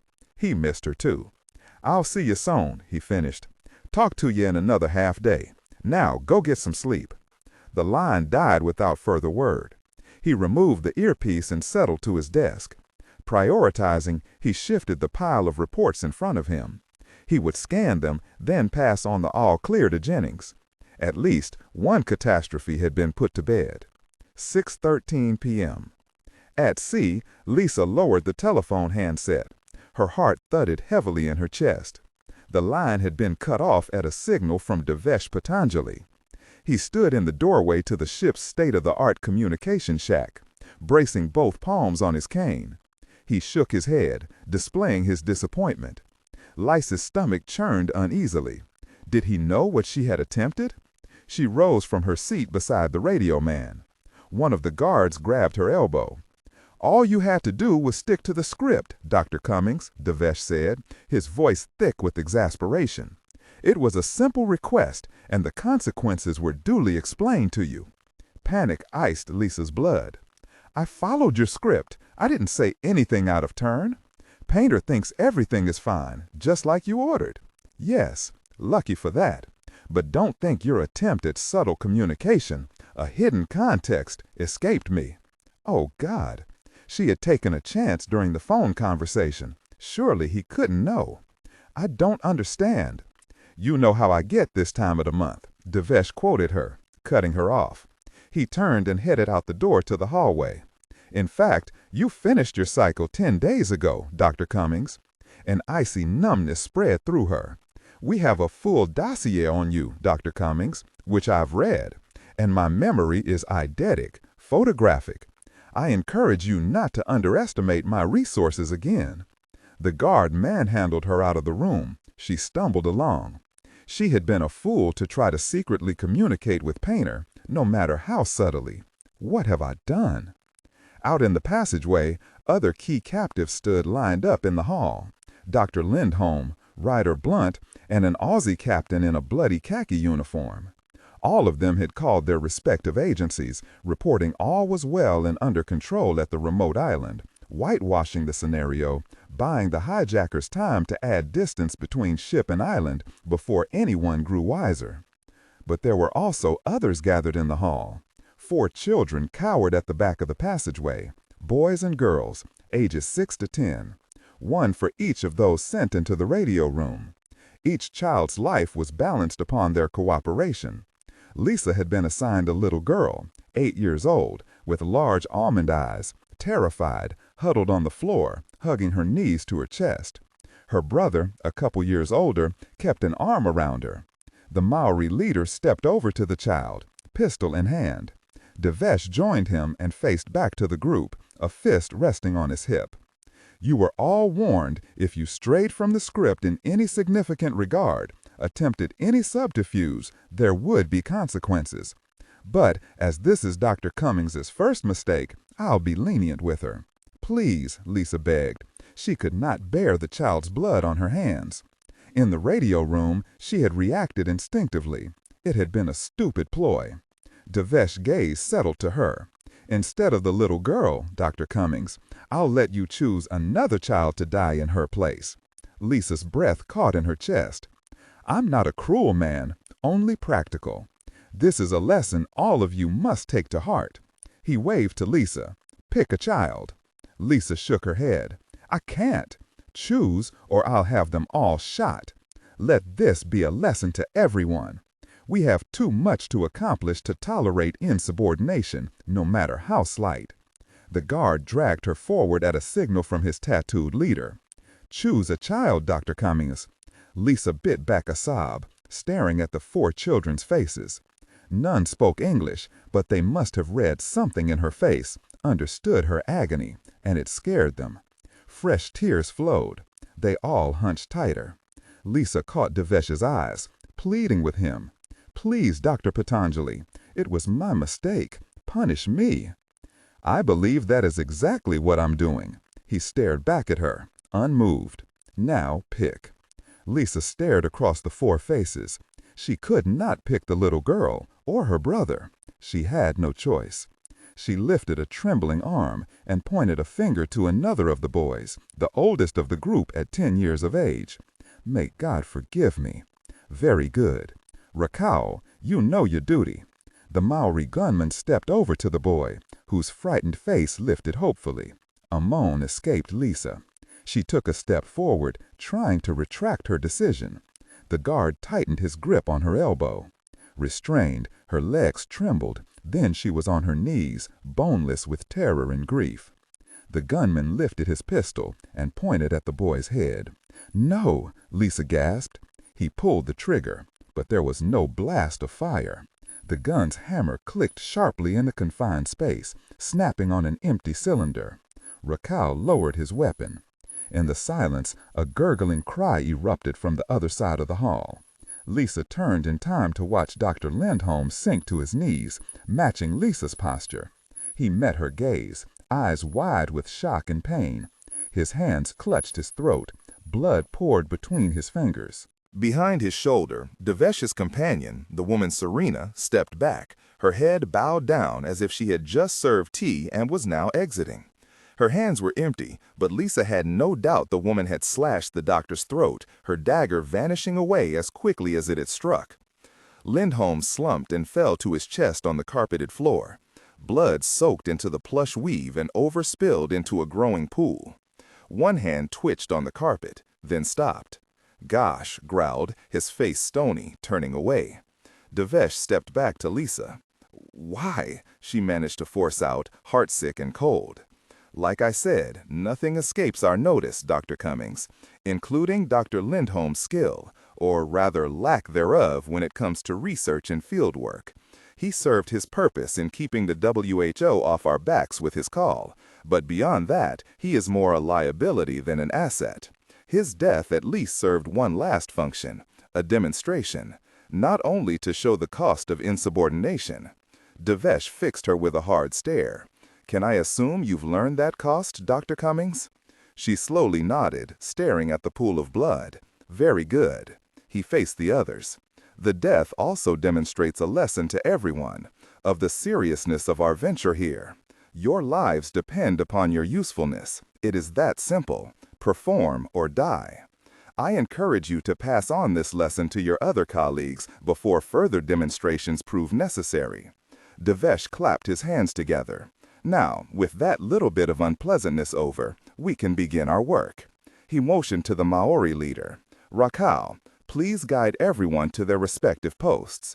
I'll escort Dr. Cummings personally to her patient." Holstering his pistol, Rakau dispersed his men. Devesh led Lisa down the hall, away from everyone else. She passed the line of children. Shell-shocked, they were being gathered for a return to the ship's daycare.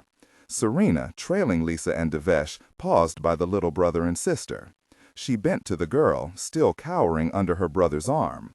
Serena held out an empty palm. Then, with a flicker of fingers, a small wrapped sweet appeared in her hand, as if out of the air.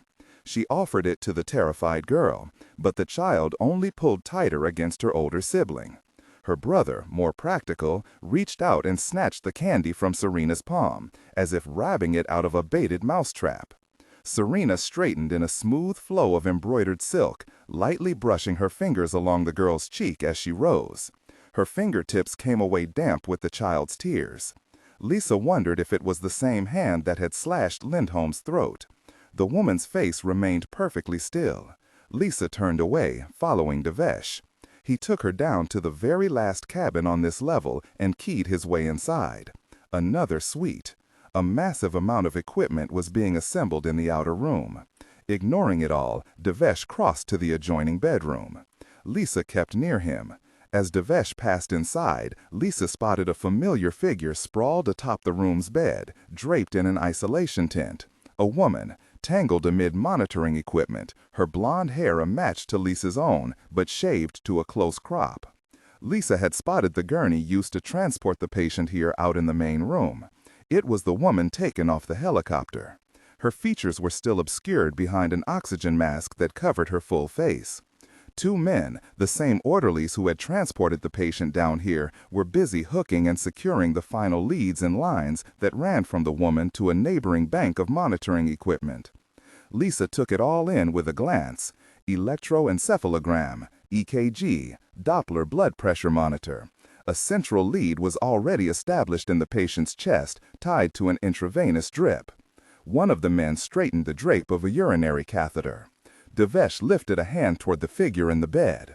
"May I introduce you to Dr. Susan Tunis, a marine biologist out of Queensland, one of the first people to encounter the toxic bloom of cyanobacteria. I believe you have met another of her party already, the John Doe down in the isolation ward." Lisa remained near the door, unsure why she was brought here, still numb from the casual slaughter of Dr. Lindholm. Even if this was one of the first victims, what did it have to do with her? She was not a virologist or a bacteriologist. "I don't understand," she said, voicing her confusion. "There are more qualified medical doctors aboard the ship." Devesh waved away her statement. "We have technicians to meet her medical needs." Lisa frowned. "Then why?" "Dr. Cummings, you're a proficient physiologist. with significant field research experience. But more importantly, you've proven yourself quite resourceful in your service to Sigma in the past. We'll need that innovation and experience here to assist me personally with this one case. Why her? Why this case? Because this one patient holds the key to everything. Devesh stared down at the woman, his eyes narrowed with worry for the first time. She holds a riddle, one that extends deep into the historical past, back to Marco Polo and his trips through these waters, and into a larger mystery. Marco Polo? The explorer? Devesh waved a hand. Like I said earlier, that's a trail we are leaving to another arm of the guild. He nodded to the woman. All our efforts here, all the research aboard the ship, all the sacrifices to come, center on this one woman. I still don't understand. What's so important about her? Devesh's voice lowered. This woman, she's changing, like the bacteria. The Judas strain is growing inside her. But I thought you said the virus doesn't infect human cells. It doesn't. It's doing something else inside her. What? Devesh faced Lisa. It's incubating. Incubation of a Journey Untold. July 6, 6:41 a.m. Istanbul. In less than a day, Gray have escaped halfway around the globe and landed in another world. From the minarets of Istanbul's countless mosques, muezzins called the Islamic faithful to morning prayer. Sunrise cast long shadows and ignited the city's domes and spires. Gray had a bird's-eye view from the rooftop restaurant where he waited with Sechan and Kowalski. No one looked happy. They were jet-lagged and on edge. But the dull ache behind Gray's eyes had more to do with his own concerns. Pursued by assassins, hunted by his own government, he had begun to doubt the wisdom of this current partnership. And now this strange summons to Istanbul. Why? It made no sense. But at least for once, Sechan seemed equally baffled. She dripped honey into a tiny gold-rimmed cup of Turkish tea. The tea waiter, dressed in a traditional blue and gold embroidered vest, offered a refill to Gray. He shook his head, already buzzing from the caffeine. The waiter did not bother with Kowalski. The large man, dressed in a pair of jeans, black t-shirt, and long gray duster, had skipped the tea and gone straight for dessert. He nursed a chilled glass of grape brandy, called Rocky. Tastes like licorice and asphalt, he had commented with a curl of his lip, but it did not keep him from consuming 2 glasses. He had also discovered the buffet table, buttering up a pile of bread, stacking on olives, cucumbers, cheese, and a half-dozen hard-boiled eggs. Gray had no appetite. He was too full of worries, too full of questions. He stood up and crossed to the half wall that encircled the rooftop terrace, careful to stay in the shadow of a table's umbrella. Istanbul, a terrorist hotspot, was under constant satellite surveillance. Gray wondered if his features were already being run through a facial recognition program in some intelligence agency. Was Sigma or the Guild closing in even now? Sechan joined him, resting her teacup on the tiled ledge. She had slept the entire flight here, reclined in first class. With the rest, her color had much improved, though she still walked with a limp, favoring her wounded side. Aboard the jet, she had changed into a looser outfit, donning khaki pants and a billowing midnight blue blouse, but she kept her black Versace motorcycle boots. "Why do you think Monsignor Verona called us all the way here?" she asked. "To Istanbul." Turning, Gray leaned a hip on the wall. "What? So we're talking now?" Her eyes rolled ever so slightly, exasperated. Since they had left the doctor's office back in Georgetown, Sai-Chan had refused any further explanations. Not that they'd had much time. On the run, Sai-Chan is stopped only long enough to make one call, to the Vatican. Gray had listened in on the conversation. It seemed Vigor had been expecting her call and was not at all surprised to find Gray with her. "Word has spread," the Monsignor had explained. "Interpol, Europol, everyone is searching for you. I assume it was you, Sai-Chan, who left me that little message in the Tower of Winds. You found the inscription?" "I did. You recognize the writing?" "Of course." Sai-Chan had sounded relieved. "Then we don't have much time. Many lives are in jeopardy. If you could gather your resources, figure out what the inscription means," Sai-Chan, Vigor had scolded, cutting her off. "And I know what it implies. If you want to know more, you'll both meet me at Hotel Ararat in Istanbul. I'll be there 7 in the morning, at the rooftop restaurant. After the call, Sai-chan had hurriedly arranged false papers and coordinated their transportation. She had assured him the guild knew nothing of her contacts, just favors owed, she had explained. Sai-chan twisted with a wince to face him, drawing him back to the present. Her elbow bumped her cup of tea. Gray caught it before it went tumbling to the street below. She stared at the jostled cup with the slightest pinch of concern at the corner of her eyes. Gray suspected such carelessness was rare for this woman, someone always in control. Just as quickly, her expression hardened again. "I know I've kept you in the dark," she said. "Once Monsignor Verona arrives, I will explain everything." She nodded toward him. "But what about you? Did you make any headway with the obelisk's writing?" He merely shrugged, letting her think he knew something. She stared, then sighed. Fine. She returned to their table. Sai-chan had supplied Gray with photographs and a printed copy of the angelic script. En route here, he had attempted to break whatever code was locked within the script, but there were too many variables. He needed more information. And besides, Gray suspected he already knew the message of the code. Break open the obelisk and find the treasure inside. They already done that. Gray wore the silver crucifix on a cord around his neck. He had already examined it.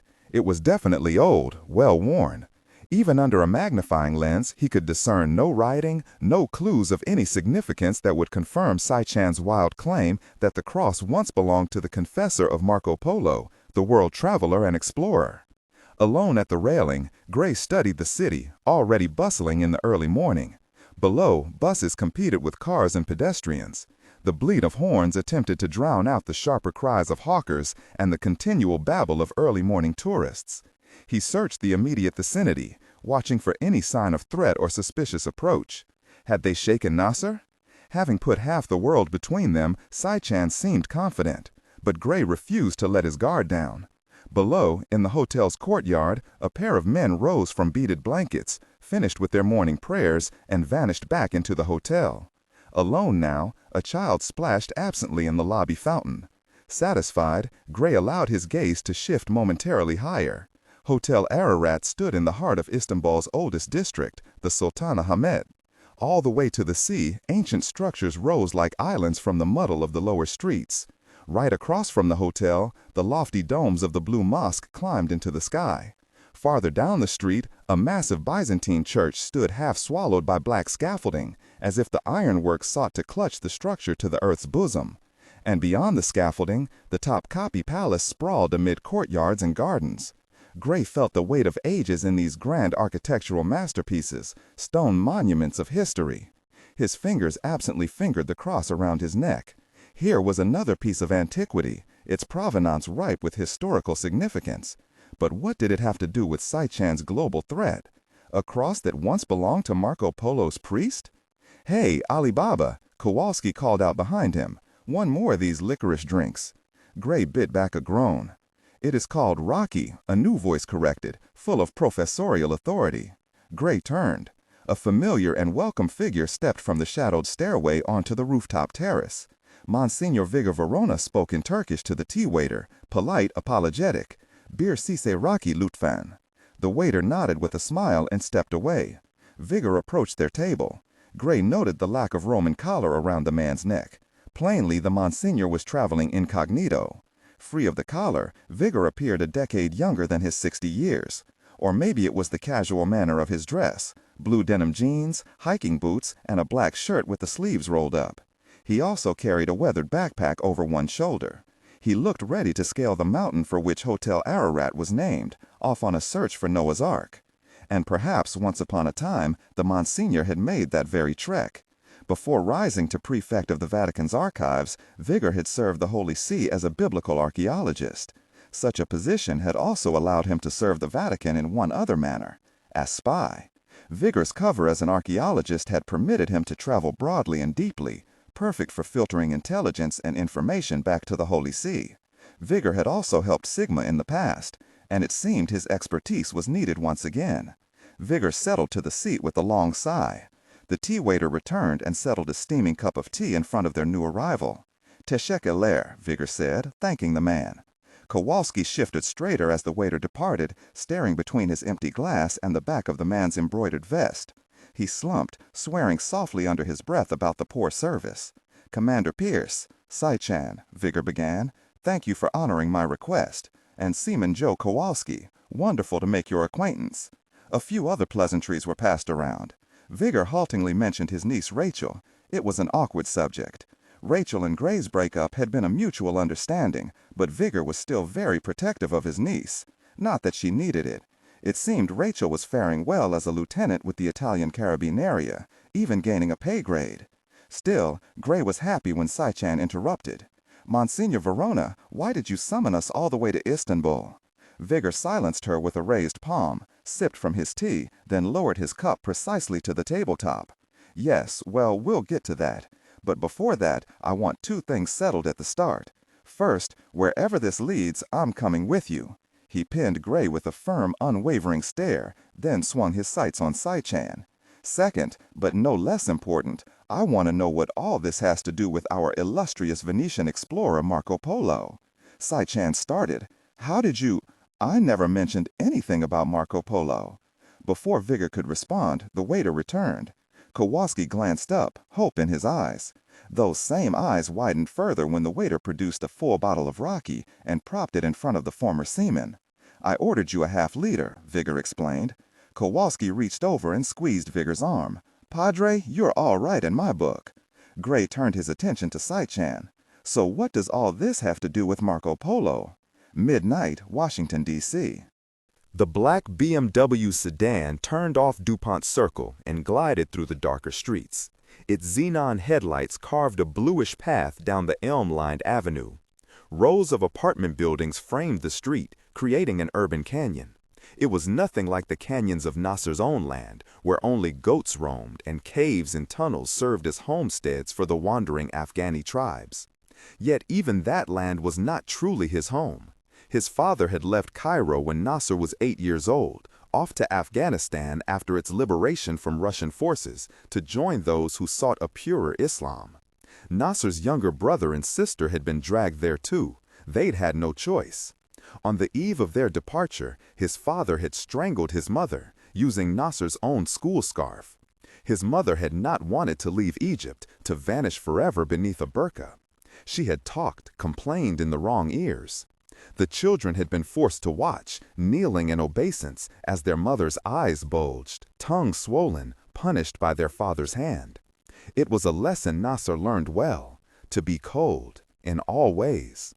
The xenon lamp swept around a corner. From the passenger seat, Nasser motioned to the middle of the block. "Stop there." The driver, his broken nose bandaged after the failed kidnapping, slid the sedan to the curb.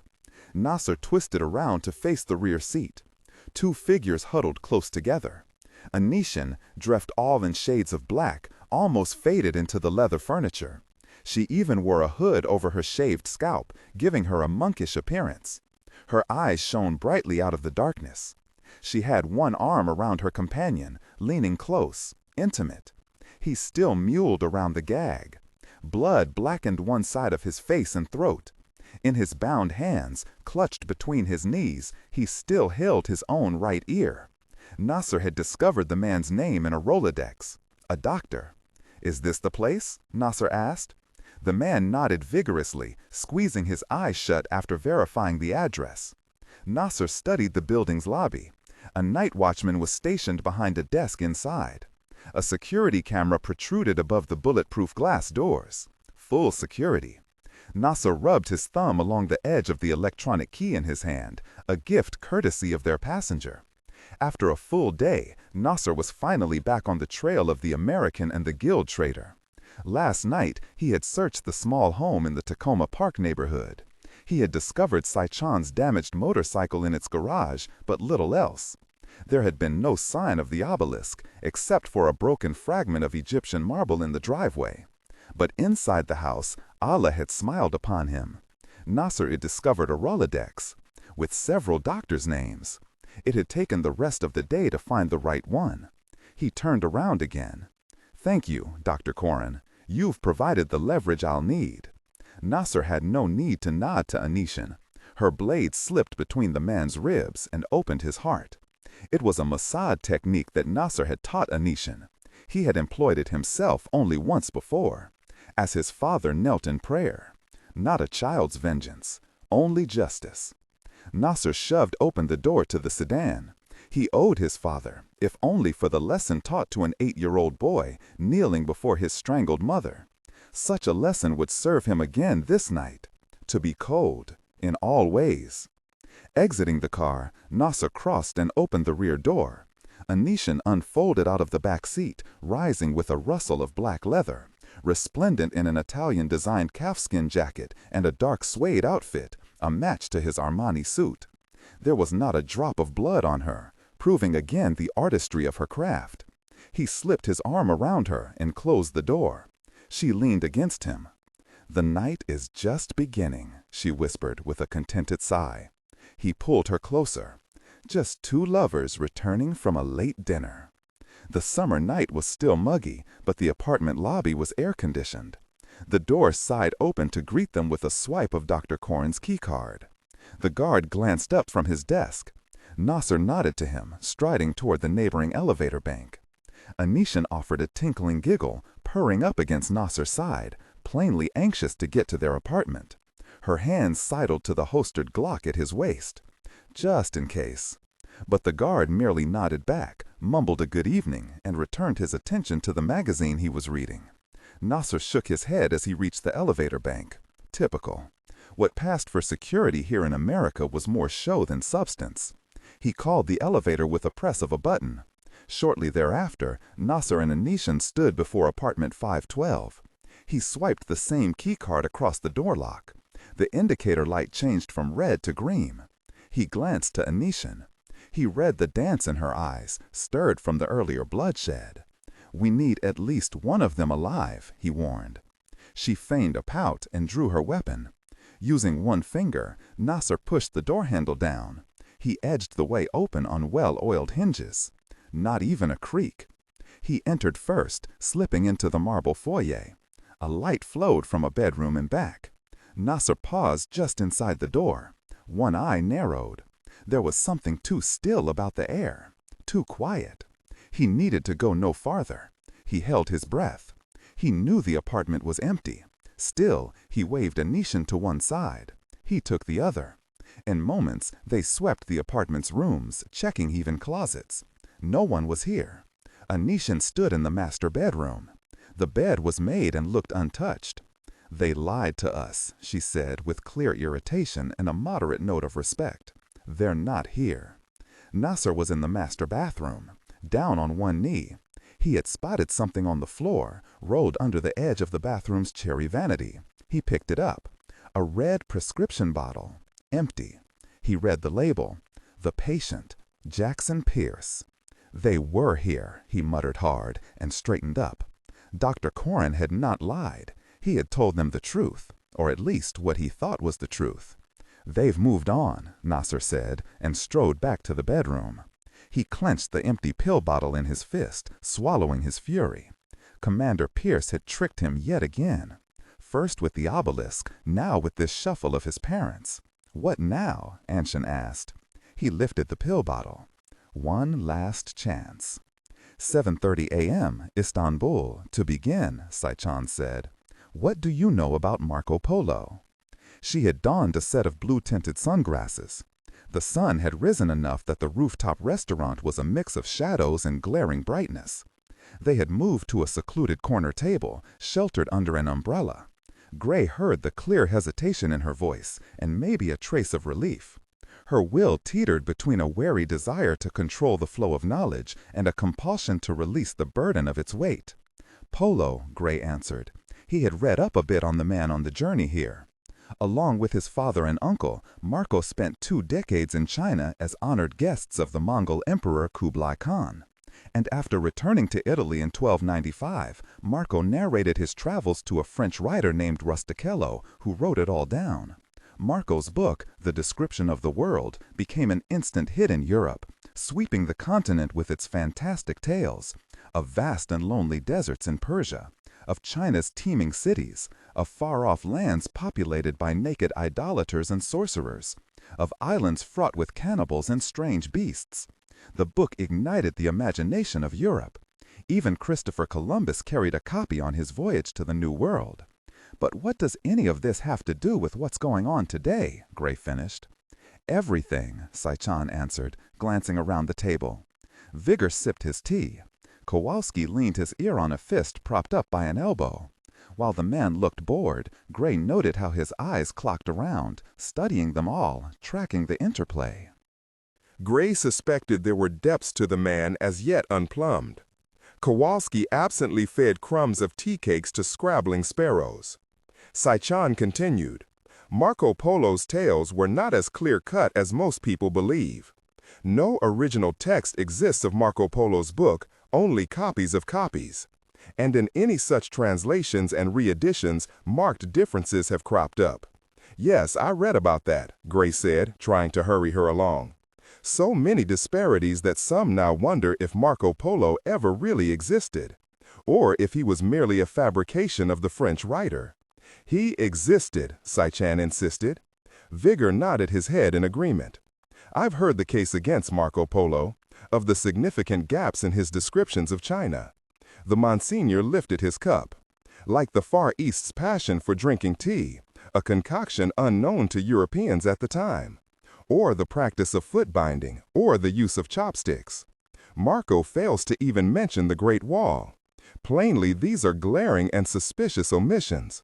Yet, Marco also got many things right. The peculiar manufacture of porcelain, the burning of coal, even the first use of paper money. Gray heard the certainty in the Monsignor's voice. Maybe it was just Vigor's Italian pride, but Gray sensed a deeper confidence. Either way, Gray finally conceded. What does this have to do with us? Because there was another serious omission in all the editions of Polo's book, Sai-chan said. It concerns Marco's return trip to Italy. Kublai Khan conscripted the Polos to escort a Mongol princess named Kokajin to her betrothed in Persia. For such a grand undertaking, the Khan supplied the group with 14 giant galleys and over 600 men. Yet when they reached port in Persia, only 2 ships had survived the journey, and only 18 men. What happened to the rest? Kowalski mumbled. Marco Polo never told. The French writer Rustichello hints at something in the preface to the famous book, a tragedy among the islands of Southeast Asia, but it was never written. Even on his deathbed, Marco Polo refused to tell of what happened. And this is true? Gray asked. It is a mystery that was never solved, Vigor answered. Most historians guess disease or piracy beset the fleet. All that is known for certain is that Marco's ships drifted among the Indonesian islands for 5 months, only escaping with a fraction of the Khan's fleet intact.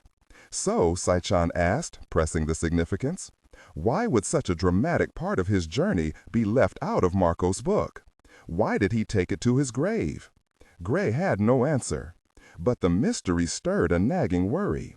He sat a bit straighter. In his head, he began to get an inkling of where this might be leading. Vigor's countenance had also grown more shadowed. You know what happened among those islands, don't you? She dipped her head in acknowledgement. The first edition of Marco Polo's book was written in French, but there was a movement during Marco's lifetime to reproduce books in the Italian dialect. It was driven by a famous contemporary of Marco Polo, Dante Alighieri, Vigor said. Gray glanced to the Monsignor. Vigor explained, Dante's Divine Comedy, including the famous Inferno, were the first books written in Italian. Even the French came to nickname the Italian language La Langue de Dante. Sai-chan nodded. And such a revolution did not pass by Marco. According to historical records, he translated a French copy of his book into his native language, for his countrymen to appreciate.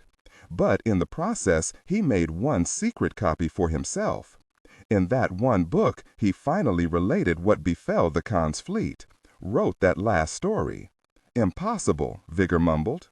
How would such a book have remained hidden for so long? Where has it been?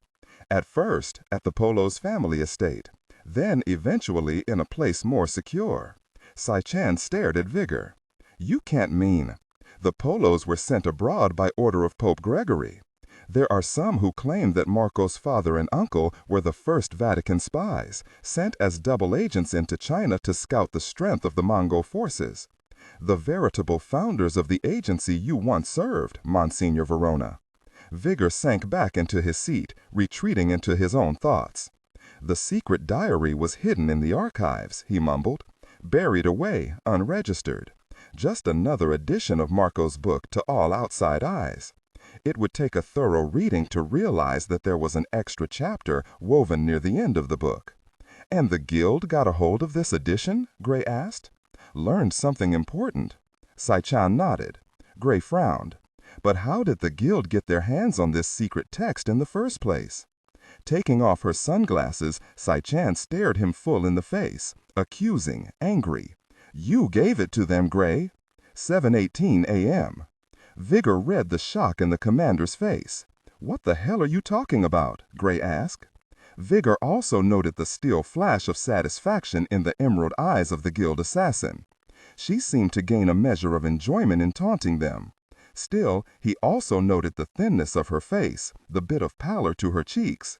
She was scared. We're all to blame, Sai-chan said, nodding also to Vigor. Vigor kept his reaction placid, not playing this game.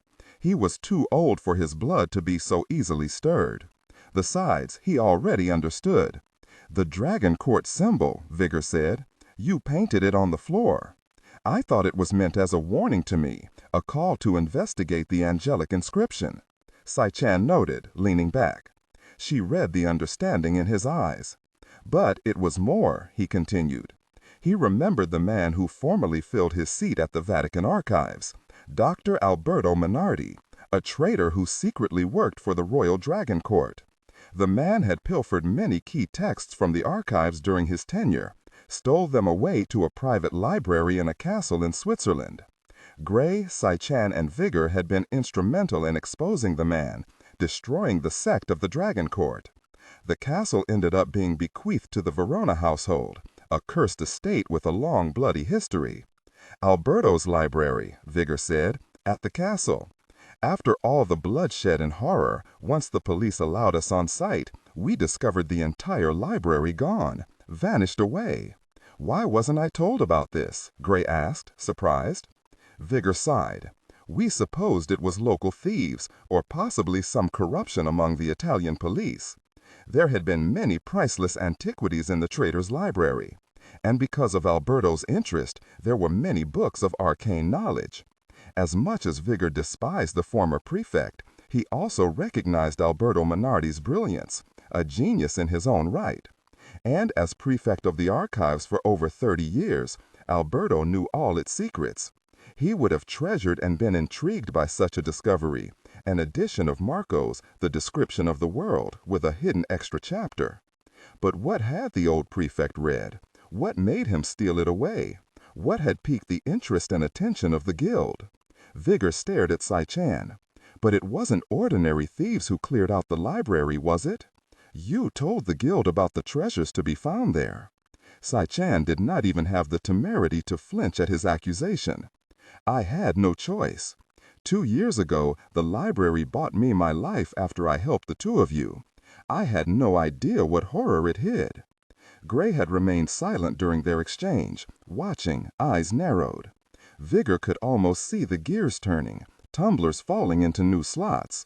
Like Alberto, Gray had a unique mind, a way of juggling disparate fragments and discovering a new configuration. It was no wonder Sai-chan had sought him out. Gray nodded to her. You read this text, Sai-chan, the true account of the return voyage of Marco Polo. As answer, she shoved her chair back, leaned down, and unzippered her left boot. She removed a sheaf of 3 papers, folded and tucked into a hidden inner pocket. Straightening, she smoothed the papers open and slid them across the table. Once I began to suspect what the guild intended, she said, I made a copy of the translated chapter for myself. Vigor and Gray shifted closer, shoulder to shoulder, to peruse the sheets together. The large seaman leaned over too, his breath spiced with anise from the Rocky. Vigor scanned the title in the first few lines. Of a journey untold and a map forbidden. Now it came to pass, a full month beyond the last port, we sought to restore our waters from a fresh river and repair 2 ships. We ported in small boats, at which time the abundant bird and thickness of vine astounded. Salted meat and fruit were also depleted. We came with 42 of the great Khan's men, armed with spear and arrow. And as nearby islands were populated by naked idlers who ate the flesh of other men, such protection of body was considered wise. Vigor continued reading, recognizing the cadence and stiffly archaic prose from The Description of the World. Could these words truly be Marco Polo's? If so, here was a chapter only a few eyes had ever laid eyes upon. Vigor craved to read the original, not fully trusting the translation, but more importantly, he wanted to peruse the original dialect, to be that much closer to the famous medieval traveler. He read on. From a bend in the river, one of Khan's men shouted and pointed to a steep rise of another peak from out of the valley floor. It lay a score of miles inland and deep within the thickness of the forest. But it was no mountain. It was the spire of a great building, and other towers were now spotted, half hid in mists. With 10 days to idle in repairs, and as the Khan's men wished to hunt the many birds and beasts for fresh meat, we set off to seek these builders of mountains, a people unknown and unmapped. After the first page, Vigor sensed a palpable menace growing behind Marco's simple narrative. In plain words, he related how the forest grew quiet of bird and beast. Marco and the hunters continued, following a trail far into the jungle, trampled by these mountain builders. At long last, as twilight neared, Marco's party came upon a stone city. The forest opened upon a great city of many spires, each covered with the carved faces of idols. What devilish sorcery were employed by such a people, I would never discover. But God in his merciful vengeance had smote this city and the forest proper with a great blight and pestilence. The first body was a naked child. Her flesh was boiled to bone and covered with large black ants. Everywhere one turned, the eye came upon another and another. A count of several hundred would not match the slaughter here, and the death was not constrained to the sin of man. Birds had fallen from the sky. Beasts of the forest lay in twisted piles. Great snakes hung dead from branches of trees. It was a city of the dead. Fearing pestilence, we sought to leave with much haste. But our passage was not unwatched. From the deeper forest they came. Their naked flesh was no more hale than those strewn across the stone steps in plazas or floating in the green moats. Limbs were rotted to expose the flesh beneath. Others bore bubbling welts and boils that covered most their skin, and still more carried bellies heavy with bloat. All around wounds wept and steamed. Some came blind, and others scrabbled. It was as if 1,000 plagues had blighted this land, a legion of pestilence. From out the leafy bower they swarmed with teeth bared like wild animals. Others carried severed arms and legs. God protect me even now, many of those limbs were gnawed. A chill washed over Vigor, despite the growing heat of the morning. He read with numbing horror as Marco described how his party fled deeper into the city to seek refuge from the ravening army. The Venetian described in great detail the slaughter and cannibalism. As twilight fell, Marco's party retreated to one of the tall buildings, carved with twisting snakes and long-dead kings. The group set up a final stand, sure their small party would be overwhelmed as more and more of the diseased cannibals entered the city. Gray mumbled under his breath, no words audible, but his disbelief was plain. Now, as the sun sank, so did all our hopes. Each in his own way cast prayers to the heavens. Khan's men burned bits of wood and smeared the ashes on their faces. I had only my confessor. Friar Agrier knelt with me and offered our souls to God through whispered prayers. He clutched his crucifix and daubed my forehead with Christ's suffering cross. He used the same ashes as the Khan's men. I looked upon the other men's marked faces and wondered, in such trial, were we all the same, pagan and Christian? And in the end, whose prayer was it that was finally answered? Whose prayer brought the virtue against this pestilence into our midst, a dark virtue that saved us all? The story stopped there. Gray flipped the paper over, looking for more. Kowalski leaned back and made his only contribution to the historical discussion. "Not enough sex," he mumbled, and attempted to hold back a burp with a fist, and failed. Frowning, Gray tapped a name on the last page. "Here, this mention of Friar Agreer." Vigor nodded, having spotted the same glaring error. Surely this text was false. "No clergymen accompanied the Polos to the Orient," he stated aloud.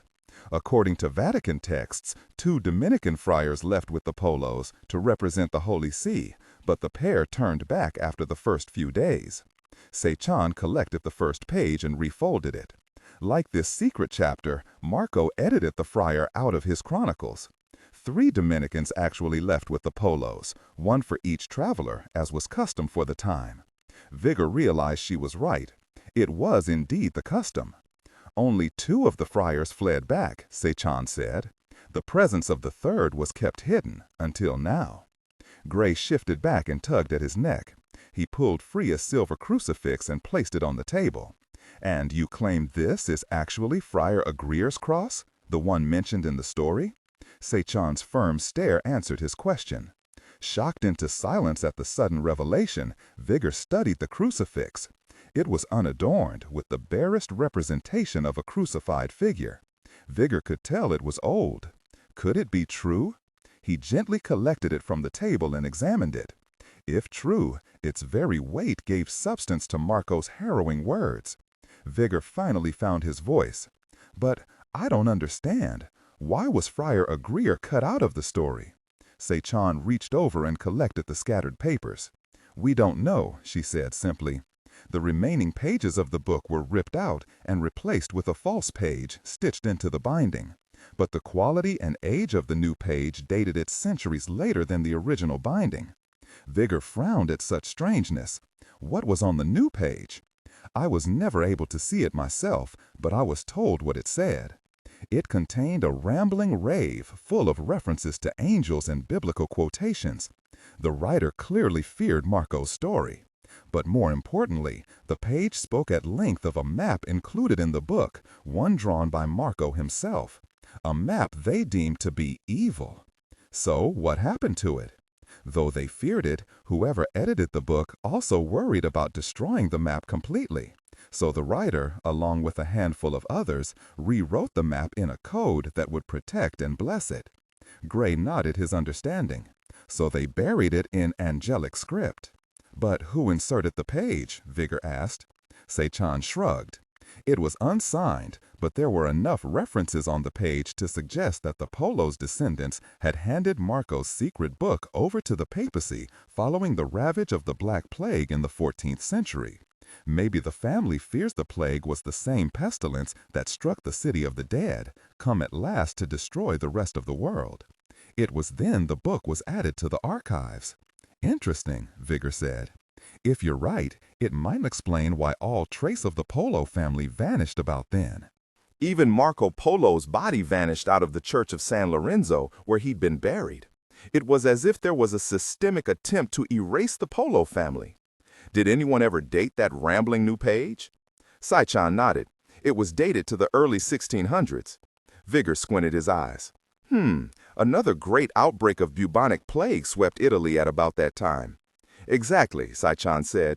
"And it was also at that time that a German named Johannes Trithemius first developed the angelic script, despite his claim that it was a script from before man walked the earth." Vigor nodded. He had performed his own historical study of angelic script. Its creator believed that by using his angelic alphabet, supposedly gained from deep meditative study, one could communicate with the heavenly choir of angels. Trithemius also dabbled in cryptography and secret codes. His famous treatise, Stenographia, was considered to be of occult nature, but it was actually a complex mix of angelology and code breaking. "So if you wanted to hide a map during that time," Gray concluded, "one you deemed evil, then locking it up inside angelic script might seem a good way to ward against its dangers." That is exactly what the Guild came to believe. There were clues in that secret page as to the location of this coded map. a map now carved onto an Egyptian obelisk and hidden in the Gregorian Museum of the Vatican. But the obelisk had vanished, lost in time, shifted around. Nasser and I played a cat-and-mouse game searching for it, but I won. I stole it from under Nasser's nose. Vigor heard the bitter pride in her voice, but he frowned and searched the others' faces. What obelisk are you all talking about? 7:42 a.m. In sketchy highlights, Gray explained about the Egyptian obelisk that was used to hide the friar's cross and described the code painted in phosphorescent oils. Here is the actual text. Gray handed over his copy. Vigor studied the complex jumble of angelic code and shook his head. It makes no sense to me. Precisely, Sai-chan said. The rambling letter in Marco's text also references a key to the map, a way to unlock its secret, a key hidden in 3 parts. The first key was tied to the inscription in the room where the secret text was originally hidden. In the Tower of Winds, Vigor said, a good hiding place. The tower was under construction during that century, built to house the Vatican Observatory. And according to the false page in Marco's book, Sai-chan continued, each key would lead to the next. So to begin, we need to solve that first riddle, the angelic inscription in the Vatican. She turned fully to Vigor. You claimed you'd succeeded. Is that true? Vigor opened his mouth to explain, but Gray placed a hand on his arm. He wasn't about to give Sai-chan all of their cards. He needed to hold at least one ace in the hole. Before that, Gray said, you've still not said why the guild is involved in all this. What gain is there in pursuing this historical trail from Marco Polo to the present? Sai-chan hesitated. She took a deep breath. Whether to lie or steel herself for telling the truth, he wasn't sure. When she spoke, she confirmed Gray's own growing fears. Because we believe Marco's disease is loose again, she said, freed from some ancient timbers of Marco's original galleys found among the Indonesian islands. The guild is already on site, ready to follow the scientific trail. Nasser and I were assigned to follow the historical trail. As was custom for the guild, the right arm was not supposed to know what the left one was doing. Gray understood the cell-like compartmentalization of the guild, a pattern taken to heart by many terrorist organizations. But I stole some information, she said. I learned the nature of the disease and its ability to alter the biosphere forever. Sai-chan continued, with the guild's discovery of a virus, something called the Judah strain, and its capability of turning all bacteria into killers. She quoted from Marco's text, a legion of pestilence, that is what struck Indonesia. But I know the guild. I know what they plan to do. By harvesting and harnessing this pathogen, they hope to create a slew of new bacterial bioweapons, an inexhaustible source born of this virus. As Sai-chan related details about the disease, Gray had gripped the edge of the table. His knuckles ached. A greater terror had taken hold of him. Before he could speak, Vigor cleared his throat. But if the scientific arm of the guild is pursuing this virus, what is so important about this historical hunt along Marco Polo's trail? What does it matter? Gray answered, quoting the last line of Marco's text, a dark virtue that saved us all. That sounds like a cure to me. Sai-chan nodded. Marco survived to tell his story. Even the guild wouldn't dare unleash such a virus without some means of controlling it. Or at least to discover its source, Gray added. Vigor stared out toward the city, his face limned against the rising sun. And there are other unanswered questions. What became of Father Agrier? What scared the papacy?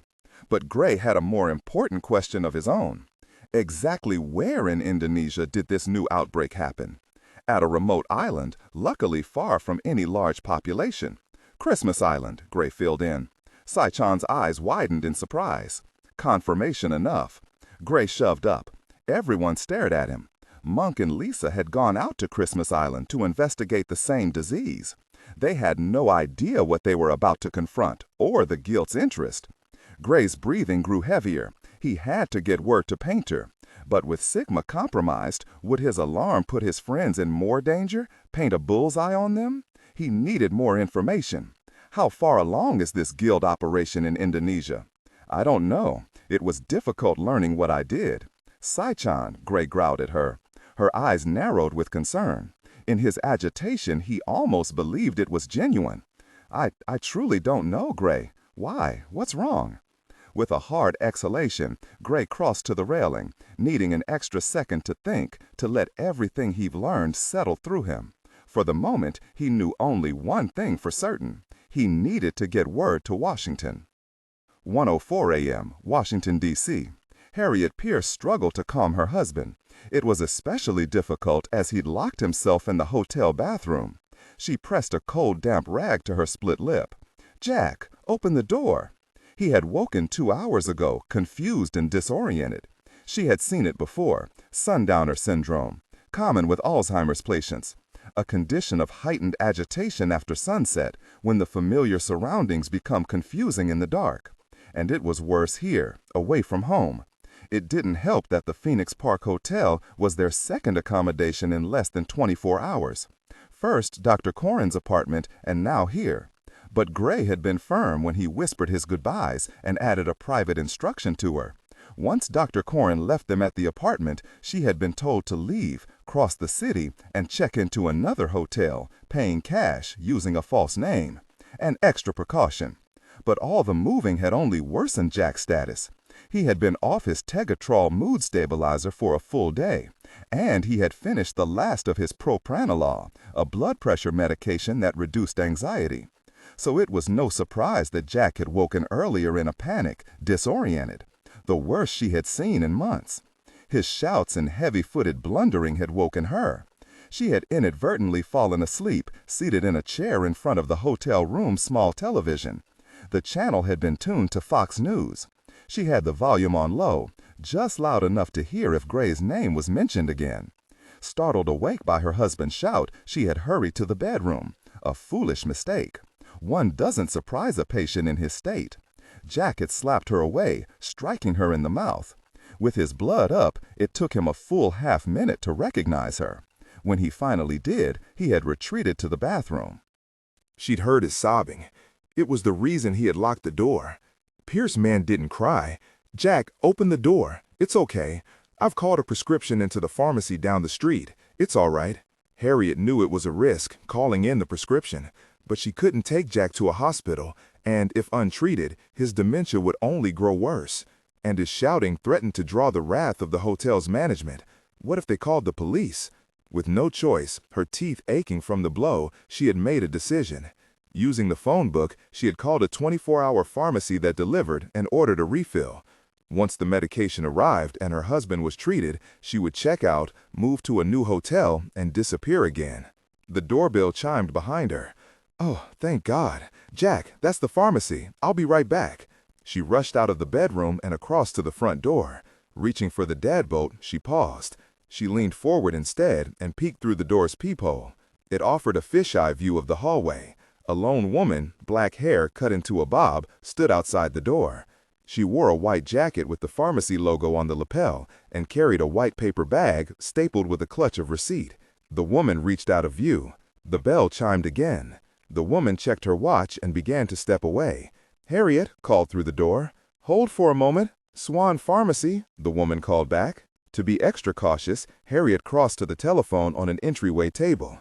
She caught a look at herself in the wall mirror above it. She looked haggard, a melted wax candle of a woman. She tapped the button on the phone and rang the front desk in the lobby. It was answered immediately. "Phoenix Park, front desk. This is room 334. I wanted to confirm a pharmacy delivery." "Yes, ma'am. I checked her credentials 3 minutes ago. Is there a problem?" "No, not at all. I just wanted—" A crash sounded from the bedroom behind her, followed by a spat of cursing. Jack had finally opened the bathroom door. The receptionist spoke in her ear. "Is there anything else I can do for you, ma'am?" "No, thank you." She hung up the phone. "Harriet," her husband called, a note of distress behind the anger. "I'm here, Jack." The doorbell chimed again. Frazzled, Harriet undid the door's deadbolt, hoping Jack would not fuss about taking his pills. She pulled open the door. The delivery woman lifted her face, smiling, but there was no warmth, only a feral amusement. A shock of recognition froze Harriet. It was the woman who had attacked them at the safe house. Before Harriet could move, the woman kicked the door the rest of the way open. Startled, the edge struck Harriet in the shoulder and knocked her into a stumbling fall onto the hard tile. She tried to absorb the impact with an outstretched arm, but her wrist exploded under her with a sharp snap. Fiery pain shot up her arm. Gasping out, half on her hip, she rolled away. Jack stalked out of the bedroom, only in his boxers. Harriet? Still addled, Jack took too long to register the situation. The woman stepped over the threshold and raised a thick-barreled pistol. She pointed the weapon at Jack. "Here's your medication." "No," Harriet moaned. The woman pulled the trigger. A snapping pop of electricity exploded from the barrel. Something spat past Harriet's ear, trailing wire. It struck Jack in the bare chest, sparkling and crackling blue in the dim light. Taser! He gagged, arms flying out, and crashed backward. He didn't move. In the stunned silence, a Fox News announcer whispered from the half-muted television. "Metro Police are still continuing a manhunt for Grayson Pierce, wanted in connection to the arson and bombing of a local D.C. home." 8:32 a.m. Istanbul. Alone at the roof rail, Gray struggled to think of some secure channel to communicate to Washington about the dangers at Christmas Island. He would have to be circumspect, some private communication that would not spread beyond Painter. But how? Who was to say that the Guild was not monitoring all manner of communication? Seitan spoke behind him, back at the table. Her words were not directed at Gray. "Monsignor, you still have not explained why you called us to Istanbul. You claim to have understood the angelic inscription." Curiosity drew Gray back to the table, but he couldn't sit. He stood between Seitan and Vigor. The Monsignor swung up his backpack and settled it in his lap. He fished through it and pulled out a notebook, flipping it open on the table. Across the page was a charcoal-etched line of angelic letters. "Here is the inscription on the floor of the Tower of Wind," Vigor said. "Each letter of this alphabet corresponds to a specific tonal word, and according to the father of angelic script, Trithenius, when combined in the right sequence, such groupings could open a direct line to a specific angel." "Like long-distance dialing," Kowalski muttered from the other side of the table. With a nod, Vigor flipped the sheet to the next page. "I went ahead and marked the name for each letter." Gray shook his head, not seeing any pattern. Vigor slipped out a pen and drew a line under the first letter of each name, reciting as he did so. "A, I, G, A, H. "Is that some angel's name?" Kowalski asked. "No, not an angel, but it is a name," Vigor said. "What you have to understand is that Trithemius based his alphabet on Hebrew, claiming power in the Jewish letters. Even today, practitioners of Kabbalah believe that there is some form of divine wisdom buried in the shapes and curves of the Hebrew alphabet. Trithemius just claimed his angelic script was the purest distillation of Hebrew." Gray leaned closer, beginning to understand the direction of Vigor's track. "And Hebrew is read opposite from English, from right to left." Seitan traced a finger across the paper and read backward. "H, A, G, I. Hagia," Vigor pronounced carefully. "The word means divine in Greek." Gray's eyes had narrowed, then widened with sudden understanding. "Of course." "What?" Seitan asked. Kowalski scratched the stubble on his head, equally clueless. Vigor stood and drew them all up. He walked them to face the city. On his journey home, Marco Polo crossed through Istanbul, named Constantinople at the time. Here is where he crossed from Asia and finally re-entered Europe, a significant crossroads of sorts. The Monsignor pointed out to the city, toward one of the ancient monuments. Gray had noted it before. A massive flat-domed church, half covered in black scaffolding as restoration work was underway. "Hagia Sophia," Gray said, naming the structure. Vigor nodded. It was once the largest Christian church in all the world. Marco himself commented on the wonders of its airy spaces. Some people mistake Hagia Sophia to mean Saint Sophia, but in fact, the true name of the structure is the Church of Divine Wisdom, which can also be interpreted as the Church of Angelic Wisdom. "Then that's where we must go," Seitan said. "The first key must be hidden there." She swung away. "Not so fast, young lady," Vigor scolded. The Monsignor returned to his backpack, reached inside, and drew out a cloth-wrapped object. Gently resting it on the table, he peeled back the layers to reveal a flat bar of dull gold. It appeared very old. It bore a hole at one end, and its surface was covered in a cursive script. "Not angelic," Vigor said, noting Gray's attention to the lettering. "It's Mongolian. It reads, 'By the strength of the eternal heaven, holy be the Khan's name. Let he who pays him not reverence be killed.'" I don't understand, Gray said, crinkling his brow. Did this belong to Marco Polo? What is it? In Chinese, it is called a paitsu. In Mongolian, a garege. 3 blank faces stared back at Vigor. Vigor nodded to the object. In the modern vernacular, it's a VIP passport. A traveler bearing this super passport could demand horses, supplies, men, boats, anything from the lands governed by Kublai Khan. To refuse such aid was punishable by death. The Khan granted such passes to those ambassadors who traveled in his service. Nice, Kowalski whistled, but from the glint in the man's eyes, Gray suspected it was the gold more than the story that had won the man's awe. And the Polos were given one of these passports? Seychan asked. 3 of them, in fact, one for each Polo, Marco, his father, and his uncle. In fact, there is an anecdote concerning these passports, a famous one. When the Polos arrived back in Venice, it was said no one recognized them. The trio came worn, tired in a single ship, looking little better than beggars. None would believe them to be the long-vanished Polos. Upon stepping to shore, the trio sliced open the seams of their clothes, and a vast wealth of emeralds, rubies, sapphires, and silver spilled out. Included in this treasure trove were the 3 golden paitsus, described in great detail. But after this story, the golden passports vanished away, all 3 of them. The same number as the map's keys, Gray commented. Where did you find this? Seychan asked. In one of the Vatican museums?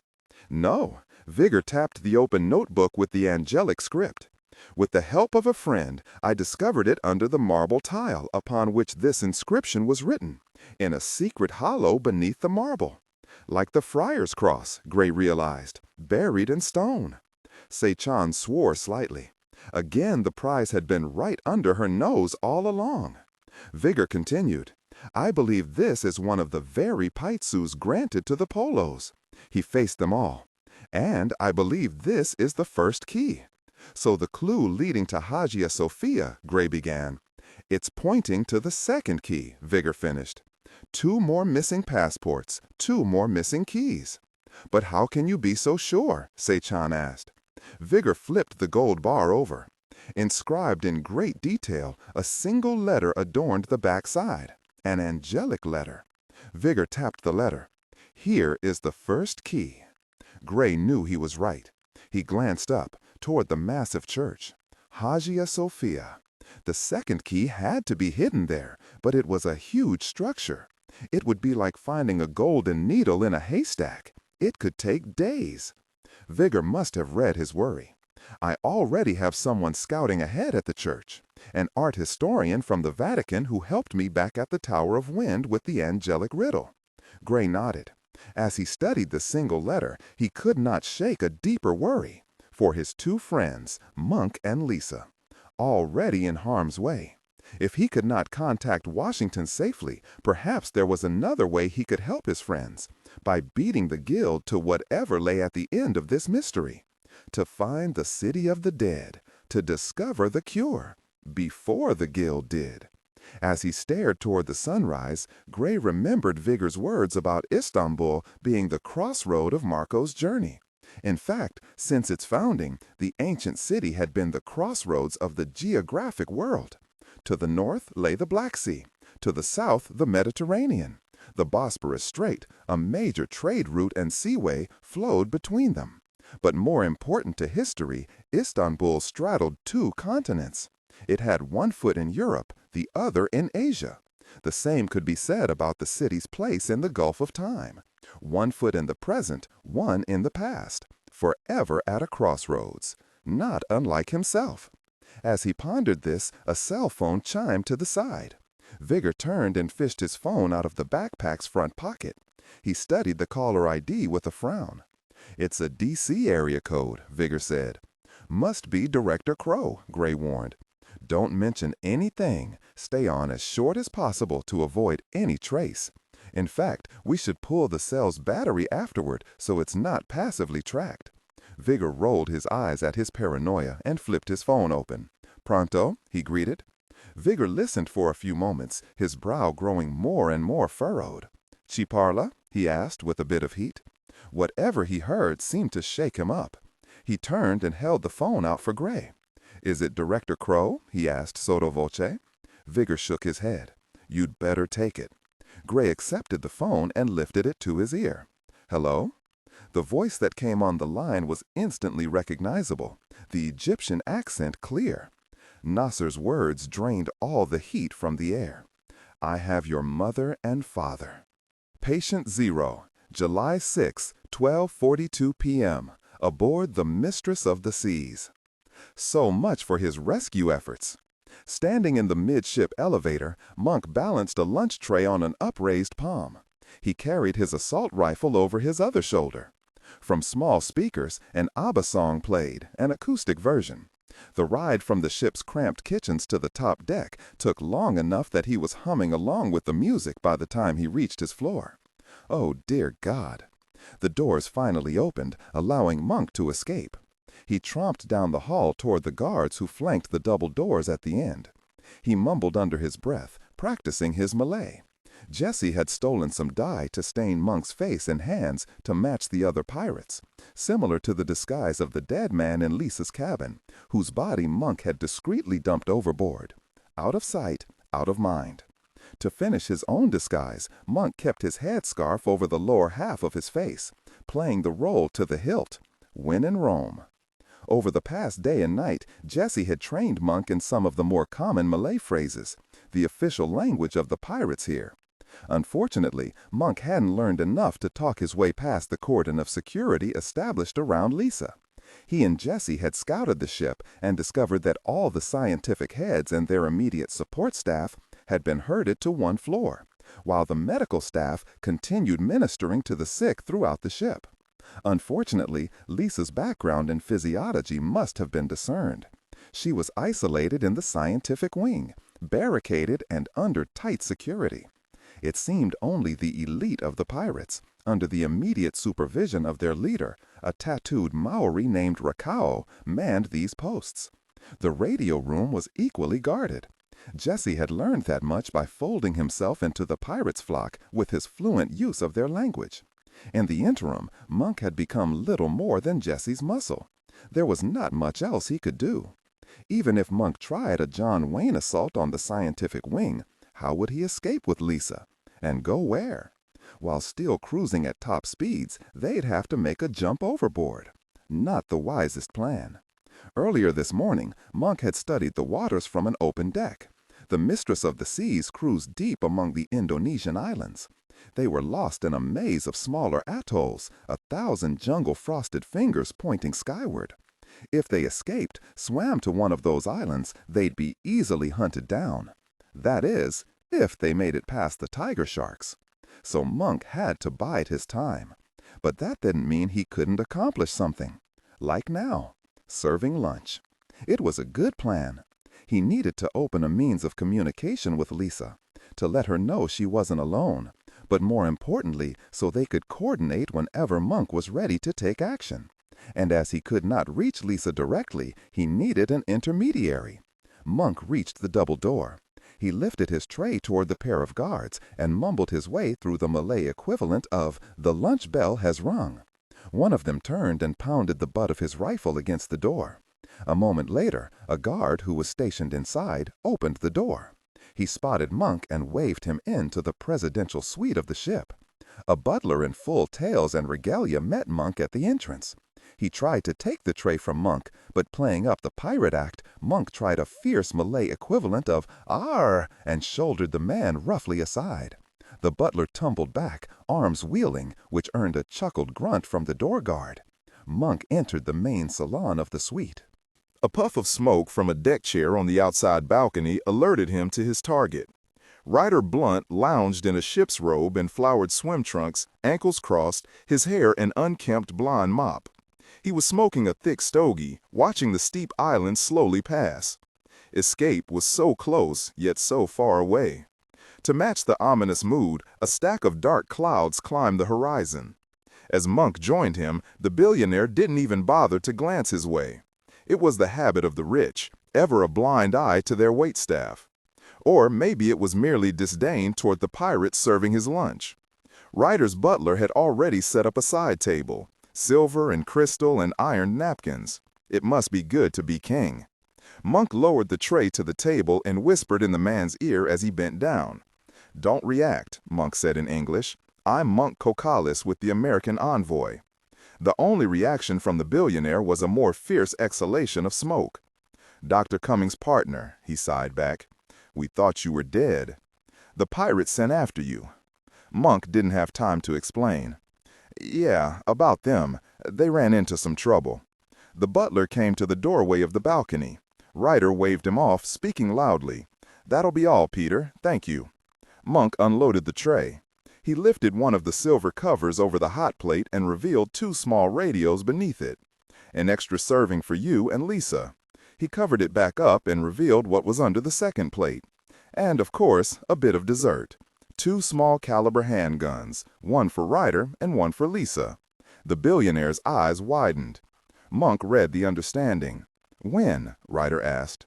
"Well, coordinate with the radios. Channel 8. The pirates aren't using it." Monk and Jesse had been using that bandwidth all day, with no one the wiser. "Can you get a radio and gun to Lisa?"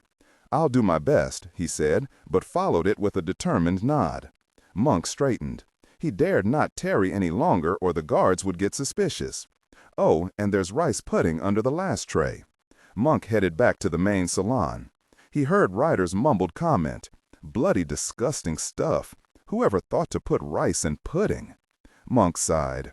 The rich were never happier than when they had something to complain about. He reached the double doors and headed out. One of the guards asked him something in Malay. As answer, Monk dug a finger in his mows, looking very busy and determined, grumbled nonsensically, and continued down to the elevator. Luckily, the cage was still there, and the doors opened immediately. He ducked inside just in time to hear the next ABBA melody begin. He groaned. The radio at his side chirped. Monk freed it and brought it to his lips. "What is it?" he said. "Meet me in the room," Jesse said. "I'm heading down there now." The 2 of them had found an empty cabin to share and made it their base of operations. "What's up?" "I just heard. The ship's captain expects to reach some port today. They're spiking the engines to reach it before nightfall. Word from the weather band is that a storm cell moving through the Indonesian islands is escalating toward typhoon status. So they have to go to port. Meet you down at the room," Monk said, signing off. Hooking the radio to his belt, Monk closed his eyes. Maybe this was their first bit of luck. He calculated in his head while reflexively mouthing the words To Take a Chance on Me by ABBA. It was a pretty good song. 1:02 p.m. Lisa stared down at her patient. The woman was dressed in a blue hospital gown, wired and tubed to all manner of monitoring equipment. A pair of orderlies waited in the other room. Lisa had asked for a moment of privacy. She stood beside the bed, fighting a thread of guilt. Lisa knew the patient's statistics by heart. Caucasian female, 5'4", 110 pounds, blonde hair, blue eyes, and appendectomy scar on her left side. Radiographs had revealed an old healed break to her left forearm. The Guild's biographical background check even revealed the cause of the break, from a youthful accident between a skateboard and a broken curb. Lisa had memorized the woman's blood test results: liver enzymes, BUN, creatinine, bile acids, cell blood counts. She knew her latest urinalysis and fecal culture results. To one side stood an instrument tray neatly arranged with examination tools: otoscope, ophthalmoscope, stethoscope, endoscope. She had used them all this morning. On a neighboring nightstand, the previous night's EKG and EEG printouts lay accordion folded. She had examined every inch of strip. Over the past day, she had read through all the medical history of the patient and much of the findings by the Guild's virologists and bacteriologists. The patient was not in a coma. The more accurate status of the patient was catatonic stupor. She displayed marked seria flexibilitis, or waxy flexibility. Move a limb and it would stay in that position, like a mannequin. Even painful positions, as Lisa had tested these herself. By this time, Lisa knew everything about the woman's body. Exhausted, she took a moment to better examine the patient. Not with tools, not with tests, but with empathy. To see the woman behind the test results. Dr. Susan Tunis had been a well-regarded researcher, on her way to a successful career. She had even found the man of her dreams. And except for being married for 5 years, the woman's life paralleled Lisa's. Her fate now was a reminder of the fragility of our lives, our expectations, our hopes and dreams. Lisa reached out with gloved fingers and squeezed the woman's hand as it lay atop the thin bed sheet. No reaction. Out in the other room, the orderly stirred as the suite's cabin door opened. Lisa heard Dr. Devesh Patanjali's voice. The head of the guild's science team pushed into the room. Lisa released Susan's hand. She turned as Devesh entered the room. His ever-present shadow, Serena, slipped to a chair in the outer room and sat, hands neatly folded on her lap. The perfect companion, perfectly deadly. Devesh leaned his cane beside the door and joined her. "I see you've been getting well acquainted with our patient Zero this morning." Lisa simply folded her arms. This was the first time Devesh had spoken to her in any significant regard, leaving her to her study. He had been spending more time with Henri in the toxicology lab and Miller in the infectious disease lab. Lisa had even been taking her meals alone in her room or here in the suite. "Now that you've gained a complete picture of my prized patient, what can you tell me about her?" Though the man smiled, Lisa sensed a threat behind his words. She remembered Lindholm's cold murder. All to teach a lesson. Be useful. Devesh expected results from her, insights that had escaped all the other researchers. She also sensed that the time left alone with the patient was intended to isolate her from any preconceived bias. Devesh wanted her unique take on the situation. Still, she remembered his early words about the virus, what it was doing inside the woman. It's incubating. Lisa crossed to the patient and exposed the length of her forearm. From the medical reports, boils and bloody rashes had once coated her limbs. But presently, her skin was clear of any blemish. It seemed the virus was more than incubating inside her. "The Judas strain is healing her," Lisa said, knowing it was a test. Or, more precisely, the virus suddenly decided to reverse what it had started doing to her bacteria. For some unknown reason, it has begun reverting the deadly bacteria in her body back to their original benign state. He nodded. It's flushing out the very plasmids it had once put into the bacteria. But why? Lisa shook her head. She didn't know. Not for sure. Devesh smiled, a strangely warm and companionable expression. "It stumped us, too. But I have a hypothesis," Lisa said. "Truly?" His voice rang with a note of surprise. Lisa faced him. "She's healing bodily, but it made me wonder why she remains in a catatonic state." Such stupor only arises from head trauma, cerebral vascular disease, metabolic disease, drug reactions, or encephalitis. She stressed the last cause. Encephalitis, inflammation of the brain. "I noted one test conspicuously absent from all the reports," she said. "A spinal tap along with a test of cerebral spinal fluid. It was missing. I'm assuming it was performed to examine the fluids around her brain." Devesh nodded. "Bahut sahi. Very good. It was tested, and you found the Judas strain in the fluid?" Another nod. "You said the virus only infects bacteria, turning each into a new nasty bug, and that the virus cannot invade human cells directly. But that doesn't mean the virus can't float around in the brain's fluid. That's what you meant by incubation. The virus is inside her head." He sighed his agreement. "That does seem to be where it wants to get. So it's not just this one patient? No, eventually it's all of the victims, at least those that survived the initial bacterial attack." He waved her to a corner of the room where a computer station had been set up. He began clicking through various computer screens. Lisa continued while he worked, pacing at the foot of the bed. No organism is evil for the sake of being evil, not even a virus. There has to be a purpose to its toxification of bacteria. Considering the broad spectrum of bacteria it converts, it can't be random chance. So I wondered, what does it gain by doing so? Devesh nodded, urging her to continue. But plainly her conclusions were not anything new. He was continuing to test her. Lisa stared at the patient. What does it gain? It gains access to forbidden territory, the human brain. Dr. Barnhart mentioned how 90% of the cells that make up our body are non-human, mostly bacterial cells. One of the few places that remain off limits to viral or bacterial infections is our skulls. Our brains are protected against infection, kept sterile. Our bodies have developed an almost impenetrable blood-brain barrier, a filter that lets blood's oxygen and nutrients reach the brain, but little else. So if something wanted to get inside our skulls, Devesh prompted, it would take a major assault to bridge the blood-brain barrier, like turning our own bacteria against us, to weaken the body enough that the virus could slip through the barrier and into the brain's fluid. That's the biologic advantage gained by the virus when it turns bacteria toxic. You do amaze, Devesh said. I knew there was a reason to keep you alive. Despite the compliment buried in there, Lisa drew little comfort at the implied threat. So the ultimate question is why, Devesh continued. Why does the virus want to get inside our heads? Liver fluke, Lisa said. The non sequitur was strange enough to finally regain Devesh's full attention. Come again? Liver flukes are an example of nature's determination. Most flukes have a life cycle that involves 3 hosts. The human liver fluke produces eggs that pass out of the body in feces, which are then washed into sewers or waterways and consumed by snails. The eggs then hatch into little worms that drill out of the snail and seek out their next host, some passing fish.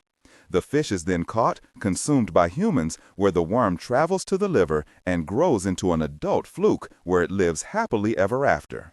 Your point being?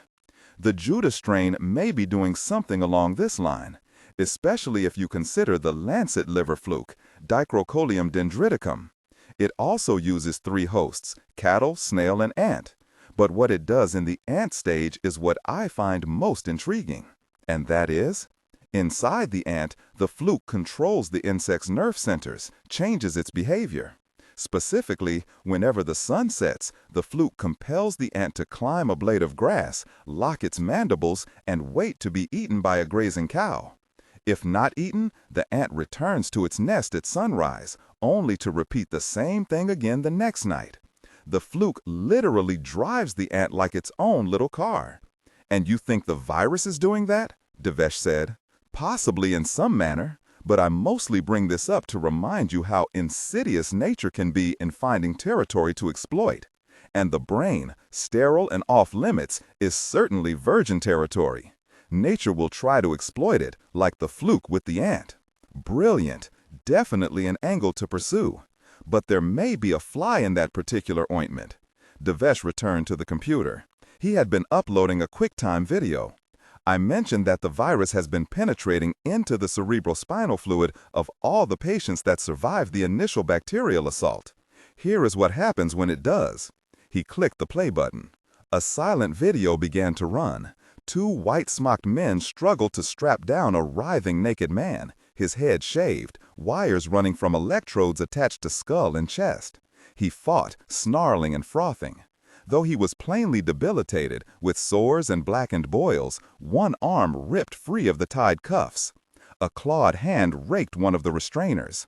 The patient then reared up and bit deep into the same man's forearm. The video ended. Devesh switched off the monitor. We're already getting reports of similar manic responses from some of the patients, those earliest exposed. It could be another form of catatonia. Catatonic stupor is just one form. Lisa nodded to the patient in the bed. But there is also an opposite reaction, its mirror image, catatonic excitement, characterized by extreme hyperactivity, severe facial grimaces, animal-like shrieks, and psychotic violence. Devesh stood and turned back to the hospital bed. 2 sides of the same coin, he mumbled, and studied the prone woman. The man in the video, Lisa asked. She had noted the background in the video. The film had not been taken aboard the cruise ship. Who was he? Devesh nodded sadly toward the bed. Her husband.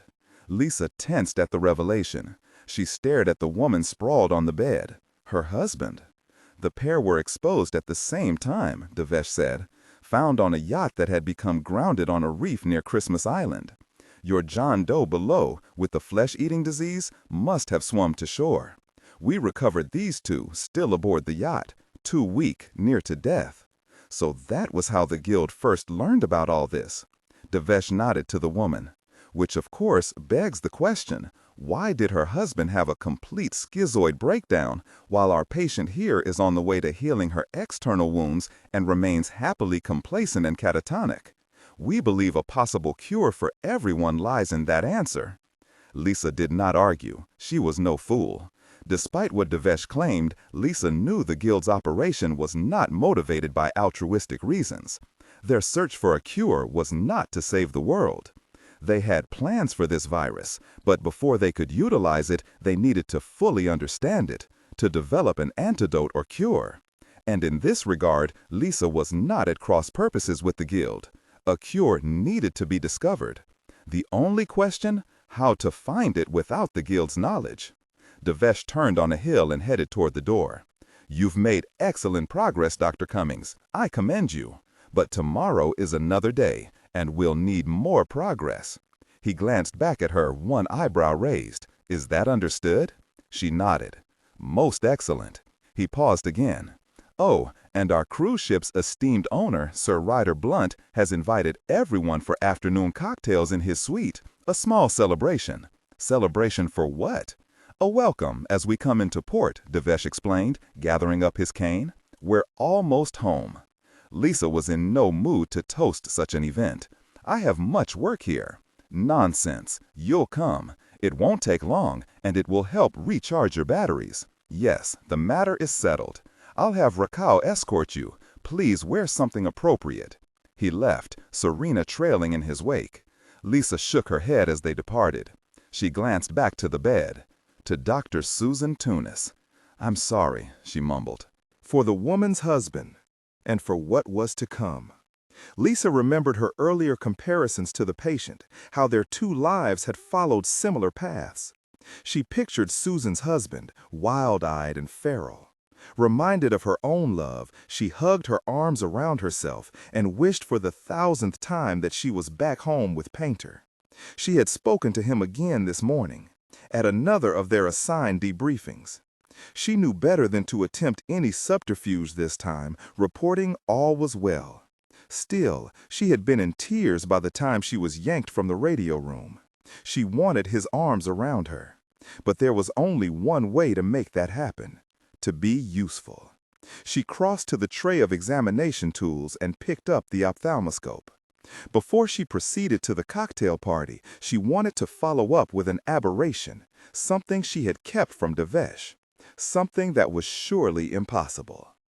2:02 a.m., Washington, D.C., one step behind. Painter descended the stairs 2 at a time toward the lobby of the Phoenix Park Hotel, too impatient even to wait for the elevator. A Sigma forensic team was still a floor above, sweeping room 334. He had left a pair of FBI field agents arguing with the local authorities, a pissing contest for jurisdiction. This was insanity. Either way, Painter doubted any solid evidence would be found. An hour ago, he had been woken from a catnap in the dormitory of Sigma Command. One of their tracers had finally hit. An order for a prescription refill for Jackson Pierce. The Social Security number had matched. It was the first hit since Gray and Company had fled the firebombed safe house. Painter had tagged all of Gray's aliases, along with his parents' names, coordinated through NSA's tracking network. Painter had sent out an emergency response team to the pharmacy, while joining another team headed to the delivery address on the prescription, the Phoenix Park Hotel. The pharmacy had confirmed the order, but the delivery person had not yet returned. An attempt to reach him by cell phone had so far failed. The pharmacy had even tried calling the hotel, but no one picked up at the extension for the room. Upon arriving here, Painter learned why. The room was deserted. Whoever was here had already bolted. The register was signed under Fred and Ginger Rogers, an elderly couple according to the desk clerk. They had checked in alone and paid cash. Gray was apparently not with them. Besides which, Gray would not have made such a blatant mistake, ordering a refill, triggering an alert. And if so, what made his parents make such a risky move? Harriet was a bright woman. The need must have been dire. So why didn't they wait? What made them cut and run? Was it meant merely to misdirect, to send them all along a false trail? Painter knew better. Gray would not use his parents like that. He would get them to hole up anonymously and lay low, nothing more. Something was wrong here. No one had seen the elderly couple leave. And then there was the question of the missing delivery man. Painter shoved through the stairwell door and into the lobby.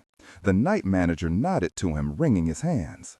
"I have the security footage from the lobby pulled and waiting." Painter was led into the manager's back office. A television with a built-in VCR stood atop a filing cabinet. "Key it to an hour ago," Painter said, checking his watch. The manager started the tape and fast-forwarded to the time-stamped hour. The lobby was deserted, except for a lone woman behind the desk, seated doing paperwork. "Louise," the manager introduced, tapping the screen. "She's quite shook up by all this." Painter ignored his commentary, leaning closer to the screen. The lobby door swung open, and a figure in a white smock strode to the front desk, presented an ID, and stepped toward the elevator bank. Louise returned to her work. "Did your night clerk ever see the delivery person leave? I can ask." Painter paused the tape as the figure adjusted the smock. A woman, not the pharmacy's man.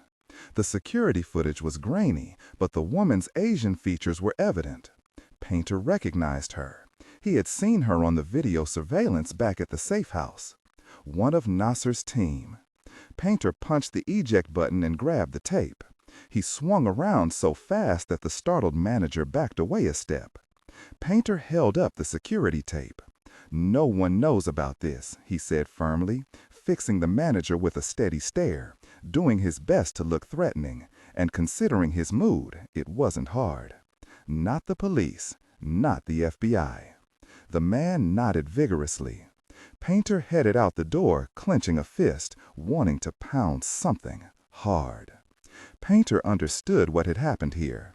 Nasser had snatched Gray's parents, out from under their noses. The jerk had beat Sigma by only minutes. And Painter could not blame any mole for losing this particular race. He knew the reason: bureaucracy. Sachin's background as a terrorist had everyone on full alert, which meant everyone was stepping on everyone else's toes. Too many very cooks in the kitchen, and all of them blindfolded. Unlike Nasser. All day long, Painter had been running into roadblocks, mostly due to bureaucratic territoriality. With Sigma under a government oversight review, other agencies tasted the blood in the water. Whoever could nab the guild turncoat, the big fish amid all the chum, could almost guarantee some security. As such, there was little true cooperation, more a nod in its general direction. If Painter had any hope of thwarting Nasser, he needed to cut the red tape binding his wrists. There was only one way to do that. He pulled out his cell phone. To heck with diplomacy. He pressed a button and speed dialed to Central Command. The line was picked up by Painter's aide. "Brant, I need you to patch me through to Director McKnight at DARPA, on a secure line." "Certainly, sir, but I was just about to call you in the field. Communications just patched up some strange news about Christmas Island." It took a moment for Painter to switch gears. "What's happened?" he asked, after a steadying breath. He paused before the hotel's revolving door. "Details are sketchy, but it appears the cruise ship used to evacuate the island was hijacked." "What?" he gasped out. "One of the WHO scientists was able to escape. He used a shortwave radio to reach a passing tanker." "Lisa?" "No news, but details are flooding in now. I'll be right there." His heart pounding, he signed off, pocketed the phone, and pushed through the revolving door. The cool air did little to take the heat out of his blood. Lisa. He ran over his last conversation with her in his head. She had sounded tired, maybe a tad on edge, wired from lack of sleep. Had she been forced to make those calls? It made no sense. Who would have the audacity to hijack an entire cruise ship? Surely they must know word would get out, especially in the age of satellite surveillance. There was nowhere to hide a ship this size. 3:48 p.m., aboard the Mistress of the Seas. Monk gaped at the sight. Sweet Jesus. Monk stood on the starboard deck, alone, waiting for Jessie. A mist-shrouded island rose directly ahead. Cliffs climbed steeply out of the ocean, offering no beach or safe harbor, topped by jagged peaks. The whole place looked like an ancient stone crown, draped in vine and jungle. It appeared especially ominous, backlit by the black skies behind it. The cruise ship had been outrunning a storm. Off in the distance, patches of dark rain brushed from the low clouds and swept the white-capped ocean. The winds had picked up, snapping flags and gusting with shoves to the body. Monk kept one hand clamped to the rail as the large boat rolled in the rising storm surges, taxing the ship's stabilizers. What on earth was the captain thinking? Their speeds had slowed, but their course remained dead on, straight toward the inhospitable island. It looked no more welcoming than the hundreds they'd already passed. What made this one so special? Ever resourceful and fluent, Jessie had ascertained some details about the island from one of the ship's cooks, a native of the region who recognized the place. The island was called Pusat, or Navel. According to the cook, boats avoided the place.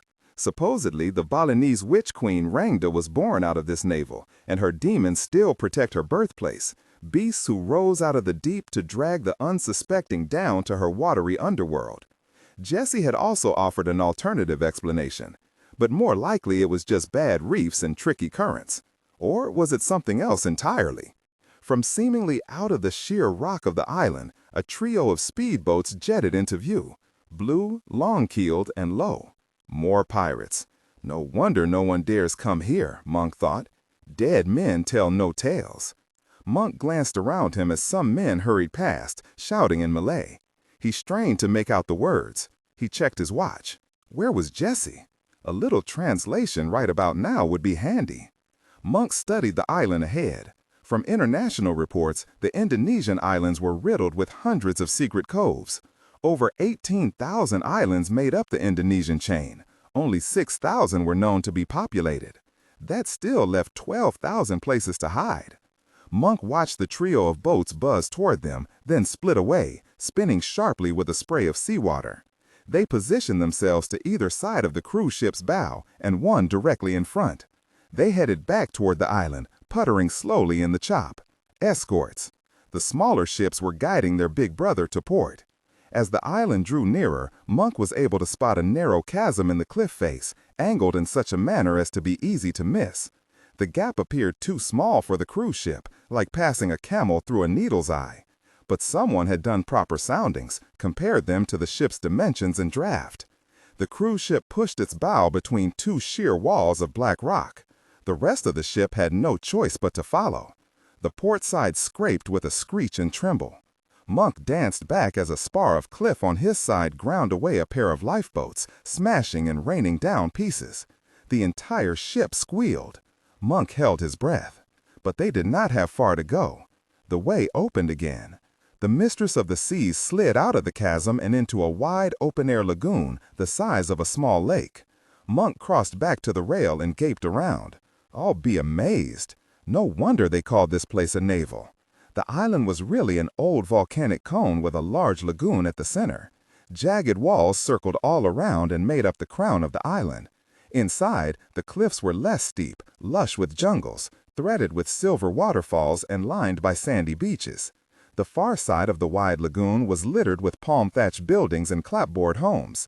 Scores of wooden docks and stone jetties prickled from the small town. Several boats were pulled up on shore for repair. Others were rusted down to ribbings. Home sweet home for the pirates. More boats sped out to meet the arriving cruise ship. Monk expected they weren't coming to sell trinkets. He searched upward, noting how the character of the light had grown shadowy when they had pushed into the lagoon, as if the storm clouds had blown over suddenly. But it wasn't clouds that shaded the lagoon. Someone's been busy, Monk thought as he craned upward. Crisscrossed over the open cone of the volcano, a vast net had been strung. It looked fairly patchwork, built piecemeal, surely decades in its construction, possibly centuries. While the main sections were supported with steel cable and lattice work strung from one peak to the next, other areas were formed of rope and reef nets, and even older sections appeared to be merely twined grass and thatch. The entire construct spanned the lagoon like a meshed roof, an engineering marvel, artfully camouflaged with leaf, vine, and branch. From above, the lagoon would be invisible. From the air, the island would appear to be just a continuous jungle. And now, the vast net had captured the mistress of the seas and hid it forever from prying eyes. Not good. The engines cut and the ship slowed to a drift. Monk heard the chug and gentle vibration as the ship's anchors were dropped. A commotion toward the bow drew his attention forward. Monk headed over to investigate.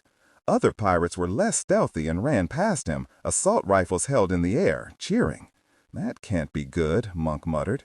Keeping back, Monk discovered a large crowd of the pirates gathered on the forward deck, massed around the pool and hot tub. Bahamian music blasted, courtesy of Bob Marley and his Rastafarian riffs. Many had bottles of beer, whiskey, and vodka, reflective of the mix of mercenary and local pirate. It seemed a welcome home party was underway, along with games. The pirates' attention focused toward the starboard side of the ship. Assault rifles were shaken in upraised fists, encouraging shouts rang out. Someone had unscrewed the diving board and had it protruding out from the rail, over the water. A man was dragged forward, his arms tied behind his back. He had been beaten, bloody-nosed, split lip. Shoved around, Monk caught a glimpse of his face over the crowd. Oh no, Jesse babbled desperately in Malay, but his words fell on deaf ears. He was forced at gunpoint over the rail and onto the diving board. It seemed these were fundamentalist pirates, sticking with tradition. Jesse teetered on the plank, poked and prodded to the end. Monk made a step in his direction, but a mass of pirates stood between him and the young nurse. And what could he do? Plainly, Monk could not shoot his way through the throng of pirates here. It would just get them both killed. Still, Monk's hand drifted to his rifle. He should never have involved the kid. He'd come to lean too heavily on him, pushed him too far. Jesse had left an hour ago, searching for any local maps of the region. Someone must have a map or could sketch one. The pirates had to be getting their supplies from somewhere nearby. Monk had urged caution, but Jesse had scampered away, eyes bright. And look what it bought him. With a final wail, Jesse fell from the plank's end and tumbled into the water, striking it hard. Monk rushed to the rail, along with most of the pirates, standing shoulder to shoulder as they catcalled, cheered, and cursed. Bets were placed. Monk let out a held breath when Jesse resurfaced, kicking hard, on his back, gasping. A pair of pirates near the bow leveled rifles at the struggling victim. Oh, God! Shots cracked crisp, especially loud under the muffle of the netting. Spats of splashes marked the impact. At Jesse's heels. More laughter. The kid kicked harder and writhed, swimming away from the boat. He would never make it to shore. One of the blue speedboats aimed straight toward his floundering shape, meaning to run him over. But at the last moment it dodged away, swamping Jesse with its wake. He sputtered up, looking more angry than frightened. On his back, he scissor-kicked and used his bound arms as some sort of rudder. The guy was strong and wiry, but the speedboat was faster. It swung around again, sweeping back for another pass. A laughing gunman in the back of the boat braced himself and aimed his assault rifle. He strafed the water as the boat passed between the cruise ship and the boy. Monk cringed, knowing Jesse could not have survived this time. The speedboat buzzed past, and there Jesse was, coughing and sputtering. He paddled and kicked. A small cheer arose from the pirates. Monk's hands clenched on the rail, hard enough to rip it away. Gosh darn jerks were toying with Jesse, stretching out the torture. Although he was unable to act, refusing to turn away, Monk's fingers tightened into a knot. His face, heated to a red-hot fire, must be glowing through the nut-brown makeup. All my fault Jesse fought toward shore, on his side now, searching for how far he had to swim to reach the beach. The speedboat circled back. Laughter echoed over the water. Jesse kicked faster. Suddenly he popped up, finding sand under his toes. He ran, fell, shoved, and dove toward shore. Then his legs were high-stepping through the lapping water. He pounded across the beach toward the dense jungle. "Go, Jesse!" The speedboat raced by. Shots were fired. Sand exploded, leaves shredded. Then Jesse dashed the last steps and vanished headlong into the forest, arms still tied behind his back. More cheers, some disappointed groans. Money changed hands, but most was still chuckling as if at some private joke. Monk nudged his neighbor. "Alpa?" he asked. As the band of pirates here was a mix of locals and foreign mercenaries, Monk had learned that Pidgin Malay passed okay. Not everyone was as fluent as the native pirates. The gentleman at his side was missing several teeth, but was happy to show how many he had left by grinning broadly. He pointed toward shore, but he aimed higher up. A few wisps of smoke could be seen near the ridge line. Some camp was up there. "Pamakan Dagan Manusia," the pirate explained. "Same to you, bud." The pirate must have noted his confusion and only smiled wider, showing his decaying wisdom teeth. He tried again. "Cannibals." Monk's eyes widened. That was one Malay word Monk could translate himself. He stared back toward the empty beach, then up toward the trails of smoke. It seemed the pirates shared the island with a local tribe of cannibals. And like any good guests returning home, the pirates had thrown their caretakers a bone. Literally. The pirate at his side continued to babble and pointed toward the water. Monk only caught a few phrases, a word here and there. "Lucky at night, bad." The man pantomimed with his hand, a claw rising up and grabbing something and dragging it down. "Iblis." The last was a Malay curse word. Monk had heard it enough times, but he was fairly certain the man was using its direct translation. "Demon." "Raksasa Iblis," he repeated, and babbled a bit more, ending in a whispered name, drying his grin into more of an ache. "Randa." Monk frowned and straightened, leaning over a bit to stare at the water. He remembered Jesse's old wives' tale. Randa was the name of the Balinese witch queen, whose demons were supposed to haunt these waters. At night the man mumbled in Malay and pointed to the water. "Amat buruk." Very, very bad. Monk sighed. Just great. He stared with concern toward the forest, toward where Jesse had vanished. Demons and cannibals. What's next? Club Med? Hagia Sophia, July 6, 9:32 a.m., Istanbul. With the sun blazing across the rooftop restaurant, Gray listened to the threat. It sapped all warmth out of the morning. "If you don't follow my directions precisely, I'll kill your parents." Gray strangled Vigor's cell phone within his grip. "If anything happens to them, something will. I promise that. I'll send you pieces in the mail over months." Gray heard the simple certainty in the man's words. He turned his back on the others, needing to concentrate, to think. "If you attempt to contact Sigma," Nasa continued in a dispassionate voice, "I will know. You will be punished with the blood of your mother." Gray's throat had tightened to a strangled knot. "You scoundrel! I want to know they're alive, unharmed." Nasa didn't even respond. Gray heard a shuffle of the phone, muffled voices, then his mother came on the line. "Gray," she gasped out. "I'm sorry. Your father, I needed his pills." Her words ended in a sob. Gray's whole body trembled, teetering between fury and grief. "Doesn't matter. Are you okay? Is Dad?" Yes." The phone was snatched from her, and Nasa came back on the line. "I will be leaving them in the care of my colleague Anishin. I believe you met her at the safe house in D.C. Gray pictured the Eurasian woman with the dyed crew cut and tattoos. "Asian Ani."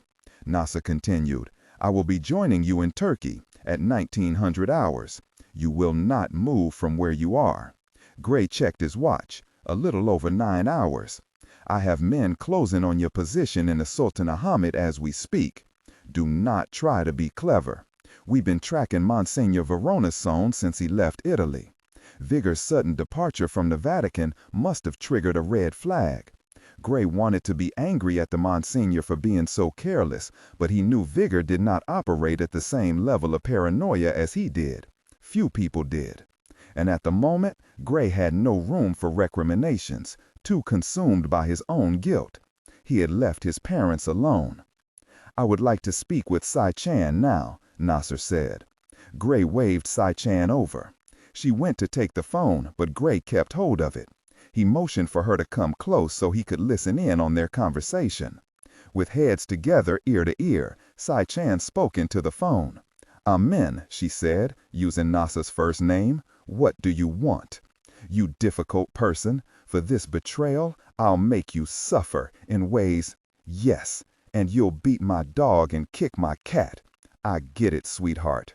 Sai-Chan sighed, her breath tickling Gray's neck. "But I'm afraid we'll have to say our goodbyes here. I'll be long gone by the time you arrive." Gray tensed and turned slightly to glance at her. She held up a silencing palm and shook her head. She wasn't going anywhere. "My men already have you surrounded," Nasa warned. "You try to leave and they'll put a bullet between your cold eyes." "Whatever. As soon as this little conversation is over, I'm heading out of this gosh darn church." Sai-Chan glanced significantly at Gray and pointed over the rooftop wall toward Hagia Sophia. She continued on the phone. "We weren't making any progress here at Hagia Sophia anyway. Too many very murals. It's all yours, baby. You'll never see me again." Gray frowned. She was plainly lying. But why? Nasa paused, then spoke, fury thawing his icy manner. "You'll not make it 10 steps. I've got all the exits to Hagia Sophia covered." Sai-Chan rolled her eyes at Gray, indicating her ploy. "I'm sure you do, amen," Sai-Chan finished. "Ciao, baby. Kiss, kiss." Sai-Chan stepped back from the phone and held a finger toward Gray, warning him to be careful. Gray played along. "What did you just tell her?" he snapped into the phone. "Sai-Chan just grabbed her gun and took off out of the church. What in the world are you and that difficult person up to?" Sai-Chan nodded with a tight smile. Listening to Nasser spoke sharply, Gray calculated in his head, struggling to catch up with Sai-Chan's subterfuge, pushing back his guilt and anger. It would not serve him, or his parents. He met Sai-Chan's eyes. The guild might have traced Vigor's call, but their triangulation was not perfect. That's what Sai-Chan had tested with her claim of being at Hagia Sophia. The guild knew they were somewhere in the old district in Istanbul, but not exactly where. At least not yet. Gray stared across a neighboring park toward the massive hulk of Hagia Sophia, with its giant flat dome surrounded by 4 spiked minarets. "What are you doing at Hagia Sophia?" Nasser asked. Gray judged how much to say. He had to be convincing, and the best way to do that was with a bit of the truth. "We're looking for Marco Polo's key. Monsignor Verona decoded the script at the Vatican. It led here." "So Sai-Chan told you what we're seeking." Another strong word. "For letting her escape, I'll have to teach you how serious we are." Gray read the intent to harm his parents.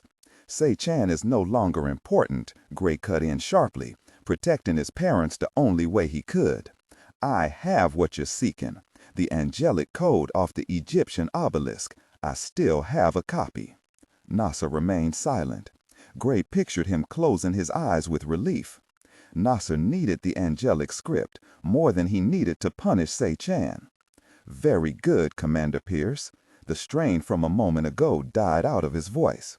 "Continue cooperating in such a manner, and your mother and father will live out the rest of their lives in peace and grace." Gray knew that such a promise was as thin as the air he breathed.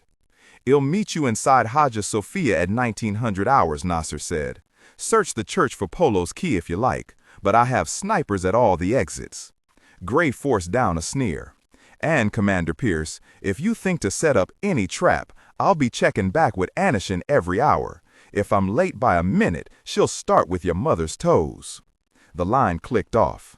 Gray snapped Vigor's phone closed. "We have to get to Hagia Sophia before the guild's men triangulate our true location." They began quickly gathering up their material. He turned to Sai-Chan. That was risky. Sai-Chan shrugged. "Gray, if you ever hope to survive this, certainly don't underestimate the guild. They are powerful with many allies. Yet, at the same time, don't overestimate them. The guild will prey upon your fears of their omnipotence, to use that fear to weaken your morale. Just stay focused. Be cautious, but use your head." "And if you'd been wrong?" Gray asked with a bite of anger. Sai-Chan tilted her head. "I wasn't." Gray breathed heavily through his nose, trying to shed his anger. His mother and father would have suffered if she'd been wrong. Besides, Seychan said, I needed a solid excuse not to be here when Nasser arrives. He'll keep you and Monsignor Verona alive. You're both useful. And with your mother and father as collateral, Nasser will believe he can ride you like a well-broken horse. But Nasser would shoot me on sight, that is, if I was lucky. So I needed an exit strategy that saved my life, yet still allowed me the freedom to maneuver on my own. If I'm going to have any chance of helping you. Gray finally got hold of his anger. Seychan's parents weren't the ones in danger. It was easier for her to be cavalier and take risks. She had made a cold decision, acted swiftly, and the results would serve them all. Still, Seychan turned away and pointed. And I'm going to need that guy. Who? Me? Kowalski asked. Like I said, Nasser will shoot me on sight. Probably Kowalski too. Why me? The large man's face wilted. What the gosh did I ever do to him? You're useless. Hey, Seychan ignored his outburst. Nasser needs no other hostages, not with Mr. and Mrs. Pierce in hand. He'll see no value in keeping you around. Gray held up a hand. But what if Nasser already knows Kowalski is here with us? Seychan just stared at him, exasperated. He slowly understood. Don't overestimate the guild. Frowning, Gray struggled to rid himself of his view that the guild was omnipotent. It threatened to cripple him from acting. Steadying himself, considering all the angles, he realized she was right. He turned to Kowalski. You'll go with Seychan. And I'll put him to good use, Seychan said, swatting the former seaman on the rear. At least someone thinks I'm useful, Kowalski grumbled, rubbing his backside. With all their gear gathered up, they headed down. Seychan and Gray went last. Gray grabbed her arm as she tried to pass. What are you going to do? He asked once they were alone on the rooftop. To help us? I don't know. Not yet. She held his gaze a moment too long, then tried to turn away. She plainly wanted to tell him something more, but she hadn't quite gotten the nerve yet. It was evident in the tightness of her breathing, the slight waver to her eyes. What is it? He asked softly, concerned. His tenderness only seemed to make her want to pull away more. But she sighed. Gray, I'm sorry, she started, looking away again. Your parents... There was more than worry in her eyes and manner. There was also a measure of guilt. Why? Guilt implied responsibility. But Seychan's involvement of Gray's parents had been accidental. Gray had come to accept that. So where was this sudden guilt coming from? His mind ran through various possibilities, reviewing the recent conversations. With Nasser, with Seychan. What was bothering her? Then suddenly he knew. Seychan had practically told him a moment before. Don't overestimate the guild. His grip tightened on her arm. He thrust Seychan against the wall beside the doorway. He leaned close, their lips almost touching. Oh my God, there is no very mole at Sigma. There never was. Seychan stammered to explain. Gray would not let her. Nasser warned me against calling Sigma, even threatening me. Why? He knew I was aware of a guild mole in Sigma, so why even bother threatening? He shook her. Unless there was no mole. She flinched, struggled for a moment to knock his arm away, but he clenched tighter, bruising to the bone. When were you going to tell me? He asked sharply. She finally found her voice, and it was angry, unapologetic, defensive. I was going to tell you, after this was all over. She sighed in irritation. But with your parents captured, I couldn't keep it a secret any longer, not if there is to be any hope of freeing them. I'm not that callous, Gray. Seychan tried to turn away, but Gray shifted to keep his eyes locked on her. Then, if there was no mole, he asked, how did Nasser know about the safe house? The ambush he set up? A miscalculation on my part. Her eyes grew flinty. And that's all I'll say. You'll have to trust me that I acted in good faith. Trust you, he scoffed. His reaction seemed to wound her, the barest lowering of her chin. Gray did not let up. If I had Sigma's support from the start, her face hardened. You'd have been bogged down, Gray, and I'd be locked in some prison, useless. I needed both of us out and away as plainly and as quickly as possible, so I let you believe what you thought. Gray searched for some micro-expression, a fleeting glimpse of a contrary emotion indicative of a lie. There was none. She maintained her fixed gaze, clear-eyed, challenging. She did not even bother to hide that there was more left unsaid. Gray scowled at her, cursing himself for not being more careful with her. I should just let Nasser shoot you. Then who is going to watch your back, Gray? Who do you have out here? Kowalski? You're better off alone. You've got me. That's very it, so let's get past this. We can continue arguing, waste what little time you have left to call Sigma, or we can sort this all out later. She nodded to the door. There's a phone in the hotel lobby. It's another of the reasons I wanted Nasser to think we were somewhere else. By now, he probably has a trace on all public phones in Hagia Sophia. The one in the lobby should be safe, or at least safe enough. And you'll have to be short. We're already running out of time. Gray let her go, thrusting her away. Again, a wounded expression flashed across her face. Let her be wounded. If he had known there was no mole, he could have contacted Painter from the start, at least arranged for his mother and father to be secure. She must have read the source of his anger. She wiped her face, her voice softening, sounding bone-tired. I thought they would be safe too, Gray. I truly did. Gray wanted to snap back at her, but no words came out, both because he was angry, but more importantly, because he couldn't unload all his guilt on Se-Chan. There was no denying the simple truth. He had left his parents alone, not anyone else. 3:04 a.m. Washington, D.C. Director Crow, I have a secure call coming in from Istanbul. Painter glanced up from the bank of satellite feeds and over to the communications chief, who was calling from Istanbul. For the past hour, Painter had been arguing with the powers that be at the National Reconnaissance Office and the National Security Agency, attempting to gain full access to Echelon, their satellite surveillance system, to prioritize a search around Christmas Island. But such remote territory, sparsely populated, was designated low risk and not under constant surveillance. Going outside the box, Painter had finally convinced the Australian Joint Defense Facility at Pine Gap to task one of their satellites to the area. But it would still take another 14 minutes. It's from Commander Pierce, sir, the communications chief said and held out the telephone receiver. Painter swiveled in his seat. What the gosh? He took the phone. Gray, this is Director Crow. Where are you? The voice came faint. Sir, I don't have much time, and I have a lot of intel to pass on. I'm listening.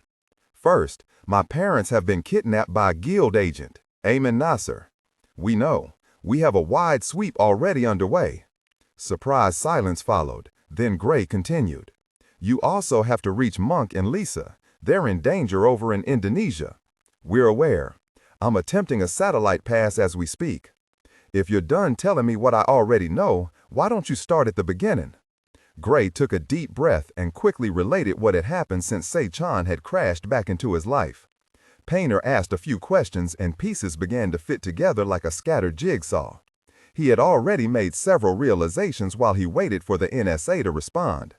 He had already suspected the guild might be involved with the incident at Christmas Island. Who else had the resources to steal an entire island's population and vanish away? Gray just confirmed this conjecture and answered why this was all happening, even giving it a name, the Judas strain. An hour ago, Painter had summoned Dr. Malcolm Jennings back into Sigma's RD offices, hauling him from his bed. On the car ride back to Sigma from the site of the kidnapping, Painter had gone over Lisa's last conversations. Clearly coerced, it made all her statements suspect. Like claiming the disease that so disconcerted her earlier was now just a false alarm. He had remembered Jennings' earlier panic about the threat of an environmental meltdown, and the man's last chilling statement. We still don't know for sure what killed the dinosaurs. Plainly, here was something that might interest the guild. Painter had even guessed that Se-Chan's sudden appearance and Gray's disappearance might be related to Indonesia. Two major guild actions, striking at the same time. Painter was not a fan of coincidences. There had to be a connection. but he never would have guessed who connected it all together. Marco Polo? Painter asked. Gray finished his story. The guild is operating on two fronts. A scientific arm is pursuing the current outbreak, seeking a cure and the source. At the same time, Painter cut him off. A historical arm is following Marco's path back to the same, a cure and the source. It now made a certain awful sense. And now Nasser is heading out to Istanbul, Painter said. He's probably already in the air. I can mobilize resources out there, have assets on the ground in the next couple hours. No, the guild will know. According to Say-chan, Istanbul is one of their major hubs of activity. They're in all agencies out here. If they realize you've activated forces, they'll know we've talked. My parents, you can't. I'll have to handle Nasser on my own. But you've taken a huge risk as it is, Gray. Sigma's compromised. I'll do my best to keep this from leaking any further, but the mole here could. Director, there is no mole in Sigma. Painter started. It took him a moment to regroup, to consider this possibility. Are you certain? He finally asked.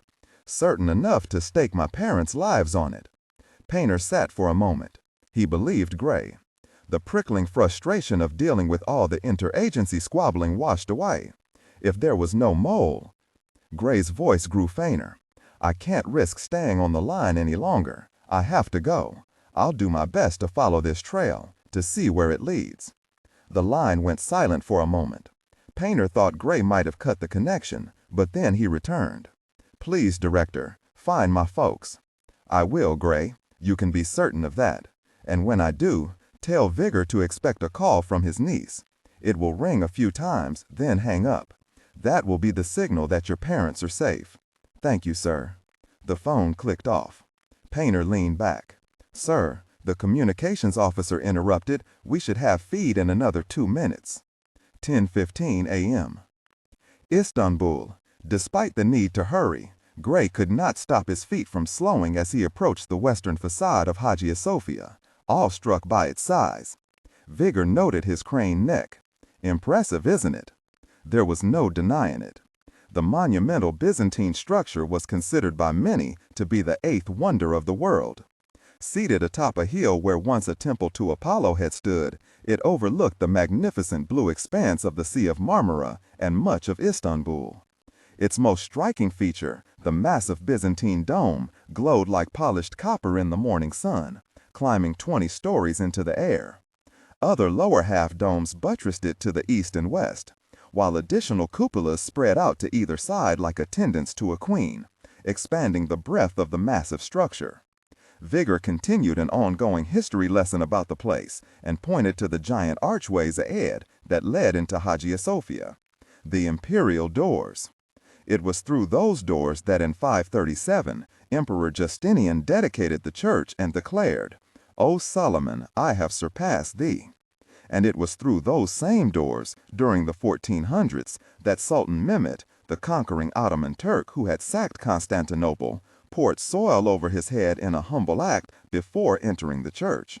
He was so impressed that rather than destroying Hagia Sophia, he converted it into a mosque. The Monsignor waved an arm to encompass the 4 towering minarets that now rose at each corner of the grounds. And now it's a museum, Gray said. As of 1935, Vigor confirmed, and pointed to the scaffolding on the south side of the structure. Restoration work has been almost continuous since that date, and not just on the outside. When Sultan Mehmet converted the church to a mosque, he plastered over all the Christian mosaics, as it is against Islamic law to depict human figures. But over the past decades, there's been a slow and meticulous attempt to restore those priceless Byzantine mosaic murals. At the same time, there's been an equal desire to preserve the ancient Islamic art from the 15th and 16th centuries, impressive sweeps of calligraphy and decorated pulpits. To balance such a project, the restoration work at Hagia Sophia required bringing in experts from all fields of architecture and art, including consulting the Vatican. Vigor led the way across the open plaza toward the arched entrance. As such, I thought that I might bring someone familiar with restoration, someone who has been consulted by Hagia Sophia's curators in the past. Gray remembered Vigor mentioning that he had sent someone ahead to begin the hunt for the golden needle in a massive Byzantine haystack. As they reached the doors, Gray noted a bearded giant of a man inside the doorway, blocking the flow of tourists. He stood with his fists on his hips, glowering at everyone. But when he spotted Vigor, he raised an arm in greeting. Vigor motioned him back into the depths of the church. Gray followed, anxious to get off the streets, unsure if any of the guild trackers had reached their location. Until his parents were safe, he didn't want to rankle Nasser in any way, to make the man question Se-chan's earlier subterfuge. Passing through the door, Gray glanced back toward the open plaza. He saw no sign of Se-chan or Kowalski. Their two parties had separated as soon as they left the hotel. Se-chan had purchased a prepaid throwaway cell phone. Gray had memorized her number. It was the only way of contacting her. "Commander Gray Pierce," Vigor introduced. "This is my dear friend Balthazar Penoso, Dean of the Art History Department at the Gregorian University." Gray's hand was swallowed up by Balthazar's grip. He stood just shy of 7 feet. Vigor continued. "Balthazar was the one who first discovered Se-chan's message in the Tower of Winds and helped me with the angelic translations." He's also good friends with the museum's curator here. "Lot of good that'll do," Balthazar groused in a deep baritone and led the way into the main church. He waved an arm ahead. "We've got a lot of ground to cover." The man stepped aside and the view opened. Gray gaped at the sight. Vigor noted his reaction and patted him on the shoulder. A long-barreled vault stretched a vast distance ahead, not unlike entering a train station. Overhead, a series of arches and cupolas climbed to the central main dome. A second-floor colonnade framed both sides. But the most impressive sight was not anything constructed of stone. It was simply the play of light in the space. Windows pierced walls and lined the bottoms of domes, allowing sunlight to reflect off emerald and white marble, off gold-encrusted mosaics. The sheer volume of empty space, unsupported by interior pillars, seemed impossible. In awed silence, Gray followed the two men down the long nave. Reaching the heart of the church, Gray stared up at the scalloped vault of the main dome, 20 stories over his head. Its ribbed surface was decorated with rippling gold and purple calligraphy. Around its bottom circumference, 40 arched windows allowed in morning sunlight, creating an appearance that the dome was hovering over one's head. "It's like it's floating up there," Gray mumbled. Balthazar joined him. "An architectural optical illusion," the art historian explained and pointed up. "See those ribs along the underside of the roof, like the braces on an umbrella? They distribute the weight around the windows down to the flared pendentives seated atop massive foundation piers. Also, the roof itself is lighter than it appears, constructed of hollow bricks kilned in Rhodes from the city's porous clay. It's a masterpiece of illusion, stone, light, and air." Vigor nodded. Even Marco Polo was awed, to quote the great man, by the apparent weightlessness of the dome and the bewildering abundance of direct and indirect lighting effects. Gray understood. It was also strange to know that where he now stood, Marco Polo had also stood. The two men joined across the ages by their mutual wonder at and respect for the ancient builders. The only blemish to the effect was the wall of black scaffolding along one side that climbed from the marble floor to the top of the dome. It helped ground Gray in his situation. He checked his watch. Nasser would be arriving before nightfall. They had less than a day to solve this riddle. If his plan was going to work, but where to start? Vigor was asking the same of his friend. "Balthazar, were you able to question the museum staff? Has anyone seen anything like angelic script in here?" The man rubbed his beard and sighed. "I interviewed the curator, talked to his staff. The curator knows Hagia Sophia from its underground crypts to the tip of its highest dome. He insists nothing like angelic script can be found anywhere. He expressed one thought, though, something you're not going to like to hear." "What?" Vigor asked. "Remember how much of Hagia Sophia was plastered over from when the church was converted into a mosque? What we may be looking for could be hidden under inches of old plaster. Or it could have been inscribed on plaster that has since been cleaned away. Balthazar shrugged. "So there's a very real possibility that what we seek may be gone." Gray refused to believe it. While Vigor and Balthazar discussed such matters in more detail, he walked away. He needed to think. He checked his watch again, a reflexive gesture. Nervous and worried, he didn't even really see the time. He dropped his arm and crossed to the scaffolding. He should never have left his parents alone. His mother's few words over the phone haunted him. "I'm sorry, your father. I needed his pills. Something must have happened." Gray had refused to take into account his father's illness, his need for medication. Was his neglect a purposeful blindness, a refusal to accept his father's true condition? Either way, his recklessness now threatened his parents' lives. Gray sank down, cross-legged, and stared up toward the dome. He fought to clear his mind. His worries, fears, and doubts would not serve him. Or them. Taking a deep, steadying breath, he exhaled slowly and let the drone of the tourists fade into the background. He pictured the church as it must have looked back in the 1600s. In his mind, he repainted the walls again, whitewashing over the golden mosaics with plaster. He did so with concentrated deliberation, a meditative exercise. If only in his head the old mosque came alive again. He heard the muezzin calling from the minarets over the ancient city. He pictured the supplicants knelt atop rugs, rising and falling in fateful prayer. In such a place, where would the next key be hidden? Where in all this vast space, with its countless anterooms, galleries, and side chapels? As he sat, Gray spun his view of the church behind his eyes, like a three-dimensional computer model, studying it from all angles. As he did so, his finger absently traced in the plaster dust on the floor. He finally became aware of what he was drawing, the glyph of angelic script, the one inscribed on the back of Marco's golden passport. He stared down at the single letter while still spinning the architectural structure of Hagia Sophia around in his head. It was already a mosque, he mumbled. He tapped the 4 circles, what Vigor called diacritical marks. 4 circles, 4 minarets. What if the symbol was more than the first key to solving the riddle of the coded map? What if it was meant also to be a clue leading to the second key? Didn't Se-chan say something about that? How the one key would lead to the next? In his mind's eye, he superimposed a schematic of Hagia Sophia over the symbol, positioning the minarets so it overlaid the diacritical marks.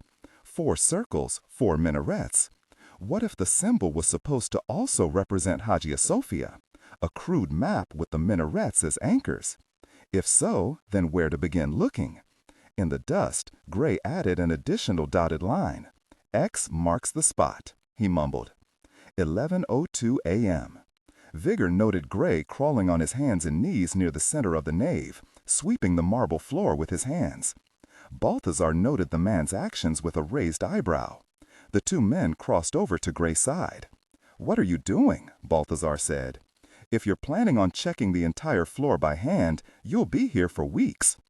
Gray sat back, stared up at the dome as if gauging his position, then continued his sweep of the floor, working along the edge of the scaffolding. "It has to be here somewhere." "What?" Vigor asked. Gray pointed back to where he had originally been seated. Vigor strode over and stared down at the smudged drawing in the dust. His brow crinkled. Gray spoke. "It's a rudimentary map of Hagia, indicating where we should be searching for the next clue." Vigor sensed the truth of Gray's assessment, surprised yet again at the man's unique ability to cogitate and analyze. It slightly frightened him. Gray continued to crawl, slowly working a specific section of the floor, gaining a few strange glances from some passing tourists. Balthazar tracked at his heels. "You think someone carved a bit of angelic script into the marble?" Gray stopped suddenly, his shoulder brushing the black scaffolding. His fingers returned to a spot he had just swept over. He leaned down and blew on the tile. "Not angelic script," Gray said, and reached to his shirt collar. Vigor joined him. Both he and Balthazar knelt around the tile that intrigued Gray. Reaching out, Vigor felt the marble with his fingertips. Faintly inscribed in the tile, worn by ages and the erosion of treading feet, was the barest outline of a cross. Gray pulled out the silver crucifix from around his neck. Friar Agrier's cross. He tested its dimensions and shape against the inscription on the tile. A perfect fit. You found it, Vigor said. Balthazar already had a small rubber mallet in hand, removed from his belt. He tapped at the tile. Gray's brow pinched at the man's deliberate work. Vigor explained, it was how we found the hollow spot beneath the inscribed tile in the Tower of Winds. Percussion, listening for any hidden cavity. Balthazar worked across the tile, meticulous, but the furrows across his forehead deepened. Nothing, he finally mumbled. Are you sure? Vigor said. It has to be here. No, Gray said. He sprawled out on his back, staring up. What's Jesus staring at? Vigor glanced to the vague figure of Christ in silver on the crucifix, then back up. He's staring at the dome, Gray answered. The same dome that transfixed Marco Polo. A dome lightened in weight through the use of hollow bricks. If you wanted to hide something that would last the ages. Vigor craned, mouth wide. Of course. But which brick? Balthazar leaped to his feet. I have an idea. He ran off toward the rear of the building, shoving through a German tour group. Vigor offered a hand and helped Gray back to his feet. Gray collected the cross and hung it back around his neck. Brilliant, Gray. We haven't found the second golden peitsu yet. Vigor knew Gray had pulled Seichan aside for a private few words before they separated. What's the urgency, Gray? With Nasser coming in a few hours, why even bother finding the second key? Because I want Nasser happy, Gray said. Vigor read the worry in the young man's eyes for his parents. And to prove our use to him. We need him to keep us alive. Vigor sensed the man was leaving some bit of the plot unspoken. Before he could question Gray further, Balthazar reappeared and hurried back to him. Breathless, he held out a small tool. With all the construction going on, I figured someone had to have a laser pointer or level, handy when working across such vast spaces. Vigor's colleague knelt down and positioned the laser device atop the inscribed cross and switched it on. Nothing seemed to happen. Balthazar picked up a pinch of plaster dust and cast it above the device. A scintillation of ruby brilliance lit up the dust. It's working. He craned up. Someone will have to climb up the scaffolding to find which brick is lit up by the pointer. Gray nodded. I'll do it. Balthazar glanced around guiltily, then handed him a chisel and hammer. I got these, too. He waved for Gray to hide the tools away. You'll have to be discreet.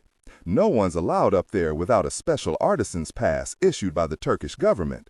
I got permission from the curator to allow one of us up there, to take some photographs, briefly. But the guard, he nodded to the armed sentinel by the scaffolding's ladder. In this day of terrorist attacks, they've been trained to shoot and ask questions later. If they see you take a chisel to the roof, his voice trailed off. Beyond getting shot, Vigor warned, we can't be discovered in any regard. If we're kicked out, if the police are summoned. Vigor read the understanding in Gray's eyes. Nasser would know. And it's not just our lives in jeopardy, Vigor acknowledged. Gray's parents would suffer too. Sighing deeply, Gray lowered his voice. Then we'll need a distraction. 11:48 a.m. Halfway up the scaffolding, Gray kept his head ducked from the low bracings as he climbed. Reaching a landing of planks, he glanced below and spotted Balthazar. The tall man's features were barely discernible as he stood with the museum curator. Gray leaned out to spot the scaffolding's guard. The uniformed man had stepped away from his station to get a clear view of Gray's progress. Under everyone's watchful gaze, Gray continued onward. He reached the ring of windows along the bottom edge of the dome. Sunlight blazed through the arched glass. Gray caught a glimpse of the Sea of Marmara through one of them. Then he was above the windows. The way grew more shadowy. After another 2 minutes of scaling, he finally reached the top of the scaffolding and could touch the domed roof. In fact, he had to crouch to keep from hitting his head. All around, vast scripts of Islamic calligraphy cascaded down the scalloped walls. Immediately overhead, the dome's central vertex cupped an ornate spiral of gold Arabic lettering, painted against a rich purple backdrop. Gray searched around the edge of the vertex. Small dust motes flickered with fire to the left, lit from below by the laser pointer. He spotted his target, a glowing ruby dot sighted on a deep purple section of plaster. Good. The color was dark enough that any hole in it should be hard to spot. At least he hoped so. Reaching the targeted brick required continuing on hands and knees as the domed roof arched downward. Once there, Gray crouched up and felt across the plaster. There was no carving, no angelic script, no other marking. He frowned. What if he was wrong? Unfortunately, there was only one way to find out. Gray waved his hand across the path of the laser, lighting up his hand. It was the signal. Below, Balthazar bent down, casually collected up the pointer, and aimed it down the length of the cavernous nave. As if the light had struck some gong, a loud police whistle blew from that end of the church, piercing the solemn quiet, echoing all around the interior. Confused shouts followed. Gray stared in the direction and spotted a burst of flame. An improvised Molotov cocktail, derived from rubbing alcohol used to clean the mosaics. Vigor had set it off in a trash receptacle. More shouts. Gray swung around to keep the bulk of his form between the guard below and his desecration above. He lifted his tools from his belt, positioned the chisel tip where the pointer had been. He waited a tense breath. Then a second whistle blew. As it blasted, Gray struck one strong blow. Plaster broke, along with the hollow crack of dry clay. A chunk of brick shattered free, struck Gray's chest, and bounced off. He snapped out a hand and caught the lump in the hand with the chisel before it could tumble to the marble floor below. Cringing internally, Gray shoved the broken shard into his shirt. Using the chisel, he quickly levered into the heart of the hollow brick, careful of the loosened pieces. Reaching up, he examined the cavity with his fingers. Rather than coarse clay, it felt glassy inside, watery smooth. He searched around. Something was up there. He fingered it out. Gray had been expecting the golden peitsu, but instead he pulled out an 8-inch long tube of copper or bronze, capped at both ends, not unlike a cigar holder. The object ended up down his shirt. Casting a sidelong glance, Gray noted the small trash fire had already been smothered with an extinguisher. Hurrying, he searched again and felt something heavy, nudged with his index finger. It took another few seconds to work the second prize out of the secret vault, another gold peitsu. The heavy passport fell free, bobbled out of his frantic fingers, and clattered to the rungs of the scaffolding at his feet. The metal rang like a struck bell, amplified by the cup of the dome. Unfortunately, it hit at the exact moment when there was a lull in the commotion below. Gosh! As the noise echoed away, Gray grabbed up the golden passport and tucked it into his shirt. With shouts calling up from below, he did the only thing he could. He kicked the hammer off the scaffolding and tumbled after it, arms wheeling in midair, a shout on his lips. 11:58 a.m. From the second-floor colonnade, Vigor watched Gray plummet off the top of the scaffolding. Oh no! Moments before, Vigor had blown the whistle at the opposite end of the church and dropped the lit Molotov he had been holding, hidden inside an unattended trash receptacle. He barely got his arm out in time, hurrying away. He had blown the whistle again, then tossed it into a potted plant. Having already donned the Roman collar of his profession, he merely had to look confused and a little scared. The guards ignored him as he rushed the length of the upper floor back toward the central nave. He reached the center of the church in time to hear Gray shout and fall headlong off the immense scaffolding. People came running, others scattered out of the way below. A hammer struck the marble floor with a resounding crack. Overhead, Gray cartwheeled and snagged a strut of the scaffolding with an outstretched hand. He slammed back into the bracings. His feet kicked and struggled for a purchase. He found it and scrambled back into the heart of the scaffolding. He lay on his back, plainly collecting his wits from the fall. The scaffolding guard yelled up at him and waved another security guard to pound up the stairs to check on him. Gray rolled back and forth, clutching his left arm, moaning. Vigor circled back to the stairs to reach the floor of the nave. He joined Balthazar and the museum curator. The security guard helped Gray up, and half supported by the guard, the pair descended with care. As Gray limped along, his face purpled with anger. He pointed to the hammer, the very hammer Balthazar had given him. "Don't your workmen clean up after themselves?" he sputtered in frightened outrage. "All that commotion down here. I accidentally stepped on the very tool. I could have been killed." The curator, a slender man with a bit of a paunch, collected the hammer. "Oh, my dear sir, my apologies. Such recklessness. I assure you, it will be attended." "Your arm." Gray was holding it to his chest. "Sprained, maybe dislocated." He glowered at the curator. "The police are already on their way here for the fire," the curator said. Gray and Vigor shared a worried look. If Nasser heard the police had come here— Vigor cleared his throat. "The fire. Surely it was just a cigarette tossed by a careless tourist, or maybe a harmless prank." The curator didn't seem to hear. He had already turned to one of the guards and spoke rapidly in Turkish. Vigor understood. This was even worse. "No, no," Vigor insisted, glancing hard to Gray. "I'm sure our student doesn't need to be taken to the hospital. No ambulance is needed." Gray's eyes widened. They could not leave the church. Their distraction had only succeeded in getting them deeper and deeper into hot water. The Monsignor is right. Gray flexed and rotated his arm. Vigor noted a flinch. Gray really had hurt his arm. "Just sprained a bit. I'll be fine." "No, I insist. It is museum policy. If anyone is injured on the premises, a hospital visit is mandatory." Vigor saw that there was no way to dissuade the curator. Balthazar stepped forward, clearing his throat. "That sounds prudent. But in the meantime, perhaps there's a place we could rest. Your office is in the basement, no? Of course. No one will disturb you. I will deal with the police and summon you when the ambulance arrives. And Dr. Pinoso, please accept my sincere apologies. You've been so generous with your time and knowledge in the past, and look how I repay you." Balthazar patted his arm. "Hassan, do not worry. All is well. Nerves are just shaken up. It serves my student right for not watching where he steps when on a precarious perch." Sirens sounded in the distance. "This way," the curator said.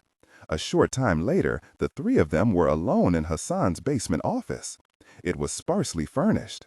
The schematics for the church were tacked to the back wall, behind a cluttered desk. A single framed photograph of the curator, Hassan Ahmed, shaking hands with the Turkish president adorned the wall above a bank of steel filing cabinets.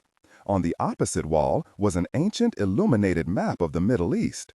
Balthazar flipped the office door's deadbolt and paced the length of the room. "There is a maze of rooms down here in the basement. You two could hide out until that Nasa fellow comes. I can go up and tell Hassan that you both left. It will have to do." Vigor sank into a couch next to Gray, who was massaging his shoulder. "We won't have much time. Did you find anything up there?" As answer, Gray unbuttoned the lower half of his shirt and pulled out a slab of gold and a tube of beaten bronze. He shook his shirt a bit more, and a bit of ruddy clay pottery tumbled out. Gray bent down, picked it up, and placed it on the table. Vigor began to turn away, but a bit of color from the pottery caught his eye. He retrieved the chunk of reddish clay from the tabletop. "It's a piece of the hollow brick," Gray explained sourly. "I didn't want to leave it up there. Heaven knows, things went badly enough." Vigor briefly examined it. On one side, a bit of purple plaster still clung to it, but on the other side, a thick skein of sky-blue glaze coated the clay. Why would someone glaze the inside of a hollow brick? "Did you see any angelic script up there?" Vigor asked, and returned the chunk to the table. "No, no writing, nothing unusual." Balthazar bent down and flipped the golden paitsu over. "But there is angelic writing here." Vigor leaned closer. As expected, a single letter of angelic script decorated the backside. A crude circle enclosed it. "The second key," Vigor said. "But what's this?" Balthazar asked. He nudged the tube. Vigor picked it up. It was as thick around as his thumb, unadorned, except for the old hammer marks of its forger. "It may be a scroll tube." He examined one end. A thin coin of bronze had been stamped over the end, sealing it. "We'll have to open it," Gray said. Vigor felt some discomfort at his suggestion. As an archaeologist, he feared mishandling such an ancient artifact. It needed to be photographed, its measurements taken, cataloged. Gray reached to a pocket and slipped out a penknife. He opened the small blade and held it toward Vigor. "We're running out of time." Taking a deep breath, Vigor accepted the knife. With a twinge of professional discomfort, he used the tip to pry the cap off the end. It popped cleanly, as if only crafted yesterday. Vigor cleared a space on the coffee table, tilted the tube, and slid out its contents. A roll of white material dropped to the mahogany table. "A scroll," Gray said. Without touching it, Vigor made an assessment from his years of study and lifetime of experience. "It's not parchment, vellum, or even papyrus." "What is it?" Balthazar asked. Vigor wished he had examination gloves for handling the old scroll. Fearful of the oils in his hands, Vigor collected a pencil from the curator's desk and used the eraser to unroll the free edge of the material. It fell away easily, delicate and gauzy. "It looks like cloth," Gray said. "Silk." Vigor unrolled more and more, teasing it across the length of the table. "It's embroidered," he said, noting the fine stitching of black thread across the white silk. But the needlework did not form a picture or an intricate pattern. Instead, lines of cursive text stitched into the material spread down the length of the unrolled bolt of silk. Gray twisted his head to read, but his frown deepened, not comprehending. "It's Lingua Lombarda," Balthazar declared with awe. Vigor could not take his eyes from the writing. The Italian dialect of Marco Polo's region. He reached a trembling hand and followed with the pencil eraser, translating the first line aloud. "Our prayer was answered in a most strange manner." He glanced to Gray. He read the understanding in the American's eyes. "It's the rest of Marco's story," Gray said, continuing where the guild's copy of his book ended. "The missing pages," Vigor agreed, "embroidered onto silk." Gray glanced to the door, plainly edgy, and waved to the silk diary. "Read the rest of it." Vigor started from the beginning, continuing the story of Marco's party. The first section left them trapped in the city of the dead and surrounded by a cannibal horde. Vigor carefully translated the next part of the tale, his voice tremulous with the power of Marco's original words. "Our prayer was answered in a most strange manner, and was thus brought about. Night fell over the city of the dead. From the vantage of our sanctuary, the moats and pools of the city below shone with light of a sepulchre nature. The hue and sheen was that of molds and mushrooms. It cast the scene below into some dread feast expelled from the devil's bowels, as the dead fed on the dead. We saw no hope for salvation. What angel would dare tread these blasphemed lands? But then it came to pass that 3 figures emerged from the dark forest. They appeared as such. Their skin cast a sheen to match pond and moat, and the dread cannibals parted before their feet, insomuch as the wind sweeps through a field of grain. The 3 crossed through the city with little haste, but with clear direction. Once at the foot of the tower, these strange apparitions were seen to be of the same people as those that feasted on flesh. Yet their skin glowed with some blessed light.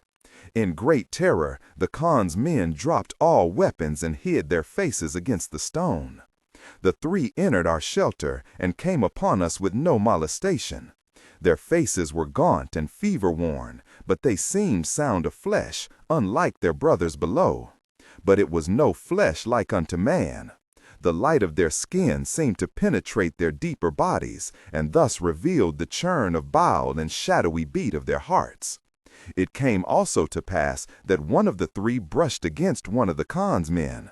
He screamed and fell away, and where he was touched, his skin did blister and blacken. Friar Agria lifted his cross against them, but the first of the 3 came forward with little fear and touched the Dominican's cross. He spoke in words that no one understood, but with much gesturing their desire was communicated, to have us drink from the half-shell of an Indi nut. One of the Khan's men must have understood enough of the strange tongue to communicate. A great healing virtue was offered us, and with its consumption we would be protected from the pestilence that struck here. But heaven forgive us all for what it would cost, what it would make of us in the end. The story stopped there. Vigor sat back in frustration. There must be more. "Hidden with the 3rd and final key," Gray suggested. Vigor nodded and tapped the stretch of silk diary. But even from this much of the story, it is plain why this tale was never told. "Why?" Gray asked. "The descriptions of the strange apparitions," Vigor stressed. "Glowing with a blessed light, offering salvation, sounds like angels," Balthazar said. But pagan angels, Vigor stressed. Such a concept would not have gone down well with the Vatican during the Middle Ages. And remember, whoever split up Marco's story did so during the 1600s, during another Italian plague outbreak. Despite the disturbing content, the Vatican dared not destroy the message.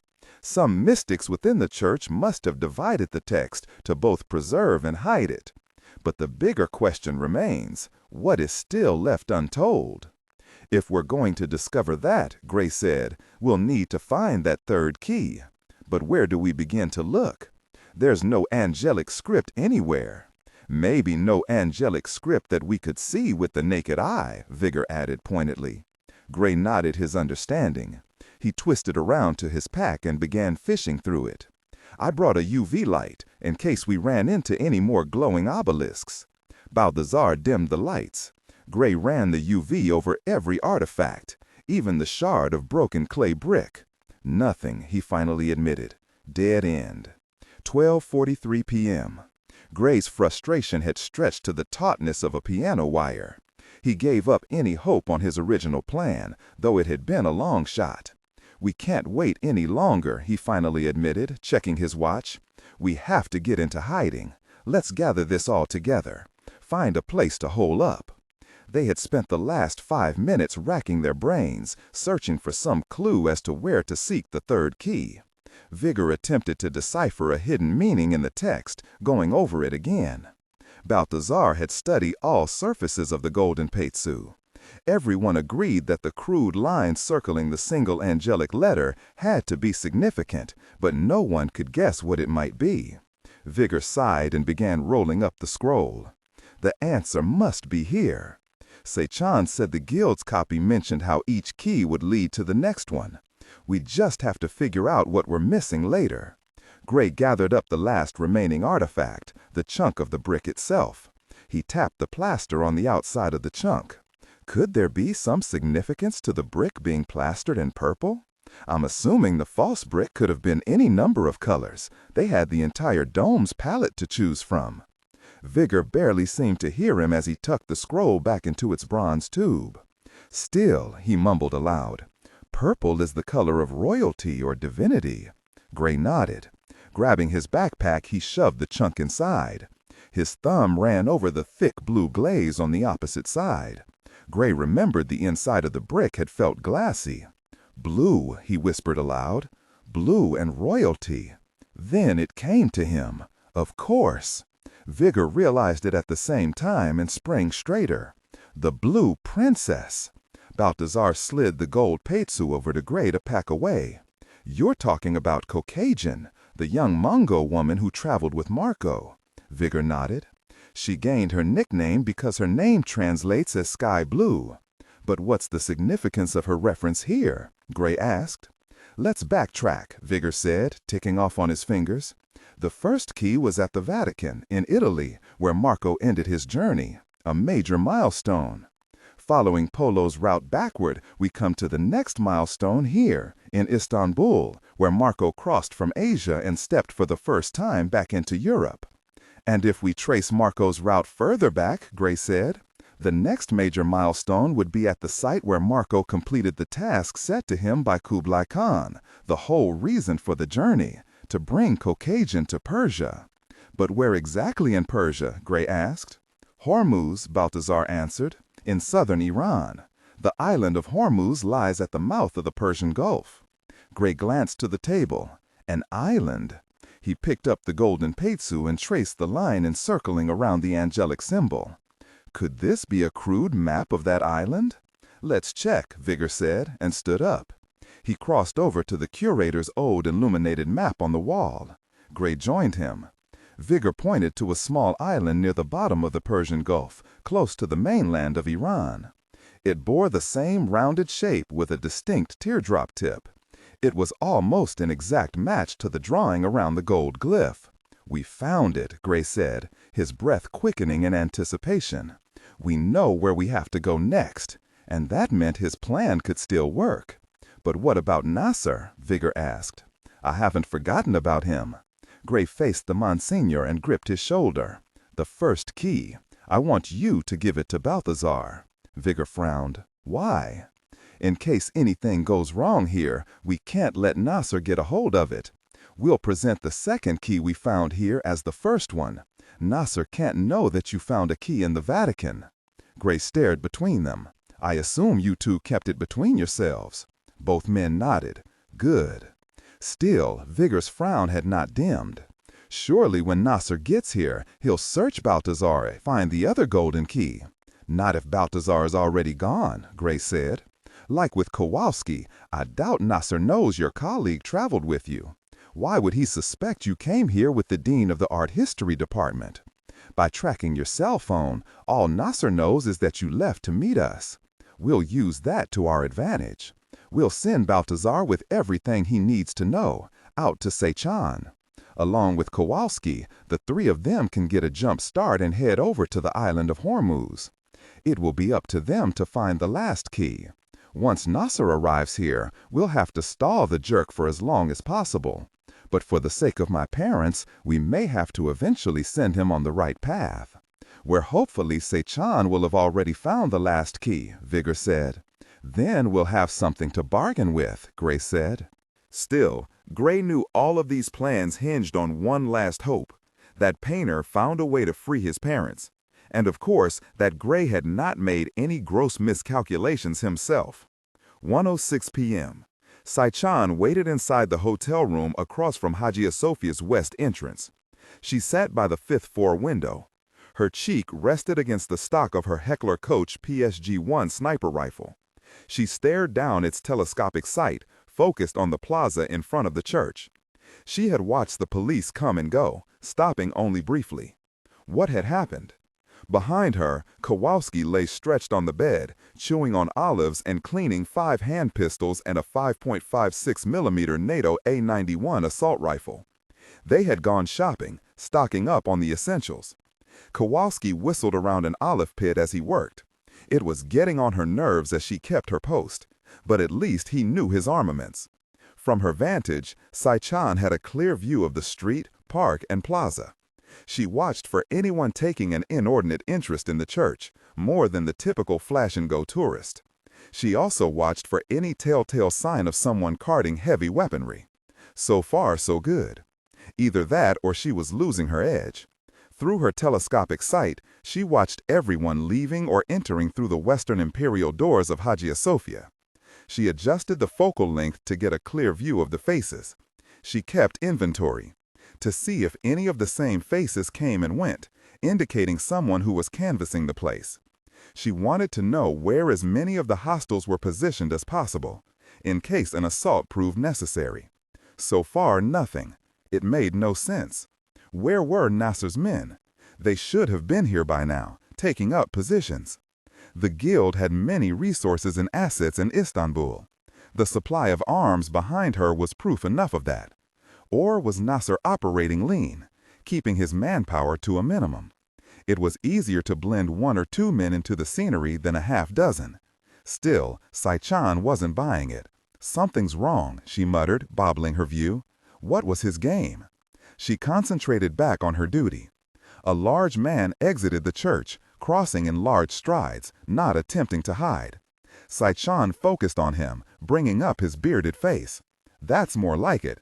She didn't know his name, but she had seen the man before, meeting with Nasser 2 years ago. A fat envelope had passed between them. Nasser hadn't known Sechan had tailed him, spied on his rendezvous.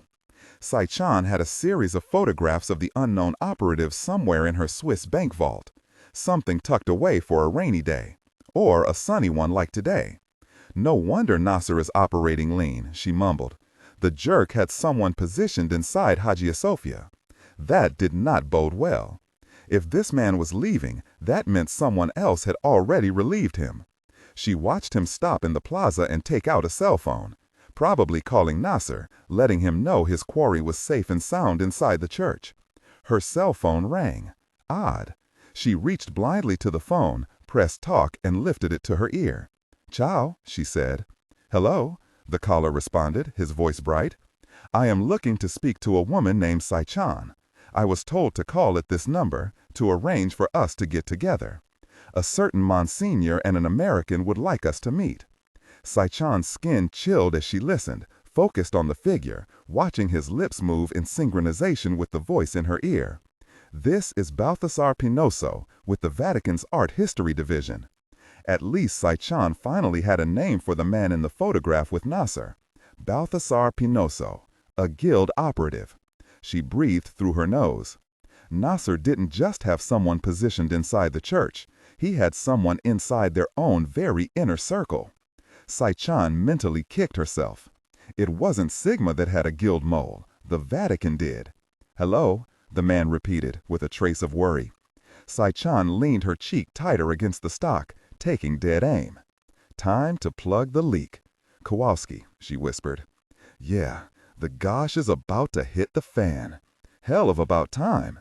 Sai-chan pulled the trigger. Out of the frying pan. July 6th, 7:12 p.m., aboard the Mistress of the Seas. Thank God, the cocktail party had finally ended. Lisa hurriedly unbuttoned a hand-beaded silk coat that overlay her black cocktail dress, a pleated silk charmeuse. The Vera Wang-designed ensemble was well over her budget, but she had found the dress spread out on her bed earlier when she returned to get ready for Ryder Blunt's soiree, welcoming the cruise ship to the pirates' home port. Dr. Devesh Patanjali must have handpicked the dress himself from the ship's luxury shops down on the Lido deck. That was reason alone to get it off her body. Lisa had not wanted to go to the party, but Devesh had left no choice. So she had joined the other senior staff up in Ryder's suite. Champagne and chilled wine had flowed. Hors d'oeuvres were passed atop silver platters, borne aloft by liveried waitstaff, while iced trays of caviar surrounded by toast points decorated the buffet table. Apparently, there remained enough members of the ship's orchestra still alive to form a string quartet. The group played quietly out on the balcony as the sun set, but they were forced to disband when the winds kicked up and rain began to pelt down in heavy, stinging drops. Thunder rumbled overhead even now as the storm grew in intensity. At least the ship remained steady, sheltered in the caldera of a sunken volcano. Still, word of a typhoon and countless responsibilities had soon ended Ryder's impromptu party. It had lasted only a couple of hours. Lisa stripped to her bra and panties, glad to be done with the matter. She climbed back into her jeans and slipped a loose blouse over her head, shimmying it in place. Barefoot, she crossed to the evening purse on the bed, another gift of Dr. Patanjali, a Gucci frame bag with silver tassels. The bag had a price tag still on it, over $6,000. Still, what it held was of far greater value. During the festivities, Ryder had discreetly passed to her a pair of party favors, which she had quickly tucked into her purse. A small radio and a pistol. And the news that accompanied the gifts was even more welcome. Monk was alive, and on board the ship. Lisa quickly hid the gun in the waistband of her jeans and covered it with the edge of her loose blouse. Radio in hand, she crossed to the door and listened with her ear pressed against it. There was no regular guard posted at her door. The entire wing had been cordoned off at the stairwell and at the elevator banks. Devesh had assigned an inside cabin for her, only 2 doors down from where her patient still slumbered in a catatonic stupor. Satisfied she was alone, Lisa dialed the radio to channel 8 and slipped on the radio's earpiece and microphone. She pressed the transmitter. "Monk, are you there? Over." She waited. A bit of static rasped, then a familiar voice spoke. "Lisa? Thank God. So Ryder got you a radio. Did you get the gun? Over." "Yes." She desperately wanted to hear his entire story, how he survived, but now wasn't the time. She had more important concerns. "Ryder said that you had some plan. A plan might be too generous a term. More like a seat of your pants run for your life. Sounds great to me. When? I'm going to coordinate with Ryder in another few minutes. We'll be ready at 2100. You be ready too. Keep the pistol with you." He gave her a brief overview of his plan to free her. She filled in some necessary details to help him, then checked her watch. Less than 2 hours. "Should I tell anyone else?" Lisa asked. A long pause. "No, I'm sorry. If we're going to have any hope of escaping, we're going to have to bolt with as few people as possible, using the cover of the storm. Ryder has a private boat in a slide launch on the starboard side. I've got a map from your friend Jesse. There's a small township about 30 nautical miles away. The best hope is to reach it and raise the alarm. Is Jesse coming with us? An even longer pause followed. Lisa clicked the transmitter again. Monk? A sigh filled her ear. They caught Jesse, threw him overboard. What? Lisa pictured his smiling face and propensity for stupid puns. His dead? Don't know. I'll explain more when we meet. She felt a well of grief for a young man whom she had only known for a few hours. Lost in that well, she could not find her voice. 2100 hours, Monk repeated. Keep your radio with you, but out of sight. I'll contact you again then. Out. Lisa removed the headpiece and grasped the radio in both hands. The physicality of the hard plastic helped center her. They would talk again in a couple of hours. Thunder rumbled. She clipped the radio inside her pocket, folding and tucking in the headpiece. She kept its bulge hidden by the drape of her blouse. She stared at the cabin door. If they were going to make an escape, Lisa did not want to leave empty-handed. She knew there were reams of data and files in the room with her patient. Plus, there was a computer with a DVD burner. She had talked with Henri and Dr. Miller up at the cocktail party. In hushed whispers, they had related how Devesh and his team were collecting samples of various toxic bacteria produced by the Judas strain, the worst of the bunch, storing them in incubation chambers in an off-limits lab run by Devesh's virologist. I think they're also doing experiments with the virus on known pathogens, Dr. Miller had reported. I saw stacks of sealed plates marked Bacillus anthracis and Yersinia pestis disappear into the restricted lab. Anthrax and the Black Plague bacterium. Henri postulated that Devesh must be experimenting to produce a super strain of these deadly pathogens. During their discussions, one word remained unspoken. The reason for all of this: bioterrorism. Lisa checked her watch and crossed to her door. If the world was going to have any chance of stopping the myriad plagues that the Guild was collecting and producing, they needed as much data as possible from her patient. The woman's body was healing itself, ridding its tissues of the toxic bacteria, flushing it clean. How and why? Lisa knew Devesh was right about Susan Tonis. This one patient holds the key to everything. Lisa couldn't leave without gathering as much data as possible.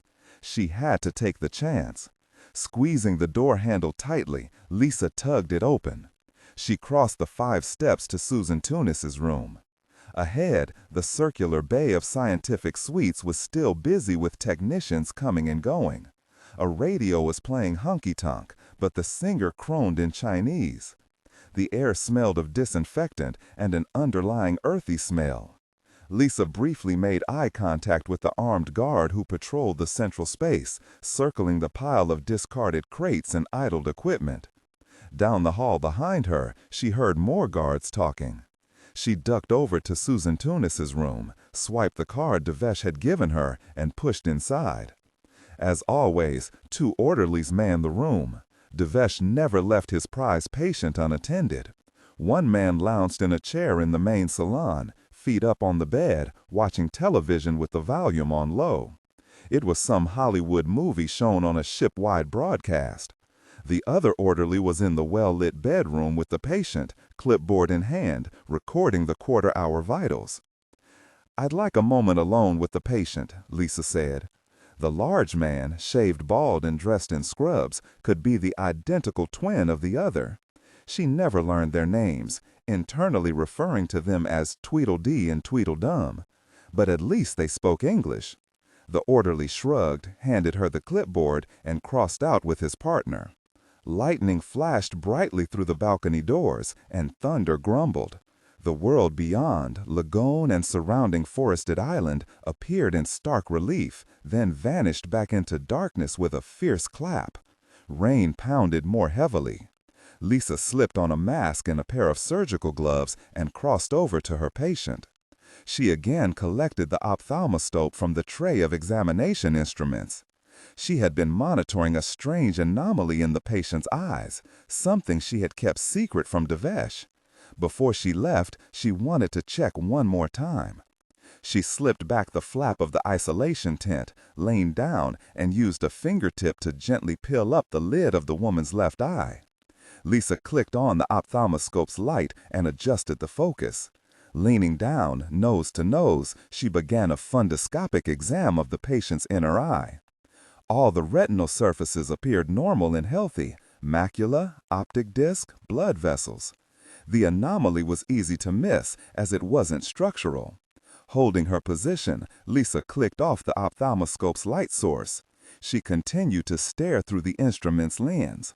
The back of the patient's eye, the entire retinal surface, shone back at her, softly aglow with its own milky light.